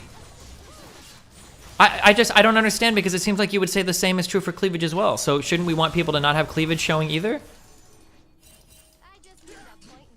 Well, no, but the thing is, like cleavage. I mean, women have boobs, right? And booties Like, too, yeah. They have boobies. Yeah, exactly, right? Just like guys have dicks, right? Yep. And I think we should allow. Okay, we should allow. I mean, it shouldn't be illegal, but they should understand the risk. The more they show, the more of a scale. Like the more, it's a sliding scale. The more likelihood someone's gonna boob at you will be like, or dog. Okay, I'll try this. Slap your ass. Yeah, okay, I'm gonna try this one more time, okay? I'm trying to figure out what you think should be acceptable to wear publicly versus what shouldn't be acceptable to wear. That's all I'm trying to figure out. Covering genital. Okay, I'll give you a specific. Don't say the same thing over and over again, because you're. Okay, covering genitals and nipples. That's what I think. Okay, then booties are okay. They're back on the menu. Yeah, they're legally okay. Yeah. Okay, what about? Like, I don't want to. Okay, I'm not talking about legally. I'm talking about morally. We're having a moral conversation about avoiding getting raped. We're not talking about making anything illegal or legal. Okay, so you're not talking. Okay, I thought you wanted me to do. Okay, so what do I think's okay? Well, the thing is, I think there's no. Morally, I think there's nothing wrong with boobies and titties and ass. But I'm not a rapist, right? And there are rapists out there, and there are murderers out there, right? Like. Okay. Okay. Is there anything else you want to talk about in this conversation? Oh shit, man. Well, okay. And another thing, another take that people were getting triggered over was that. Okay, how do I put this? So, booty shorts on people under the age of 18. Okay. Do you think people under the age of 18 should be able to show cleavage? Do I think they shouldn't be able to? Wait, so we're saying morally? Morally? That's what we're talking about, yes. Well, I mean, of course, I think you should be able to show cleavage, yes. But I think it's it's one of those things where... Okay, so you're walking down the street, Steven, okay? And you see some ass, right? Now you're distant, like you're pretty distant from the person. But you're walking quickly because you're an aerobic walker. And you're getting closer to the point where you realize, oh shit, what the fuck? This is like teenagers and this person's like fucking 15. And then you realize you've just looked at like some ass and you were like booba and it's like a 15-year-old person. And now you feel disgusting. Because you're like, because that's like, she said, you know. And that situation occurred, right? That situation occurred because they're wearing booty shorts. Okay, so everybody under the age of majority in your country should wear burqa so that you don't accidentally look at them and think they have a nice booty or booba. What is the prescription? What are we saying should happen? Well, I mean, yeah, under 18, probably. I mean, I just don't think morally. It's like, what the fuck are people doing? Dude, I'm not even kidding. There are chicks who are like fucking 13, walking around, and like that. I'm not even kidding. They're just covering their nipples and their vagina, and that's it. And they're like fucking 13, and then you see it, and it's fucking. You're like, ah, because from a distance you'd be like, oh shit, booba, and then you're like, ah, what the fuck? And it's like, well, what the fuck? Why are they doing that? How is this a thing? Like, do we not have to draw the line somewhere and be like, dog, if you're like, literally, like, you're fucking 13. Okay. All right, what else do you want to talk about? Okay, can you explain to me what's so insane? Like, I really... The insanity is that you have such a problem staring at every single woman you see, and then you feel disgusted with yourself afterwards for it, that now you want to condemn every single person in society to adhere to unbelievably restrictive clothing standards because you can't help yourself, but staring and glaring and gawking at every single potential piece of flesh that might come into your field of vision. That's the problem. That's an insane standard. I don't even know how to engage with that standard. That's like an unbelievable... You're driving past the billboard that says, don't read this billboard. Okay, like, how do you read the billboard with that? Like, if you walk by a 17-year-old and she's got nice cleavage or a nice booty, then you look and you go, oh, that's nice cleavage or nice booty. And then you keep going on your day. That's it. It's that easy. You don't rape them. You don't try to fuck them. You don't try to groom them. It's really easy. I'm not trying to do that. But okay, then in that case, right? It shouldn't have... It's not disgusting. You see a nice boob or a nice booty, and you're like, oh, it's nice. And then you keep walking. That's it. 13, who the fuck cares? You see it, and then you keep walking. You keep walking, and then that's it. It's easy. Just don't rape anybody. It's that easy. Just don't rape people. It's so easy. Raping is bad. I agree like that. I agree. But what about now? Okay, you're walking past a fucking pedophile rapist, and now you're wearing this shit. I don't think we should design. I don't think we should. We're not going to design. We're not going to design the standards of society around pedophile rapists. We're not going to do that. That's not a good way to build a society. I'm like, dude, I'm gonna give my daughters fucking tasers. And I'm gonna be like, there'll be strict limits as to like, dude, okay, if it's 1 a.m., like, you don't go outside, okay? Because all the rapists are telling them to avoid. Not there at 12:30, like. Well, you know, whatever. Like, I'm gonna say, like, you know, like, dog. When it's night, like, if it's nighttime. The problem is you're giving your daughters advice so that they get raped. That is the logical extension of what you're saying. You're leading them right down rape alley because you have no idea how it happens or where it comes from. That's the advice you're giving right now. No, you're not minimizing at all. You have no idea how to address them in a way that will minimize them getting raped. You're probably helping them get raped. You are helping a future potential rapist rape one or all of your daughters, maybe simultaneously. That is the advice you're giving, and that's what you're helping them do. Because chances are, if one of them gets raped, it's going to happen because a friend or a boyfriend or somebody in a setting where you think they might be safe, you think is familiar to them, they're going to do something that's going to result in negative. That's where the vast majority of rapes happen. It's not by crazy pedophile rapists running down the street at 1:30 a.m. looking for women without tasers to rape. That's not where rapes come from. That's not where it happens. I've seen JCS. The guy basically was driving down a road. He saw a woman who looked kind of drunk, and she was wearing scantily clad clothing. And he's like, "Oh shit, I should pick this person up and rape them." And this is not. Do you think this is the average rapist? I mean, I don't know. I feel like the average rapist is a person who sees an opportunity after they've had something that triggers them to think like, "Oh shit, I should potentially rape this person." Okay, that's you know what they're wearing, and then boom, they act on it. Okay. Anything else you want to chat about? I'm not trying to shout. I'm not shouting. I'm not shouting. I'm okay. Okay. All right. So, what do I need to do to not trigger everyone in the future, Steven? I think you should just be who you are, because it's beautiful. Just do that, be careful, and then have a good time. That's what I would say. Just trigger everybody. Who the fuck cares, okay? Dude, that's terrible advice. Live life like a Giga Chad, bro. okay? Be a Sigma male. Just trigger the fuck out of everybody. Who cares? Oh shit, bro! This is not what I wanted at all. You were supposed to like explain my point in a really succinct way and be like, "Yeah, dude." That's because you're assuming that I would agree with your point. Yeah, I mean, okay, so okay, so my point is completely trash then. Yeah, I would say that. So okay, so and your take is that okay? I'm not trying to mischaracterize what you're saying. That you're saying that yeah, wearing clothing and like less clothing versus more clothing is a variable. It's just so minor of a variable. It's irrelevant. Yes. Okay, and then I think that's where we disagree because yeah, obviously I think it's more of like it triggers the booba and then then it makes him think like, oh, I want to slap that ass, and or like, oh, I want to fucking grab that. Okay, all right, fair enough. Okay. Anything else, buddy? All right, I guess I'm gonna get canceled. All right, thanks for. Well, okay, well, all right. Yeah. I mean, be a Giga Chad. Say what I've got to say.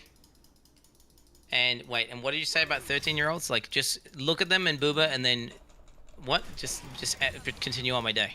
Just okay. Move the fuck on. You say like, oh wow, that person's 13. Time to walk away. Wow. Okay. Just like that. Yo, shit. All right, man. Yo, big fan, by the way. I do watch a lot of YouTube videos, and that was very poggy. See, to be fair, the way you were reacting, I was like, wow, this is what he does when he talks to all the stupid people. So that's pretty poggies. It's okay. At the end of the day, we're all poggies, okay? Yo, so hopefully we can chat again in the future. It was a pleasure. Okay. Have fun, be careful, stay safe, okay? Be Sigma. Okay.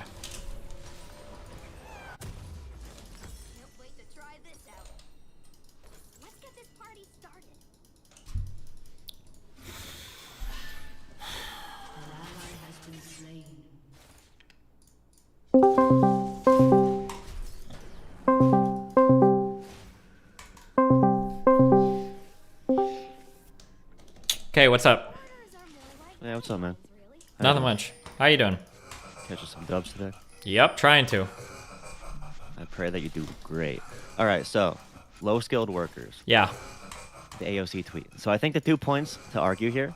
Number one, I think it's how should this conversation be had? Is a low-skill worker accurate to describe these workers? And number two is, does the term low income, or not low income, but low skill worker, stigmatize people to the point where they're put into worse conditions, like low incomes and like worse healthcare? So this AOC tweet you reacted to, she was reacting to a tweet from Eric Adams, or not a tweet, but a tweet from what he said in his press conference.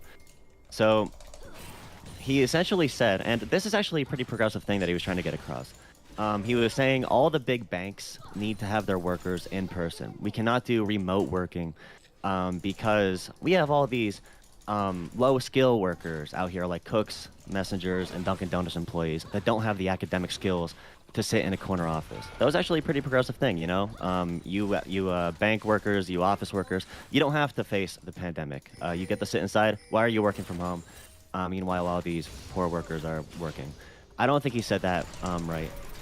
So AOC reacted to that tweet by saying, the suggestion that any job is low skill is a myth perpetuated by wealthy interests to justify inhumane working conditions, little to no healthcare, and low wages.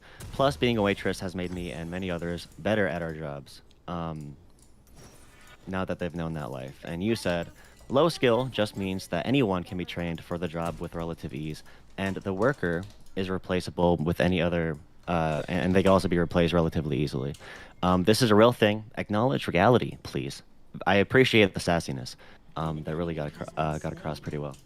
I wanted to ask you first what your relation to these terms are, because you said before that you your two jobs, it was You said something about a casino, right? And what was the other one?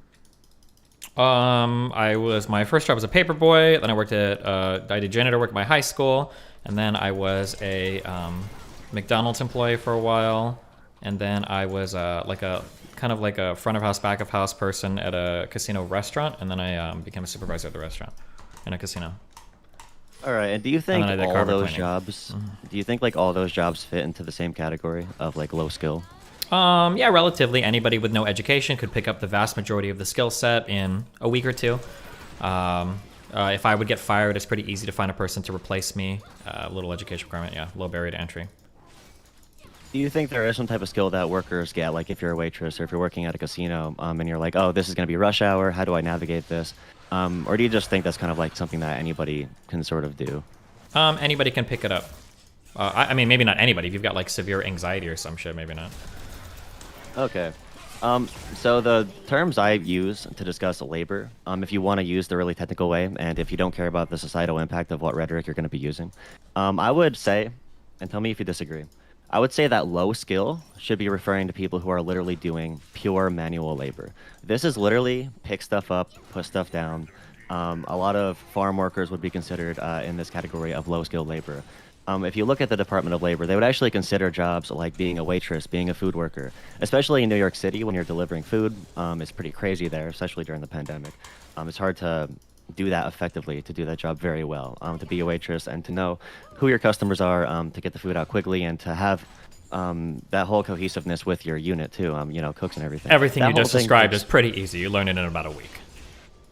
In about a week. So you think somebody can come in a week and do just as good as a waitress that's been working for 2 years on a job at a restaurant?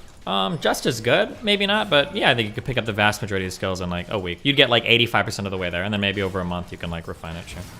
Do you think having to see people and work directly with people every single day for like, for example, if you work at like McDonald's, you're on your feet for 8 hours a day, you're in hot weather, you have to deal with a bunch of really, I would have to say unpleasant people, I'd assume. Do you think that's some type of a skill that would put you above low skill? No, it's all, anybody can learn this. Anybody can learn to work in a hot climate. We're all human beings. We all have the same biological Anybody can learn foundation. anything. But we're talking No, about no, how no, no, much no, no, no, learning no, no, it hold on. I'm using a very specific set of words here, okay? Okay. Okay. Okay. Hold on. Hold on 1 second. Hold on. I know you.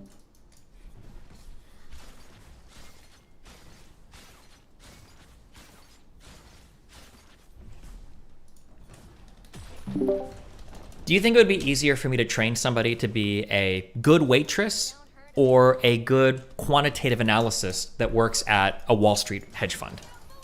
Well, of course it would be easier to do one versus the other. But my Okay, do you argument think is that it would be quicker to train somebody to be a banker, somebody that works intimately in the banking industry, or a banker or like a customer service person that manages accounts and shit at a bank, or somebody to be a dishwasher?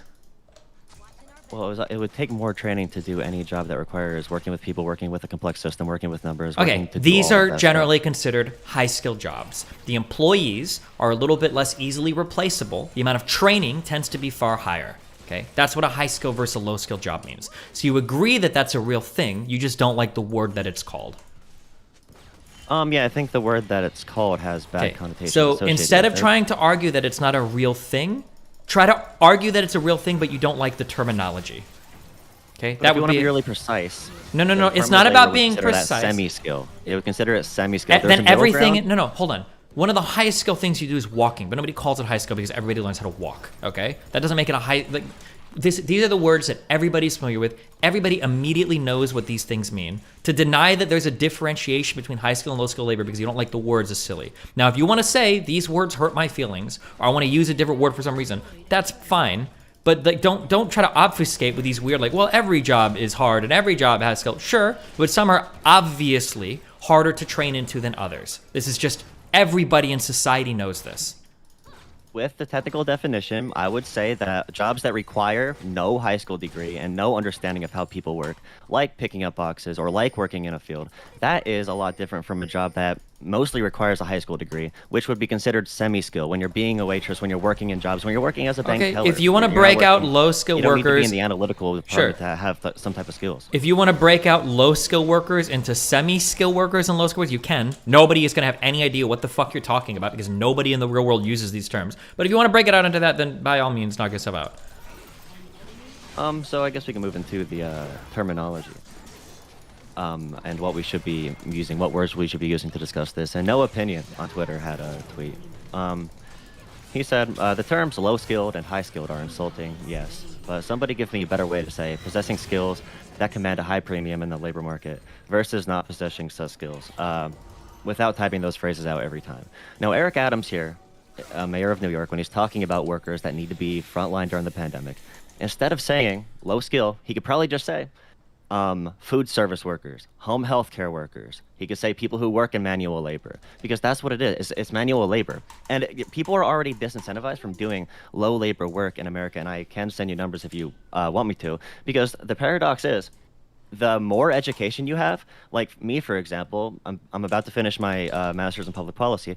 The more education you have, you're going to be working in an office. You're going to have a less physically demanding job, and likely a less mentally demanding job, because physiological weighs into the psychological.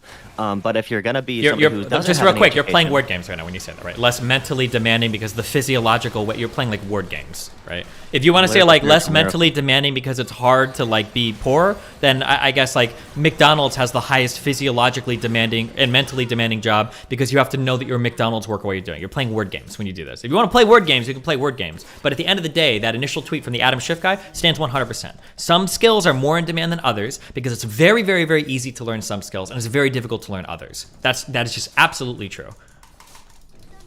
But one of the reasons right now in America, the labor crisis is with low-income positions is largely because people have these positions as stigmatized in Americans' heads. And that's also one reason. No, that is 100 I'll absolutely send you. sure. This is why I don't like the path that you're going down, is because it leads you to fundamentally. You're working a master's in public health policy or whatever. What do you say? And you think the reason people don't work some of these lower-paid jobs is because there's a stigma around them?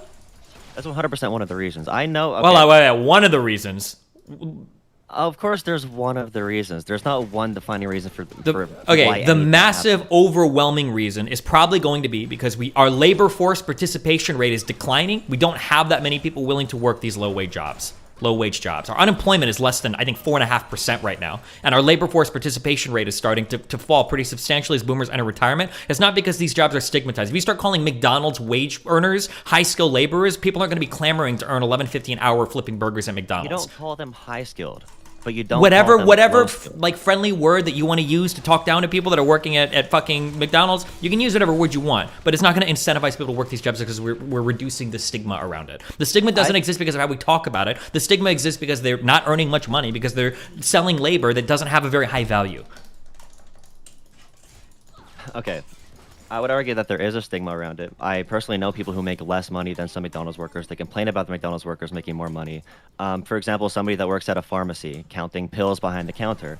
There's a lot less stigma associated with being, and anybody in your audience, if they're being honest, they'll agree that there's some stigma associated with being a Walmart or a McDonald's worker versus something else that's more private, that you don't have to be wearing a McDonald's uniform, talking to people in your own community. That is something that people do not want to be a part of. Sure, but but not because, I don't think it's just because it's a McDonald's worker. It's because of what it represents. And our society that highly values consumerism, that highly values the amount of money you make, the success you have in life, which is only measured through the acquisition of like fucking more capitalist goods, then the reason why these jobs are looked down on is because you're not earning very much money. And then people are like, oh, I don't want to be that guy that works at McDonald's and can't pay for my kid's college, or can't go on vacation in fucking Disney World, or whatever fucking shit people like to do with their money. I'm talking about a very slight rhetorical shift that might aid, one variable that might aid in destigmatizing certain kinds of work. Food service work, I think that's a fine way to describe it. If you have somebody that you know that's very smart, you can call them very smart, and that's fine. That is great. You're encouraging them to do better. But if you have a friend who is not very smart, you probably shouldn't go up to them and say, hey, idiot. Just because they're the lowest common denominator doesn't mean you need to call them that, because the positions they're in, they don't want to be in that position. And people don't want to work these jobs that have the highest demand right now in our labor economy. And I can send you this data if you want to look over it. Low income jobs are largely just viewed as jobs for immigrants. I think the numbers are 3 out of 4 farm workers in the U.S. Are immigrants. Americans don't want to get caught doing these jobs, even if. And I'd have to go further on data for that, but I could do that at a later point if you want. Even if they will be making more money, taking these stigmatized positions, they don't want to do it. So let's flip this. So you think that if all else equal, if people were like, oh, being a McDonald's worker is cool or whatever, that people would want to do it? That people are like, oh, actually, I'm happy now being a McDonald's worker because we don't call it low skill anymore. We call it semi-skilled. I'm not saying it's going to make them feel good about it, but it's going to aid in the social cohesion of what that job is. Okay, hold on. Wait, hold on. Wait. Okay. I'm a smart person and I know what these words mean, okay? So you're not going to just pull euphemistic bullshit over me, okay? When you say aid in the social cohesion of these jobs, you're saying make them feel better in normal people talk, in non-academic language. That's what you're saying, right? So I'll repeat this again, and without trying to like parse it through how you would write a school paper, okay? Respond to me, right? So you're saying, okay, that, or if I'm misunderstanding you, then rephrase it, okay? Or tell me I'm wrong. You're saying that if we call these jobs not low skill, but something different, you're saying that people will have a better feeling about these jobs, about the jobs they're working, all else equal. All right. If make people feel better, you sometimes have better outcomes. Or I can't use the word outcomes. What are better outcomes? Like they'll feel better about their McDonald's job because we call them semi-skilled workers. Or people will have more, I don't want to use the word empathy. That sounds too I don't know. Okay. College or whatever. You want? Okay, I understand your college. I understand your problem, okay? This is how I felt, okay? And you know what? Maybe I was wrong, okay? Maybe I was wrong, okay? Whenever I walked into my shit-ass fucking $5.25 an hour McDonald's job, and I would see a sign on the wall that would say like, hey, appreciate our workers, blah, blah, blah, blah, blah. You know what I would think every single time? And I might just be a fucking sociopathic retard. Maybe I was, okay? But when I would see signs like that, you know what I think? Like, if you like me more, fucking pay me more. I don't give a fuck if you call me a shift lead or like a, they had all these euphemisms at McDonald's for like high achieving fucking, I don't remember, there were so many dumb words. I'm like, what the fuck is this? And everybody just refers to it and they, oh, that just means you're a supervisor. Oh, that just means you're a shift lead. Not like a team captain or whatever other bullshit they try to, right? If you want it more, if you want to make people feel better about it, then pay them more. I don't need the fucking signs or whatever. Now maybe that's just me, but my guess is going to be that the reason why people are so upset about these positions is just because it doesn't enable them to do very much in life. They don't get paid very much. They end up like having shitty outcomes related to how much they get paid. And that's why people are upset, not because of what people call their job titles. That's my guess. I could be wrong, but that would be my guess. I don't necessarily or completely disagree with anything you said. I do think AOC being, I guess, yeah, she's definitely a leftist, anti-capitalist. I don't know if she really says that as much as like a Bernie would because she's trying to actually be more popular. But I think it is a miscalculation to focus too much on what people are called, but I also don't think it's a fight that's not worth having whatsoever. If people do have more understanding of, hey, these jobs are actually something that's important. If we want to place the word essential workers on people to give them more value, then I can understand why. But here's the problem is the problem is the roads that it's leading you down, the erosion of your mind. Is because now we've got phrases like, oh, well, these are essential workers. Well, an essential worker needs an essential pay. Not if the job is something that every single person in society can do. We need to have a different mechanism by which people like this are taken care of, because it's not going to be via just like fucking, like, oh, we're going to magically pay you $1 million to be a fucking McDonald's worker or a garbage can delivery person. We need another mechanism in society by which to take care of these people. These wages are going to be magically boosted because people that are working on their masters in public policy on Twitter are trying to call them a different name. Because everybody on the ground knows the reality that anybody can train to be a McDonald's employee, not anybody can train to be doing something in an office job that somebody would pay you to do. That's the issue, I think, is that it's causing people to lose what is actually important in these conversations. I think this can be aided, what she's trying to accomplish with what she's saying. It can be aided by a tighter labor market where it isn't just like, hey, we're going to have somebody else replace you the moment you walk out the door, because people don't want to typically do these jobs. And it's probably going to be fluctuating based on the area, of course. If you have a high population area, you're going to be able to find replacement workers a little bit easier than if you're in like a No, it's not. Hold on, no. You're obfuscating. It's not about being in a higher or low population. It's that some jobs, even with the same type of population, are going to be easier to find replacement works than other jobs. That's the point. No matter where you are, it's probably always going to be easier to find a McDonald's worker than somebody that can like run an office job. But right now, post-pandemic, the biggest deficit is in the low-skilled jobs, as they would say. Yeah, but That's not the big biggest- enough that they're boosting the wages to overcompensate the middle class fucking working shit. It'll happen, or these like companies will start to cease to exist. Well, I'd have to do more research. Research on what? What point of that? Unemployment Because is very the low. biggest You agree? job- Hold on. You agree that the unemployment is biggest very wage boom post-pandemic has been blue-collar jobs. That sure, has which been is good, which is has what gotten you would biggest wage expect to increase. see. Yeah, sure. So wages will rise eventually. Or some companies are not going to be able to. There are going to be some companies that probably can't exist at a certain wage. That'd be my guess. McDonald's probably doesn't exist as a company if they're paying their employees $25 an hour, right?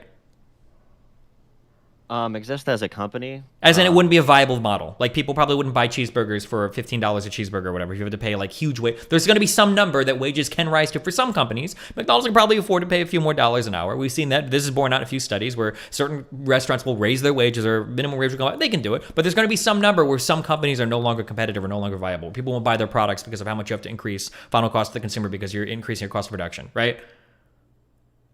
Yeah, if they keep their current margins. I know I'm paying $8 for a Big Mac right now, so they better start paying their workers a little bit more. If I have to Sure, pay current them. Or I margins, just the don't margins shop for the average business is very low. The margins for most companies in the United States are incredibly low. I think it's around 7% is the average margin. there. All right, sure.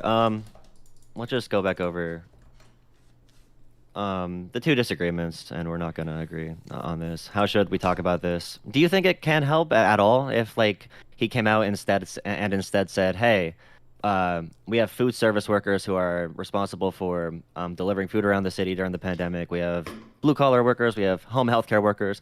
A lot of, like, for example, this is what one of the reasons I care about, not necessarily for fast food workers, but like in Pennsylvania right now, one of the lowest paid working forces is actually at-home care and nursing home workers, and they get paid like $10 to $12 an hour, and their job is literally to change old people and to wipe their asses.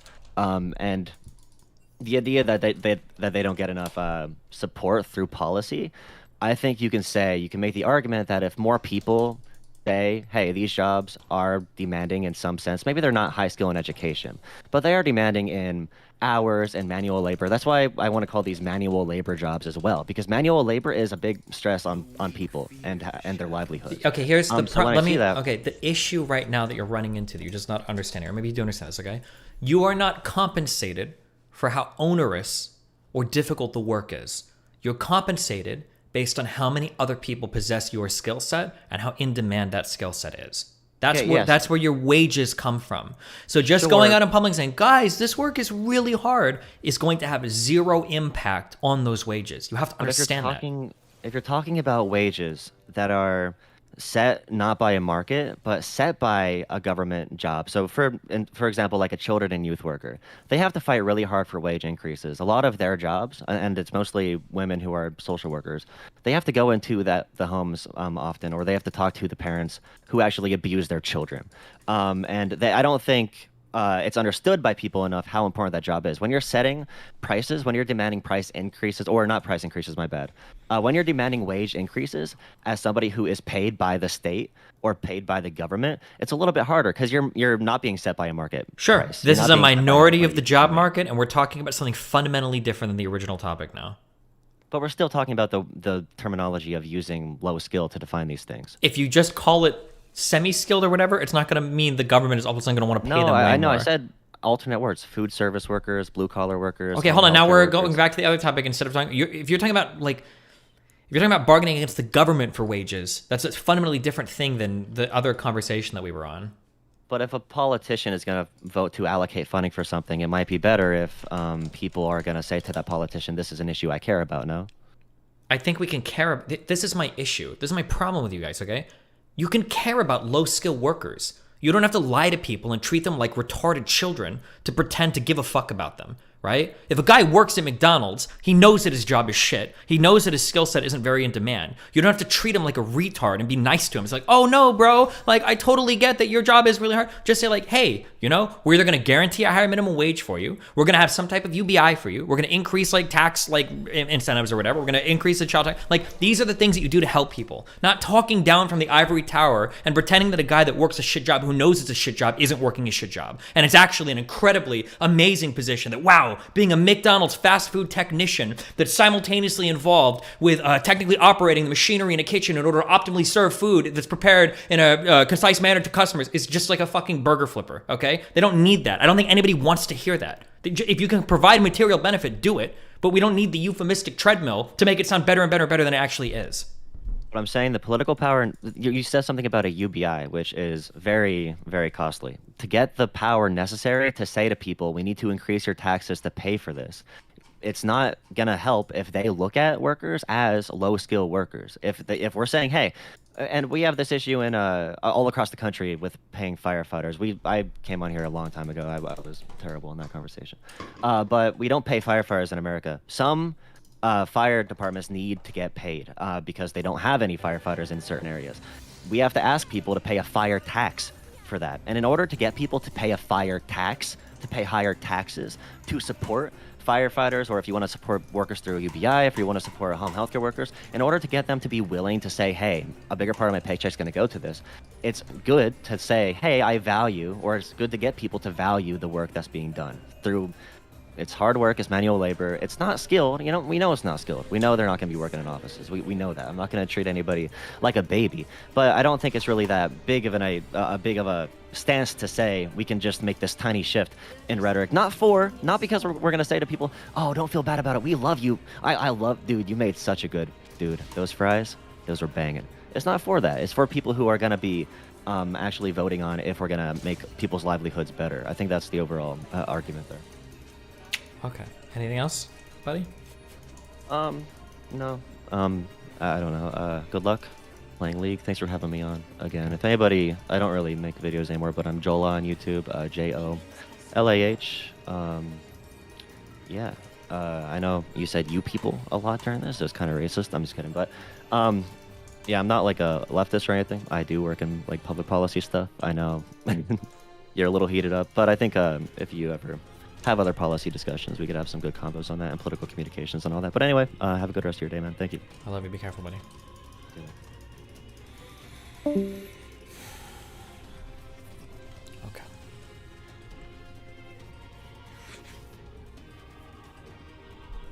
I'm a firefighter, and here we top out at 90K in Colorado. Blah, blah, blah. Oh yeah, I don't know. Firefighter, maybe in other areas, firefighter is like a.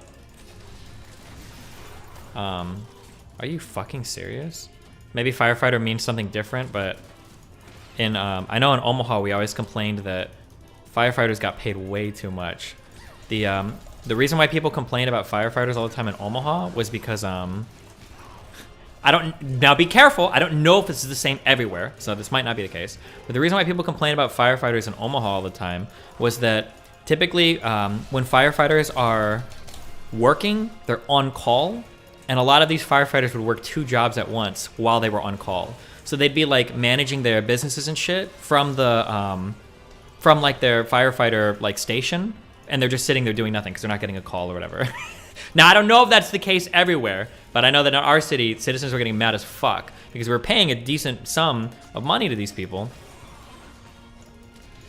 But a lot of them are just like are like making bank doing it.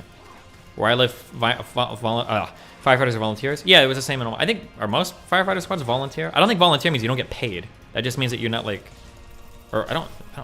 There's no way. Oh my god, you're super dead.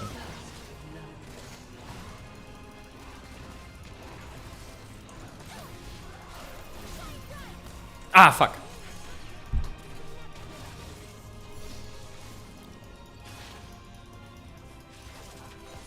That's 100% true in Alberta, Canada.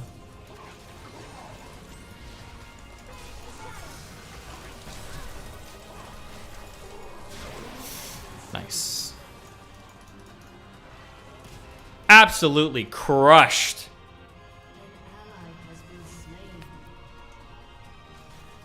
Oh, we're gonna stay? We're gonna overstay? I love it. I love overstaying.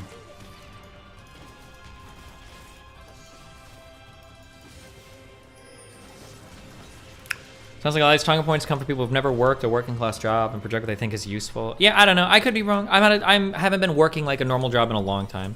But I remember like from my experience, like we would always like laugh at like signs like that or stupid shit that tried to make it sound like, you know,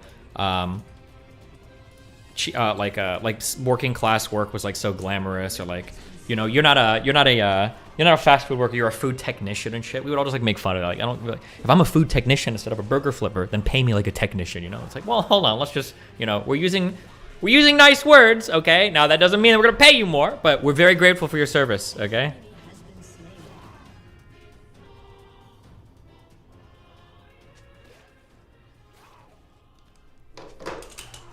I feel like I've outpaced him intellectually. Why does Vosh keep saying that to me? Every time he says it, I get so mad. Oh, I'm reliving the trigger every time.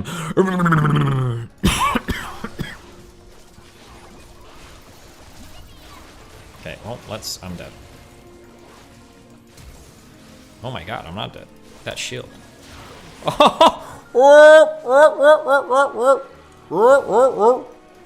Liberated. Liberated. Okay.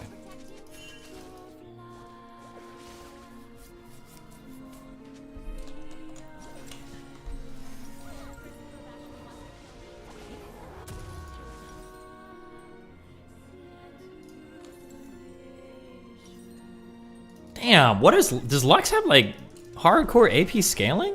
Is there a way to see on this ability? It's not 1-to-1, is it?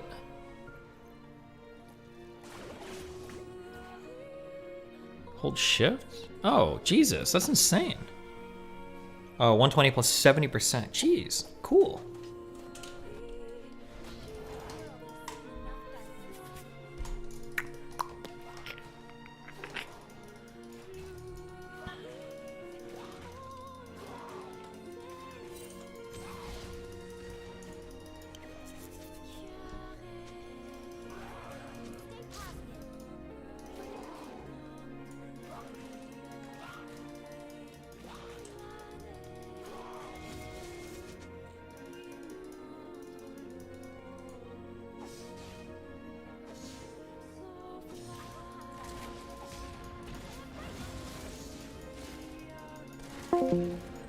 Good. Whoops.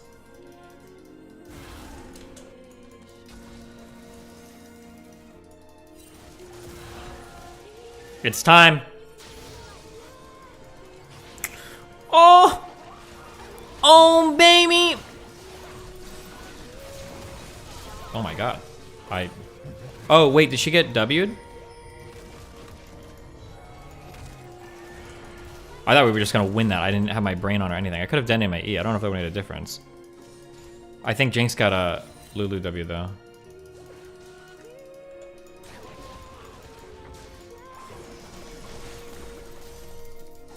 Bitch. Oh!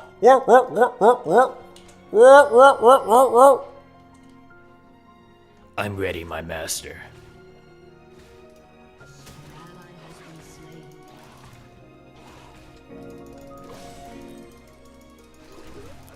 Hello, Destiny. I am a sandwich archbishop. At Wendy's making 13.75 an hour. And then down bad. I need about 5K to buy a car to go to work, but everyone keeps telling me they appreciate me rather than paying me. And I get 5K. Based. Got him. Stupid fucking meme.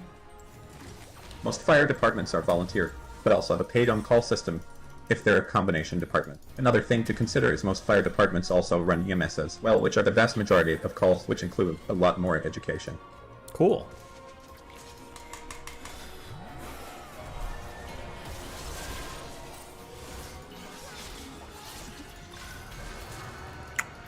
Uh-oh! Oh no! Oh, with the big... Oh, Jake's from downtown!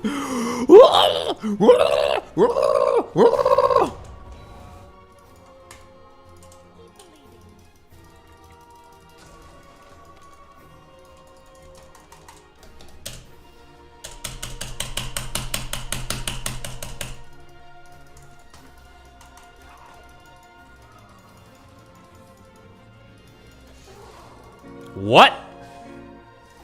I didn't want either of those. Is it I better do want this change one. the Though. term to describe this jobs to raise awareness that this job may deserve a higher pay, or should we shame customers of these business because they actively support these low wages, or should we keep it and exploit? You should ask your mom what she wants to do. Because goddamn, is she a fine ass bitch.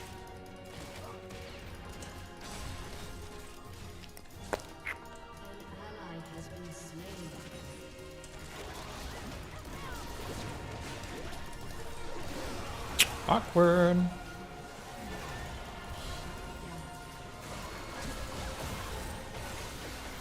Fuck! I tried to throw my shield. I shouldn't have.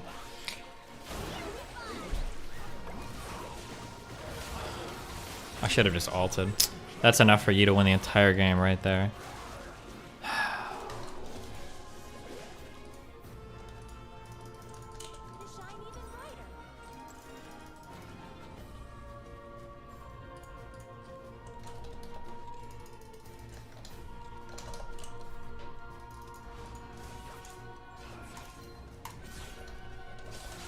What is Anna crying about? Victimizing me by slandering me. And they need to stop. They need to correct it. That it was wrong to call me a stalker. And it was really massively fucked up. They should lose their platforms for that. No, I feel empathy for him. I feel a ton of empathy for him. I understand him. I understand that he doesn't feel... I understand that he doesn't have a heart and he doesn't feel. And wow. He doesn't care about anyone but himself. A lot of empathy there. No, I feel a ton of empathy. I have a fuckload of empathy. A fuckload of empathy. I feel guilty whenever I know that I've hurt someone. I feel really bad. Because he is a monster. He's a heartless monster. Oh. Because he gets, he finds it amusing when someone's in pain. And I don't ever feel that way. I don't ever feel amusement at someone's pain, but he laughs at it. So does Melina. They laugh at people's pain, and that's what monsters do. Well, I do have a ton of empathy, and that's all I've heard all my life, that I have a ton of empathy. You got that kill at least.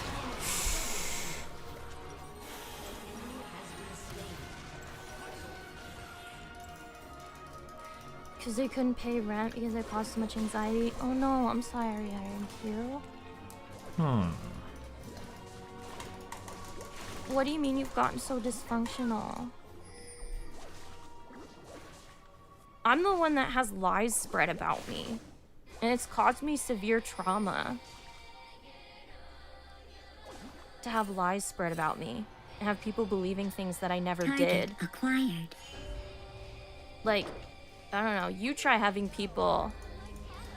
Did you watch his stream before you met him? No, I never did. She's lying! She's tweeted about me! Well, maybe she's seen me on other people's streams well, then? Destiny needs to admit that he lied about me. He needs to admit Actually that he lied. lying. Or else I will keep complaining about this. Because it's not right. He slandered the fuck out of me. He was abusive to me by saying that, like, oh, I don't understand psychology. She doesn't. Trump low-skill workers are great for country and my companies. Like, great legal or immigrants. that, like, I'm not going to be a good therapist She and wouldn't stuff. be. Like, those are horrible fucking things That's just to true. say about someone. That was so abusive that he said those things about me on stream. Like, holy fuck, you horrible person. Like, how dare you? How dare you try and gaslight me So much into fun. thinking?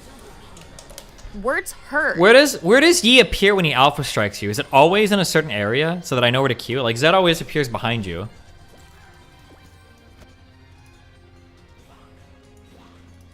There's no what always on target. No, like does he appear like behind you, in front of you? Is there some way or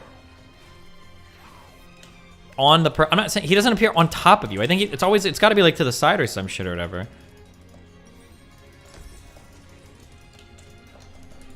Any day.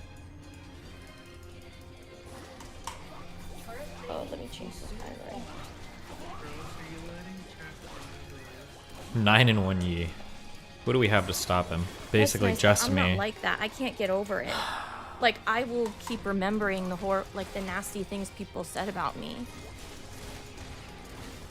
At least if you get punched, everyone is on your side. Right, exactly. But when it's emotional abuse, because you don't see the bruises or anything. Nice. Target acquired. Words hurt way worse. Words in are my way opinion. worse than bruises for sure.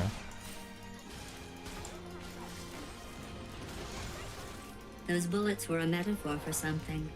Take your time. I also have struggled with paying my rent this month. Twitch has been super stressful. My landlord literally fell into my pool the other day after trying to catch some animal, and blamed me for it. I don't know where compassion has gone during COVID. Everyone's kindness has gone up in the air, offline and online. So many Hey, memes. Gappy. Hey, wait, Gappy, I've got an issue with you. It's You actually- implied in one of your streams that I wasn't gonna be a good psychologist or therapist. Why the fuck do you think that's okay to say? Why would you think that's okay to say about me? The enrichment You think center you know is more? required to remind you that you will be baked, and then there will Like, be cake. do you think you know? Are Yes! you gonna be like Destiny and like act like you know and like try and gaslight me and act like No! you know more than like my master's program advisors and professors who rate me as being really knowledgeable on psych terms and everything, and I've never once heard from anyone except my abuser. What that, is this, like, a colleague can't I do need to anything? use psych terms, because that's not. Wait, something why did she that do anyone no has ever- damage? She's got two. Wait, what happened?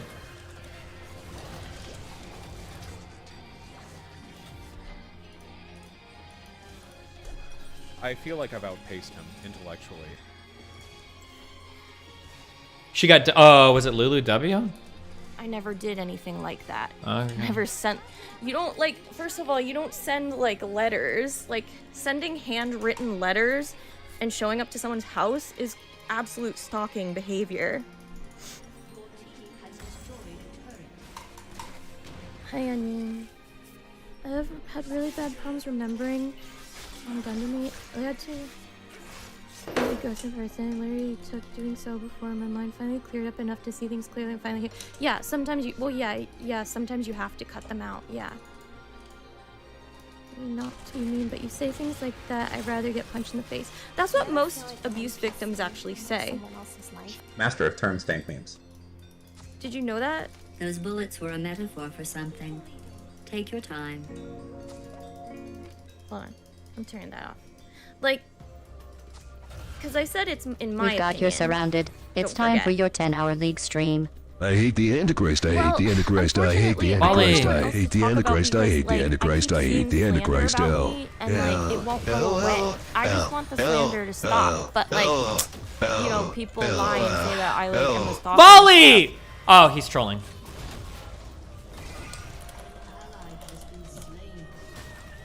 Yeah, but I've already done therapy. Like, I've already done counseling. Like, I've already done it. And, I mean, I got positive feedback. But also, Iron Q, yeah, like, sometimes ghosting is necessary. Especially if it's, like, someone who's being abusive to you. Real start ghosting the abusers. Oh, Merle's here. Merle, shut up. I don't even get to push a Yeah, button. but that's like not what I did. I didn't like write him DMs saying about my love, my undying love and stuff for him, right? I didn't do that because that is stalker behavior.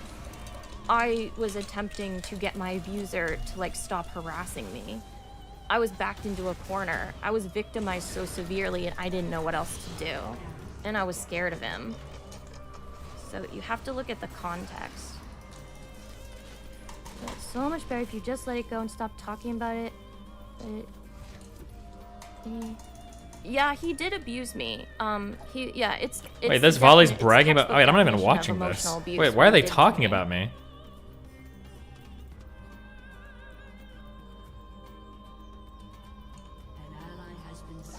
Yeah, female abuse victims actually say that, they usually say that, that the emotional abuse was worse than the physical abuse.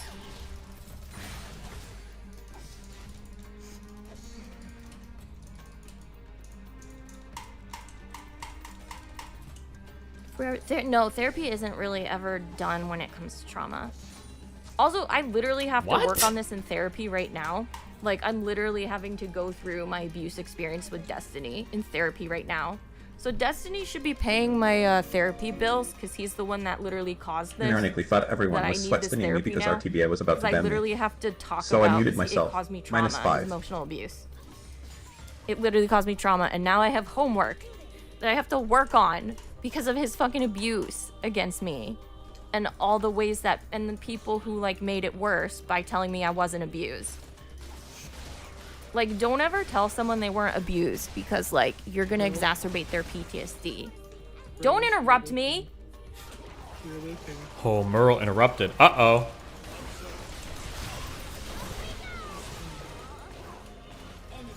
Other Anna, I have a question. Sure.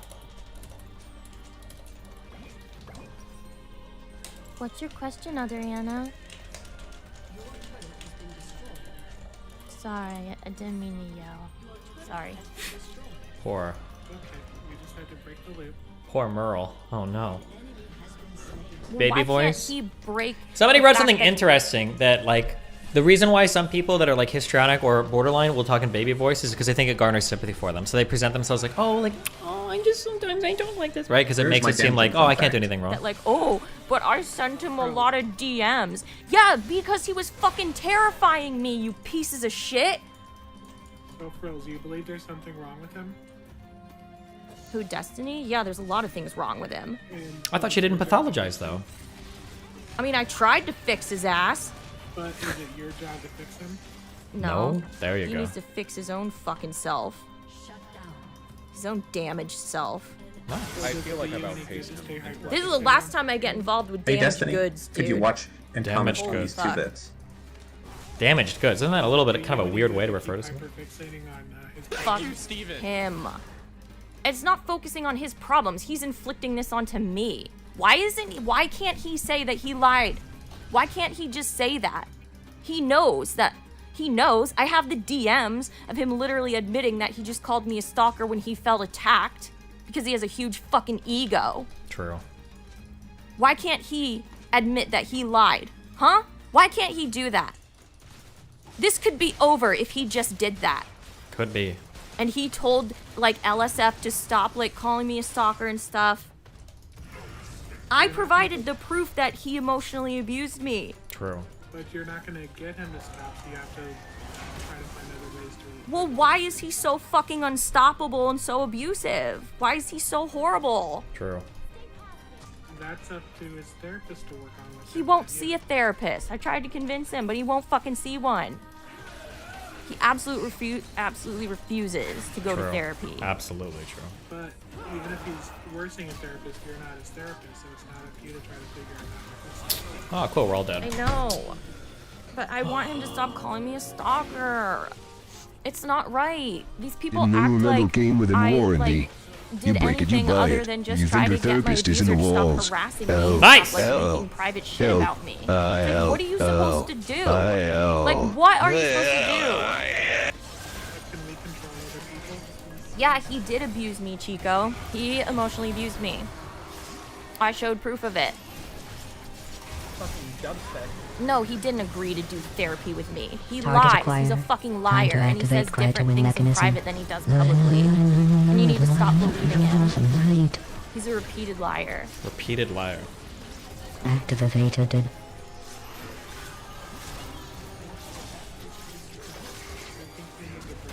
I don't Nice. think anyone thinks he's innocent.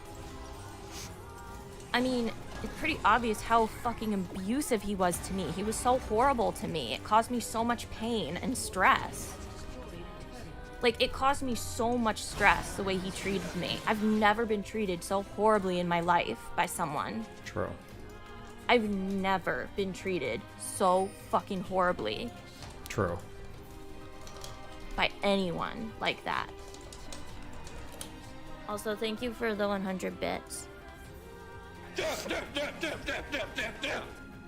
The arc that Nobody's never nuking ends. shit.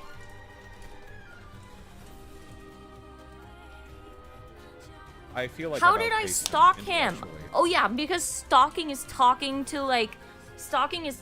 to political streamers that he stretches the truth, and this is how manipulative he is.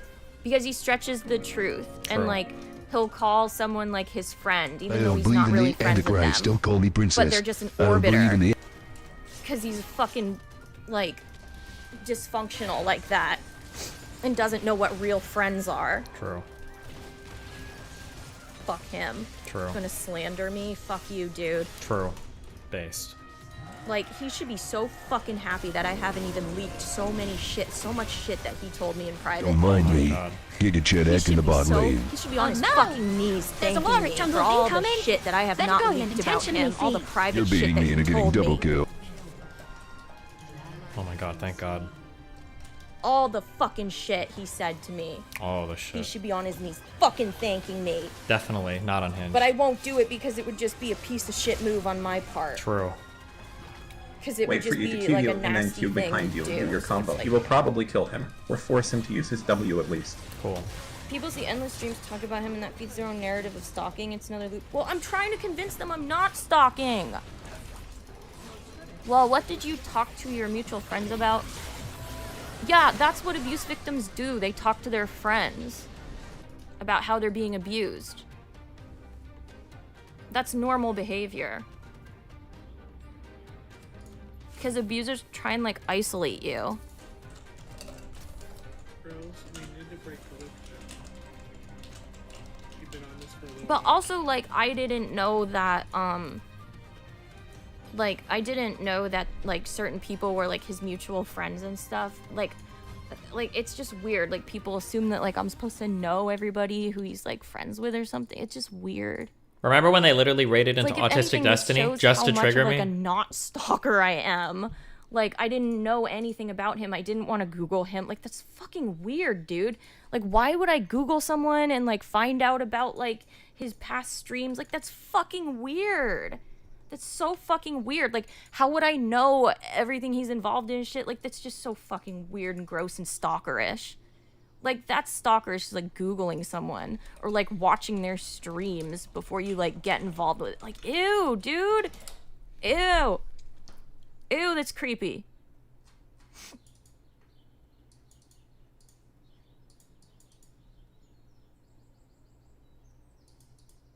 Like, there were things I heard and stuff, but, you know, that's about it.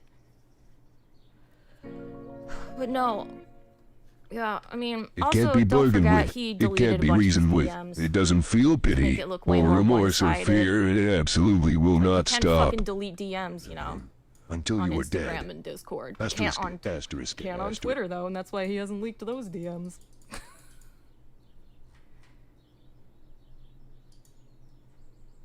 Yeah, well then, why don't you go tell him, Chico, to stop slandering me as a stalker? And then Imagine it can abusing end. someone then and then it pretending can to be the end. victim. Why are we still But he following this won't arch? stop. He won't stop. Yeah, but I edit DMs. Like, there were DMs that I edited, though, which look sus, too. Like, I edited DMs because I was freaked out about when he, like, first started releasing, like, leaking DMs. And I edited some because there was, like, some personal stuff. I didn't edit all the personal stuff. I wish I had, though. But I didn't really think that he'd dox my first name, and then he did that, but, you know. By the way, I've never just said keeps her first surprising name me on at stream. how No one low knows he'll what it stoop. is. It's funny that she keeps saying that.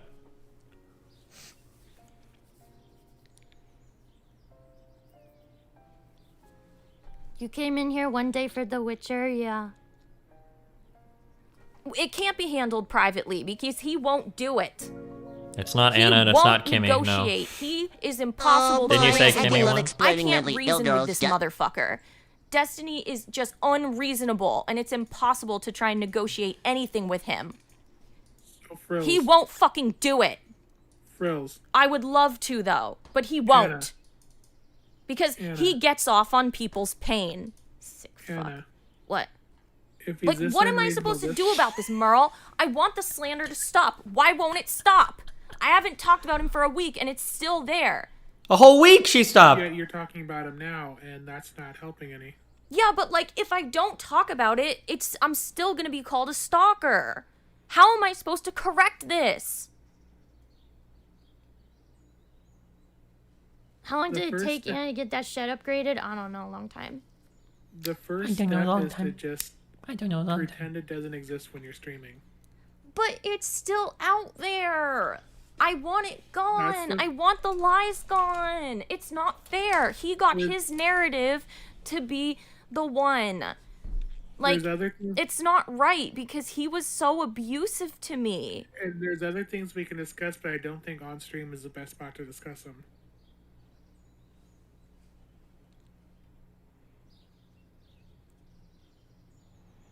No, I know Merle's trying to help. It's fine. But what am I gonna do about the slander? I want it gone. 2022, boys. We're still here. I didn't do anything. When did I meet her? Was it in stalkerish at all. 2020? Was it or 2021? Why don't people understand that sometimes abuse 2020, victims, nice. like that abuse victims aren't perfect? No, I didn't hang up on Merle. I wouldn't hang up on him. So Frills. Frills. There's other things we can discuss off stream, but I think on stream your best move is to just pretend he doesn't exist. But Merle, how am I supposed to stop the slander? But how am I supposed to, like... It's not gonna be okay. He's ruined my life. It's never gonna be okay. He ruined my life. Wait. He slandered me as a stalker. We need the bingo card. Private sex life details. And it won't go away. What could I have possibly done that was stalkerish? Like, was I really just supposed to, like, have, like, panic attacks and, like, basically just let him, like, keep on harassing me and stuff? And, like, not try and, like, make peace with him to try and make it stop?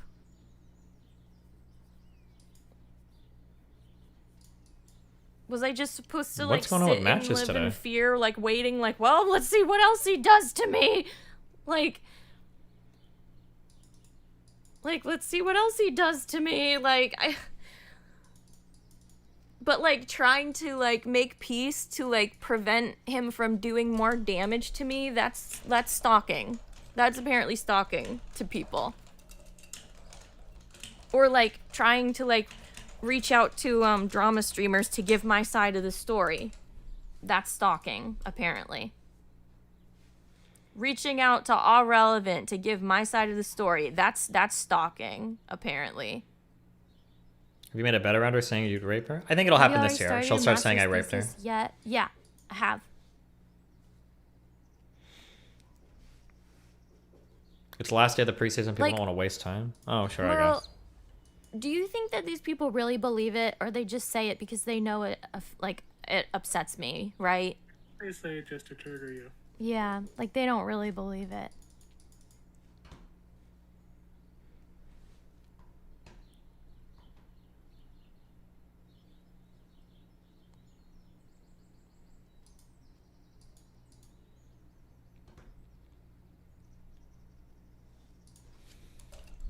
But it's like, I can't even, like, listen to Hassan now because it's like, people said that Hassan mentioned me. It's like everything's getting ruined. All the good things are being ruined and tainted. Well, there's stuff we can talk about off stream, but I don't think on stream's the best spot to talk about it. Also, is it The true best that thing to do Hassan on mentioned stream me? The best thing you do on stream is just pretend it doesn't exist and just try to put on a good show.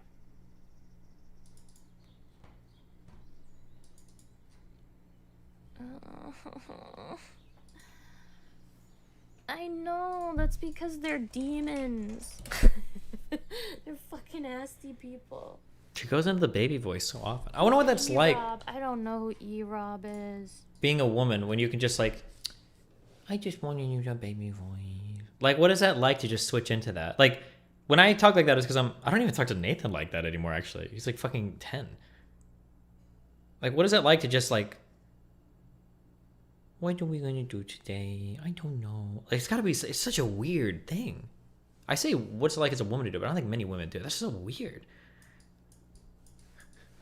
Oh my god, why are there so many toxic people online?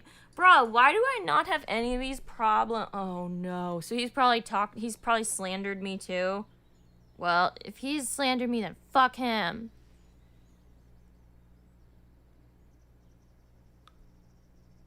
Oh, I talk to cats like I that. see, True. Autumn. Pets, yeah. animals. But I mean, I've never been in an abusive relationship before. I mean, to me, then like, to me, it's really bad being ignored and stonewalled and stuff. Like, I don't know. And that's not really true because, like, that is a core part of emotional abuse. And, I mean, I've heard from tons of abuse victims that was really unbearable.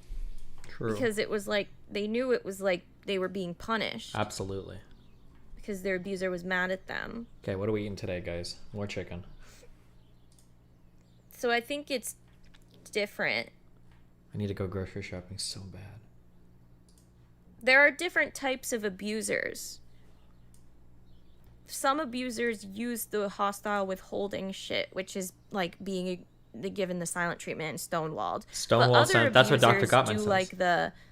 Like they're super like overly like they're like monitoring everything you do and like constantly like, what are you doing? Where are you? Where are you? What are you doing? Where are you at? You know, that kind of shit. Oh, for sure. So maybe it might depend on what type of abuse you've been through.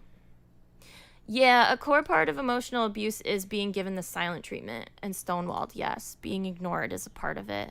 Yeah. You could look up the research on it. Research confirms this. Oh, are we getting a hype stream from this? I don't fucking know.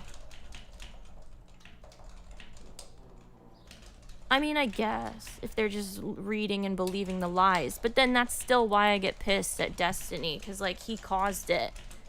And he's responsible for all this. I don't think on stream is the best spot to be talking about this right now. Uh-oh. Target acquired. But I have to convince people that he lied and he's wrong. I have to People fight this tuning in battle. aren't tuning in because they're going to listen to you. They're tuning in because they're drama llamas and they just want to watch you have a meltdown. No, it's pretty awful for them to think that emotional abuse isn't real abuse. That's pretty terrible. And they need to, like, not do that. Because it's like, just because you don't think something sounds that bad, I mean, for other people it is really bad. Just like I said, some people find emotional abuse to be far worse than physical abuse. True. Base. I mean, all abuse still is, like, not okay.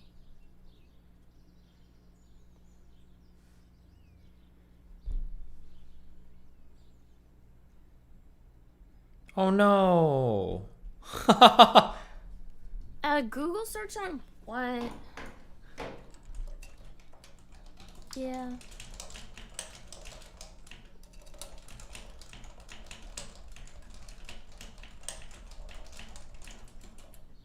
Yeah, there you go. See? Someone uses silence. Nathan got... Oh, sorry. You can use, like... Nathan got banned from Discord.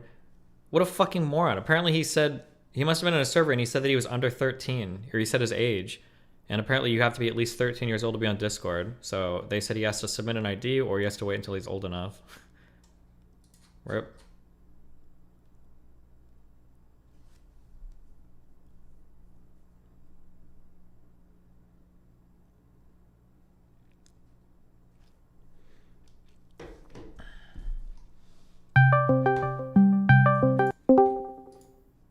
What do you want? Oh my god, what up? Hi, what's up? I'm streaming. Yo, I need to know if I should sell my car for $16,000. I bought it for $45,000 and it's a part of Twitch history. What do you think? Why would you... How are you getting so little for? How long ago did you get it? What kind of car is it? It's a Nissan 370Z 2016. It's got a bunch of dents in the front from K-Bubbles driving it, and it's a piece of Twitch history though. Let me tell you, this me and Train streaming this thing. God. Me and Mira, I'm emotionally attached to it, and I'm just wondering if I should sell it for 16. It's not working very well. The alternator's failing. The battery's leaking acid. We're having trouble. Fucking sell it then, dude. It's okay. You really think I should sell it, man? I have no sentimental attachment to fucking anything, okay? If you want to keep it, then you do it, but I don't give a fuck about shit like that. So, it's up to you, dude. Fuck. Alright. Here's what you should Thank do. you for your... Tell him to... Or, I'm sorry, yeah. You should auction it to, like, a viewer. See if you can auction it. Get higher from a Twitch fan. You think they would buy it? I don't know, maybe. Tell them you'll do if you can auction it along with like some in-person fucking house party concert thing too. You and that guitar dude, you can go and sing or whatever. I bet you get some money for it, man. Yeah, bro. I'll just go do a live concert. Yeah, bro. Fucking hey, man, dude. I haven't talked to you in years, bro. How's life? Pretty good. Just chilling. That's good, man. That's good. I'm proud of you, dog. Thanks. Proud of you too. How's California life? You know, it is what it is. I'm out here trying to make it work. Yeah. Yeah. How's the streaming going? Pretty good. It is what it is. Just, trying to make it work. All right, brother. I love you, dog. I love you too. Be careful. Okay? All right, have a good one, man. Bye. Okay, I'm gonna get food and stuff. I'll be back in a bit. I have my panel, like 50 minutes. I love you guys. It's a crazy one tonight, okay? We have Gutex and Geisha on an anti-vax panel. All of our might will be tested for this, okay? Oh boy.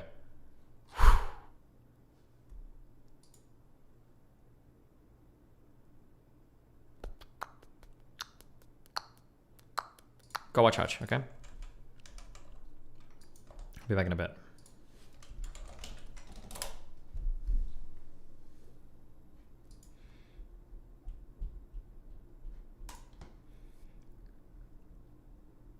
Raid Anna? Good one. Dumb fuck.